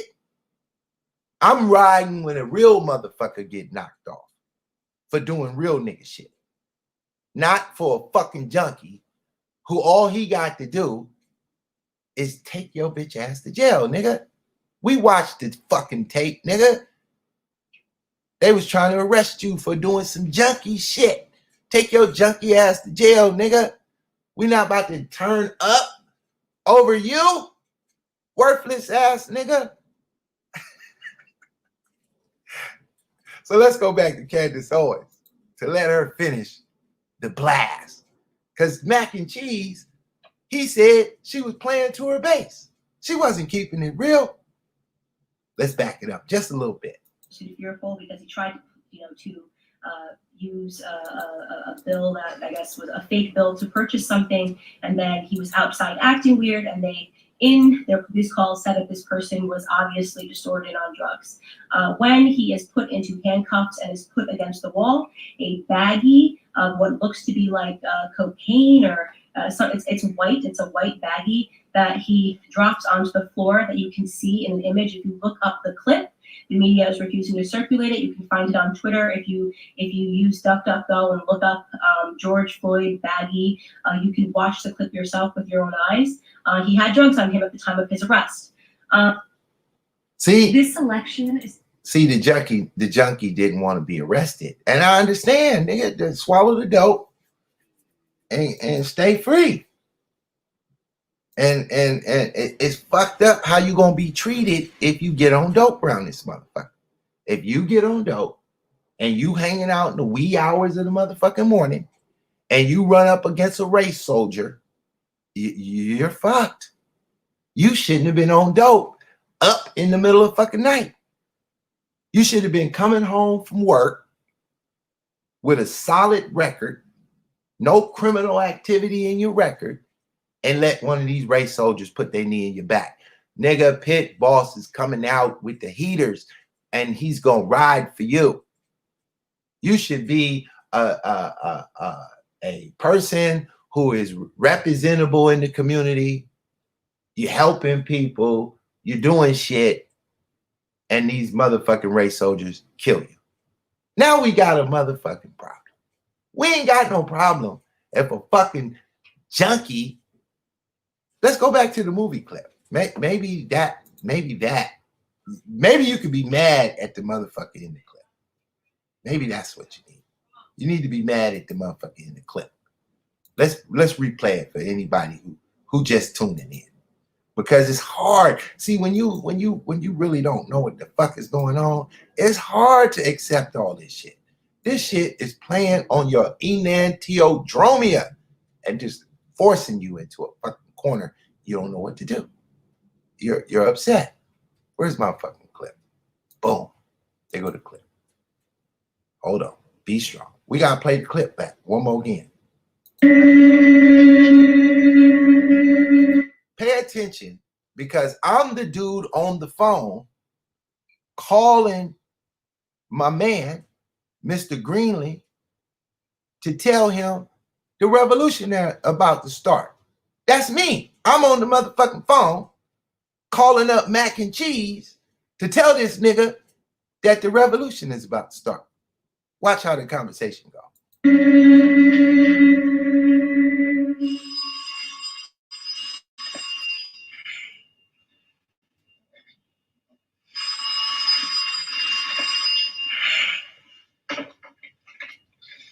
Yeah. Yeah. Like a riot first started, man. Big burn together. Shorty Duncan. Yeah. After all the training, looks like the shit's gonna start over a jab ass push. After all the motherfucking training, it looked like this shit about to start over a jive ass pusher. This motherfucker is upset because it ain't supposed to start with this motherfucker. It's supposed to start when we say it start, at our time. When we tell you, nigga, get your shit. Go call, in fact, them agent niggas and tell them bring them guns, nigga. Now's the time. But no, Mac and Cheese wanted to start when the job ass junkie get killed. Fuck that junkie. Bitch ass nigga. He fucking up being a junkie. You don't start the revolution, nigga.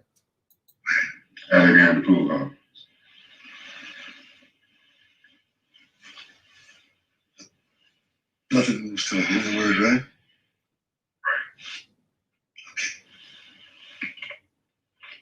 Nothing moves until I give the word.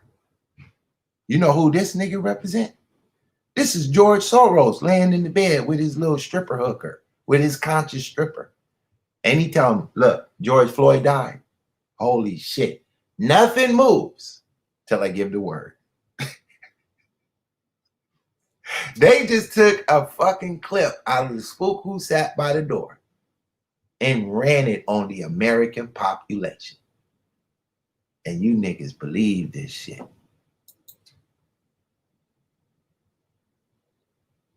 You know what's really going on around here? Oh, Mac and Cheese is back. You back, Mac and Cheese? I'm laughing, man. How you play me like that? That's hilarious.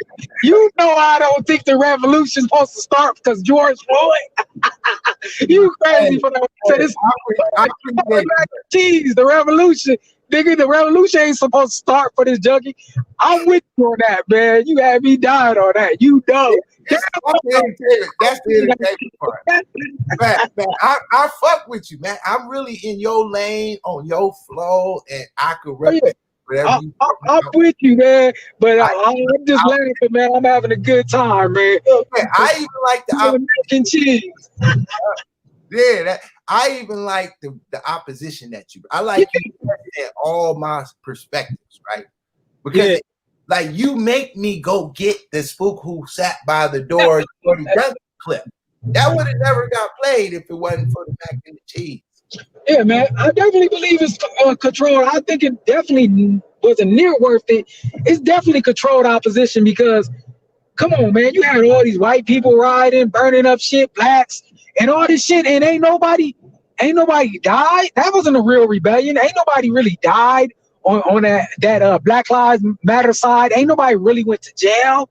Come on, they just tore the whole cities up. Ain't nobody going to jail for real. Ain't nothing happening. Look, that's George Soros said shit for real. I'm 100% with you on that. So check this out. So they had this one white boy who ran over there and killed that Trump supporter dude, right? Yeah. He goes on Vice Land TV, which is a full Jewish Zionist operation, right? Yeah. And he did an interview after he done killed this fool. And this motherfucker got a tattoo with the fist on his neck. This would, in any decade, this would be a full white supremacist, except for today, he's Antifa. And Antifa, we can't call these motherfuckers white supremacists because they yelling Black Lives Matter. So we can't call these motherfuckers white supremacists, right? Even though it ain't that nigga who about to hang out with an Antifa. Exactly. I've been saying the same thing. Them the same motherfuckers gonna hire your black ass. That's what I be telling people. Go try to get a job on Antifa member. They ain't hiring your black ass if they own a shop or something. Yeah. So now the police have to go arrest this motherfucker, right? But they know that if we arrest him, the fucking Democrats will let his ass out of jail. They know it. Because they letting everybody out that's involved. Nobody going to jail. So the police make sure he don't make it to the jail. And they killed this boy. Yeah. They killed that motherfucker just like they killed George Floyd. Right? But they knew, fuck that, this motherfucker gotta die. So you know the police is slick. You know what I'm talking about. They take gangbangers back in the day. I don't know if they do it now, and drop your ass off in your enemy neighborhood, take your money and everything, and hope that your enemy pull up and kill you for being in their neighborhood, right? But we call that the ghetto pass, where your enemy, a nigga would have shot at you yesterday, but he see police drop you off today. He say, you know what? I'm gonna give you a ghetto pass because I'm not gonna do the work for the police. Yeah, exactly. Let you go home. But he said, when I see you tomorrow, nigga, it's back on. So don't show up tomorrow riding with your homies and I'm blasting at you niggas. But tonight, we're going to let you go home because we ain't going to do the work of the police, right? So we know that the police is scandalous and some bitch-ass niggas and they playing their little politics, right? But we also know that the niggas is scandalous and bullshit too. It's just a scandalous-ass world. Everybody's criminal-minded. Everybody ain't shit. And we playing in a game full of motherfuckers that ain't shit on both sides. That's what it is. So what I'm telling you is the people that have the power to run a psyop on black people and get you to come outside and fuck with it, that took years of programming, years of politicians, years of activists, years of controlling your school system, years of controlling the dope game, the rap game. Every game you play in, they control it because they need you to play your position when they say it's time to ride. And that's what's going on. You see, Ice Cube couldn't take it. After a while, he was like, you know what? I can't be fucking with these motherfuckers with the Black Lives Matter shit. Man, I'm with him. But now if I continue to play the Roland Martin clip, Roland Martin is trying his hardest to get Cube to go fuck with the girl from Black Lives Matter. Cube might give her a conversation, but somebody in Cube camp gonna be like, look, let me tell you who they are. And when he find out the full range of what the fuck they about, Cube ain't fucking with her. Then they're a disgusting organization, man. Disgusting, man. They be going to places that them motherfuckers be having homosexual orgies while motherfuckers out there protesting. Weird shit. That's what they be doing, getting money from George Soros, having little parties. But you can't get black people, black media to go in on George Soros. Hell no. You can't get Black Lives Matter to talk about George Soros. They act like he ain't got shit to do with us. Oh man, he's really the master. He's really got the puppet strings. They don't want to talk about him at all. Right. And then so if we connect George Soros to the Jewish Zionist agenda, we got another piece of the puzzle. That the Zionists want to destroy the capitalist system of America. They want to destroy freedom in America and exchange it for socialism. Man, the Zionist Jewish system is so cold, man. They will promote all the dilly shit, like the gay shit, the non-religious shit, but you can't come to them with that shit. They shut it down. Just like teaching that homosexual stuff in schools. Man, the Jewish people shut that shit down in New York, and ain't nobody talked about it. Nobody said they was anti-homosexual or whatever. They didn't say they was you know what I'm saying, anti-LGBT. They didn't say nothing. The media didn't really cover it. They just said the Jewish people wasn't allowing that shit or whatever, and that was it. They don't allow that in their curriculum in their schools. They don't allow homosexual shit, but they'll push it on us. That's how cold they are. They ain't no joke. Yeah, that's because they call you the Goyim, meaning that there is one law for the Goyim and one law for the Jew, and they ain't the same law. So anything outside of them are the Goyim, which is to say the foreigner, the Gentiles, the not chosen people. That's how they looking at it. So for the Jew, their society is ran by capitalism.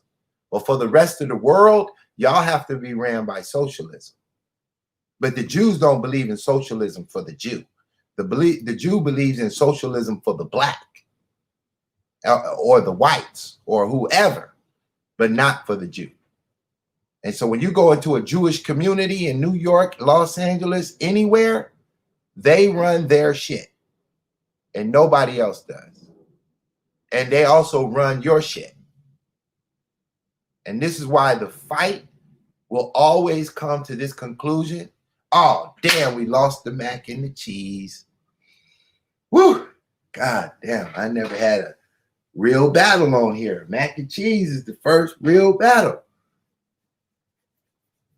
Dropping some real shit, making me have to agree with some shit. Rest of you niggas come on here trying to fake me out with scientific socialism.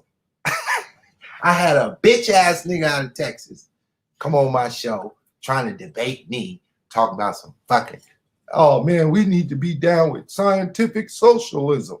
Get the fuck out of here, nigga. You running around fixing air conditioners, talking about scientific socialism. Woo, damn. All right, y'all. Y'all not donating to Pit Boss around this motherfucker, so I got other shit to do. Mac and cheese. Get at me, man. My email is 99lightyears@gmail.com. Send me an email. We could touch bases, come up with another awesome show, and I'll bring you back on. And before you know it, you'll have a YouTube show called Mac and Cheese, and you'll be getting donations from Ann Rand and Alice Bailey YouTube channel. And that's how it go. If y'all don't know, you need to know. While you're in the process of trying to figure it out of what's really going on, let me educate you about these politics. And this is how the politics roll. And what you need to do is get your game up the way you came up. And we're going to make it happen. Go get greater later, as they say. But I have something for you. And It's how all my people feel, but we gotta learn. We complain enough. Let me change it up. Everything I just said, everybody I know feel the same way. See, they don't want to see us vote, and we never do, so we see the same thing. But all our votes really do count. and they'll never really let it show. So now I'm finna break it down, cause if I don't, you would probably never know. First thing first, you know back in middle school when they taught us, it was three branches of the government. We forgot it when we got older. It's the judicial, the legislative, and executive. Well, all we know is the executive. That's the mayor, or the governor, and the president. Now, none of those three people make no laws, they just be checking it. The laws come to their desk, and all they do is say no or yes. So when the news station tried to tell us that Barack Obama couldn't put us on, we was all salty at Obama when it was the Congress members all along. We gotta focus on the legislative branch, yeah, they the ones that make the laws. Yeah, they the ones right how much food stamp money you get on the car. But when people that wanted to help us, wanted the job, I know they money lost. Cause we ain't even know their name, we ain't know their face, we ain't know it all. So the Congress, or the state house, that's legislative, they make laws. So what we want from the president is what they do. Okay, y'all? See, they election every 2 years, but we don't never even go to those. The Congress, they can raise minimum wage, but we ain't even really know it though. So you know how back in 08, when we all voted for Obama, we was all supposed to go back in 2010 and vote for the Congress. Cause they the ones make child support laws. They the ones choose if your kids at school get to eat steak or corn dogs. The state house makes the court laws. So if the country failed, then you can't say it's them, it's your fault. Cause y'all ain't know to vote for Congress members that was for y'all. And they don't gotta leave after 4 years. We just let them see. They don't want to tell you this. They want you to focus on the president. Now the third branch is the judicial, that's judges. They the reason why John Crawford and Trayvon, they had justice. So when Meek Mill got locked up just for popping willies, we blame the judge and not the city. When they let her get voted in, cause they ain't know who to vote against. Imagine life on the other side. Roads better, schools better, everybody get their license back, grocery store food better, custody of your kids back, homeless people get new shelters. If we gon' fix the U.S., we gotta start with them 2 letters, me and you. Somebody told us that the government wanna keep us broke, but the only reason why those people in the government is cause we ain't vote. And I ain't talking about the president, I'm talking about the ones we ain't know. So they was gonna try to keep it low, but it's gonna hurt them when they see the pros. And that's all I got for you. Peace out. I appreciate all y'all getting in the chat, having your little discussions. This is the Digital Pit Boss, Mac and Cheese. Holla, man.